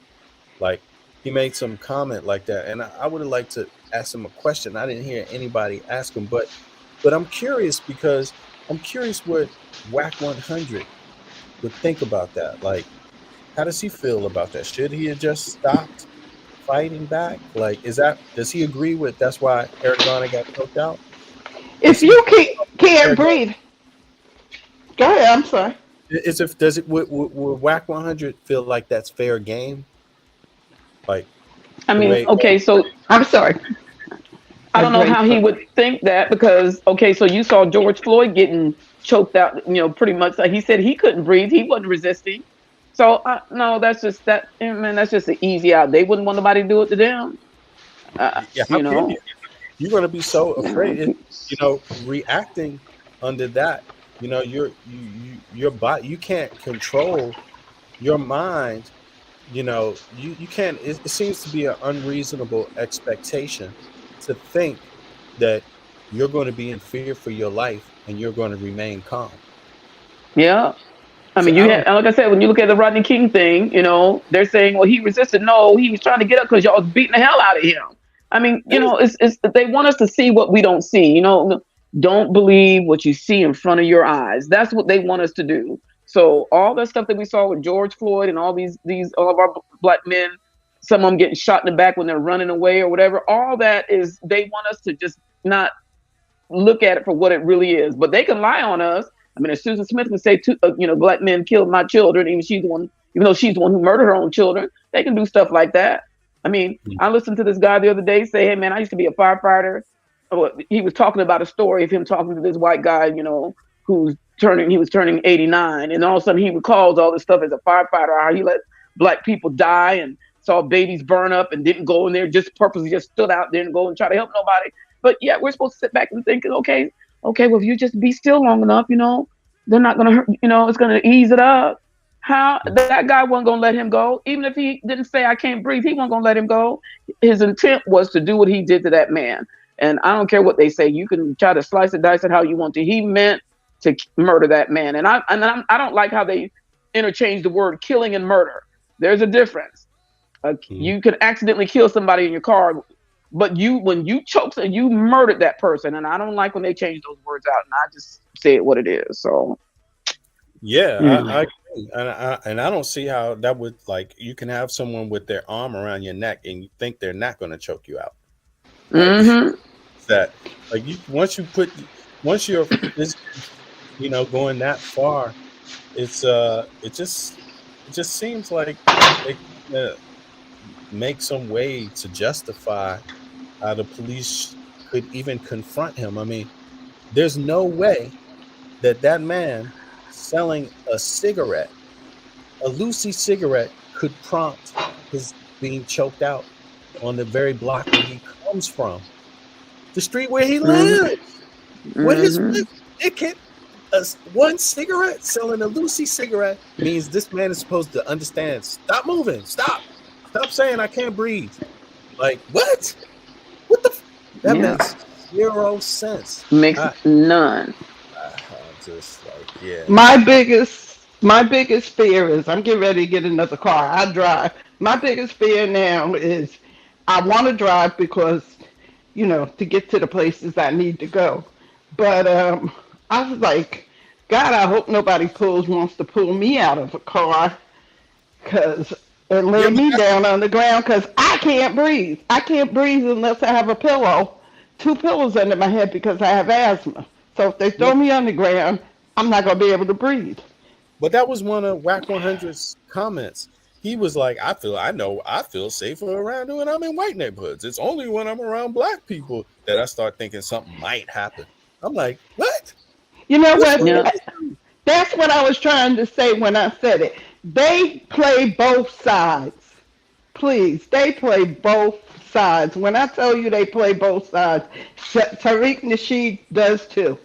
And Tazariak, all three of them play both sides. He's with Sinetta, he was with Sinetta and with Polite. Now he's sitting there talking this, that, and the other. That's why I don't pay attention to none of them. Yeah, and when he was talking about, the policing thing, 9 times out of 10, they say if with us being fewer in number, join a police department or whatever the case may be, your job or whatever the case may be. They said, they say that a lot of times you'll take on the mentality of the majority if you don't catch yourself, right? Mm-hmm. And sometimes it's harder. A black police officer will be harder on you than a white police officer because they want to prove to them we just like you, right? Yeah. So that's the reason why, it may be a little bit more dangerous with them because of the mindset that we got to prove to them that we are not afraid to hurt our own people, right?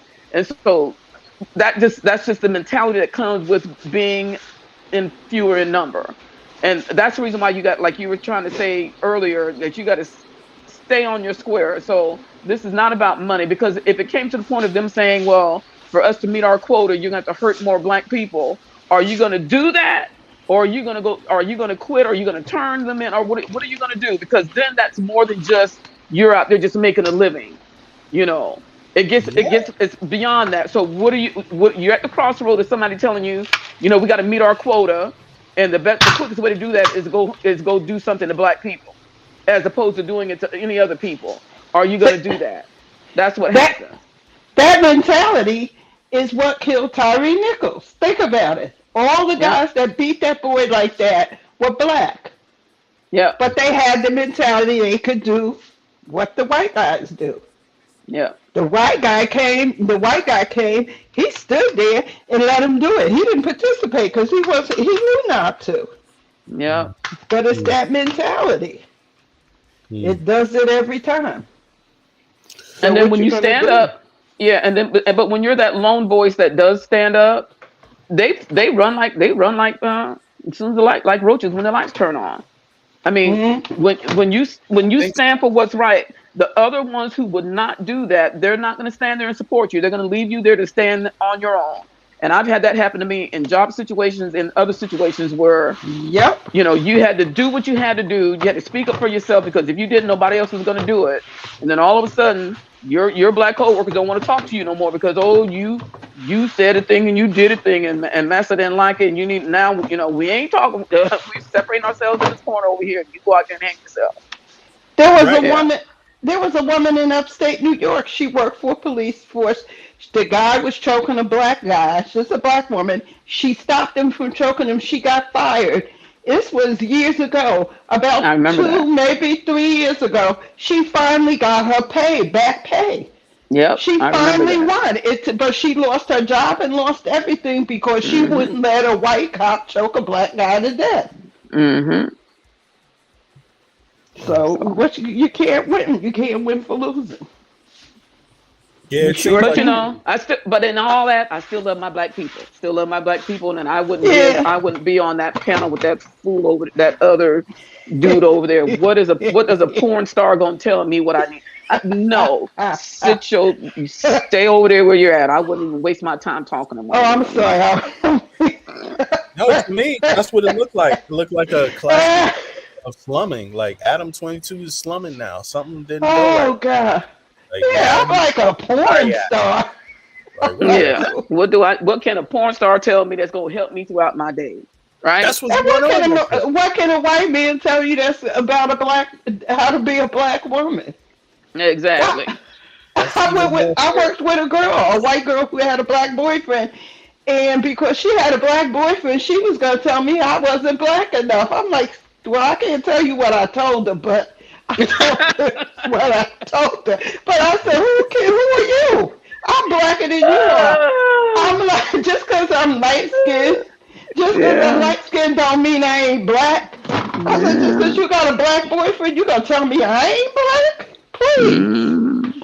But I think that's just Adam is avoiding, because he don't have to say much. When he throw those questions there, he just sit back and listen. Go ahead, y'all. That's all he does. That's all they all do. They interview these black people and make them look like damn idiots. to Zariak and all of them. I don't pay them no mind. I don't mess with them. I don't mess with Sarnetta. I ain't mess with Polite because anybody that talk fast and bat their eyes and do all of that ain't for me. I ain't got time for it. But they showed me through this media, like through YouTube and social media, it's shown me how this space is really relevant. Like people that have serious things to say or beneficial things to say, things that their own community can benefit from, they should start their own channels. They should have these conversations, because look at who's going to have the conversations if you don't. Look at what's going to happen. They're going to be having these conversations. Yeah, idiots. 3 idiots sitting up there. I'm looking at them. I said, these 3 talking for black women, please.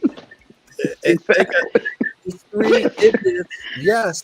And then let's look at just before I close out here, just to keep it in context here, 200,000 people watched this since November the 5th. Oh, wow. And he's got 6.8 likes on this video. And, wow. That's going, so you could say in about a couple of months it's going to be up to 1 million, maybe, this one, right? And wow. so that's a significant number of people hearing that their views, you know. So just to remind people, like, I don't think there's material wise in terms of it being a podcast.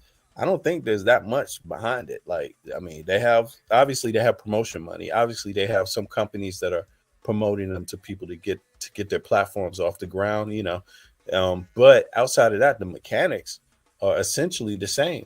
Opinions, views. I mean, look at it. They want to know these guys are relevant. Tazariak has become relevant. Whack 100 has become relevant. And then you see Tariq. He's been a little relevant, but obviously he's working on. I mean, because if he's not relevant this election cycle, then what would the point be? He may as well toss it up. It's also a countdown for him too, because he's done a lot and said a lot. But on that note, it seems like folks got to get ready to have these conversations and start speaking up. Speak up for what you think, because somebody might have the idea that you think like one of those gentlemen there on that panel, and I don't think like that. And I don't have any hostility towards them as individuals, but I just see it as like, yo, man, you guys got to get on the right track with this. Y'all could be doing way better. And pride should matter. Pride in yourself, dignity in yourself. And I didn't see any displayed there. So, yeah. But these are always good conversations. I mean, you know, I try not to get myself worked up, but sometimes you just can't help it. I mean, I'm like, Andrea, calm down, because it's just they're just talking. But when you're out there trying to represent people, like, they're going to try to get people to vote against a cause that you have, sister. That's how deep it is. Yeah. Believe that? Yeah. Anyway. All right, y'all. I appreciate it as always. Andrea and Beverly, thank you all so much for coming up. 24. Yo, brother, you got a couple words you want to add before I chime out, before we close it down? 24 is from the UK, by the way. Just thanks for having me on. It's good to have you on there, 24. Thank you very much. I appreciate it. All right. Have a good night. Well, what's the time? It's 9 p.m. here in the UK, so it's 10 p.m. where I'm at. Oh, okay, you in London town. That's right. Okay, yeah. So it's 10 here, right? Okay, I got you in Copenhagen. And it's what, 7 where you all at, Andrea and Beverly? It's 7. It's 3 o'clock my time. 3 o'clock. Uh-huh. Oh, that's funny. Okay, dang, I got my time getting confused and on the time. But the good part about this conversation is, like I was saying, it's election year. So it's going to be a lot of these ones this whole year. Yeah. I could see Sarnetta getting into politics, daggone there. It's going to be a lot of people suddenly into politics. It's going to be interesting to see who they are. But we have to also be into it ourselves. So on that note, I appreciate you all coming up and giving your offers to people. And this one's been pretty enlightening. This one it's unique how you can use these individuals as a way to open up another dialogue or open up the dialogue broader. Yep. In a broader sense, or more concise, comprehensive manner. Give context to what. Yeah, and let women speak, because I'm telling you, when you do that and you don't have nobody out there that look like us and represent us, it's hard. You know, as a woman, I don't want to hear all that. I just stop it. Our babies are dying, and then y'all saying this dumb shit out here. Stop it. It's not a good look. It's not a good look. So stay tuned for tomorrow. Part 2 is coming. Okay.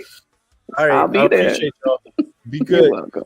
You All right, too. everybody. Let me give a shout out to Andrea Beverly, of course, 24. A bit tied. Peace. Afro Cut was in the house. Yo, peace, bro. Peace to you. Thanks for coming through too. Also, let me see here. Who else? Afro Cuz was in the house. Angelica, of course. Where was you at, Angela? Angie? Let me see here. Jade. That's right. Jade was up in here. Let me see who else was in here. Anybody else? It's a long list. I don't want to miss anybody. Oh, Shaka was here earlier. That's right.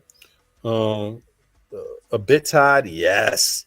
Girl, where you didn't even hop up, but maybe you on tomorrow. Let's see here. And Negro Ralph and Top Flight. How could I forget Top Flight? Yes. Well, we're gonna see. It's always good to have feedback from different viewpoints, reasonable viewpoints, people that know how to communicate. You know, find it that, you know, at least we on the communication level we can meet in the center and still have a good conversation, right? So it's always positive with these people. Stephen P. Yeah, it's always positive to have some of these folks up on the panel. Smoke Reloaded. Yeah, because after all, these are movers and shakers, at least in the public sphere on YouTube, and they're content creators, and these are some of the people doing it for the culture. So let's see what we can add to that culture conversation. On that note, I'll see y'all tomorrow. I'm not sure if Shaka's going live. Let me check something real quick. Is he going live tonight? Let me see here. I'm not sure. Okay, he said no, but maybe that was, let me check. Oh, no, that was yesterday. I'm not sure, but if I don't see you all tonight, I will see you tomorrow. And on that note, peace out to everybody who's been listening. Click like, subscribe, and share, especially if you want to hear more conversations like this. It's important. You know, a little bit at a time does the job. So each one, teach one, as they say. All right, Beverly, peace out to you, sister. All right. I'll see you tomorrow. Peace out, everybody. One.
Patrice, you can hear this right here.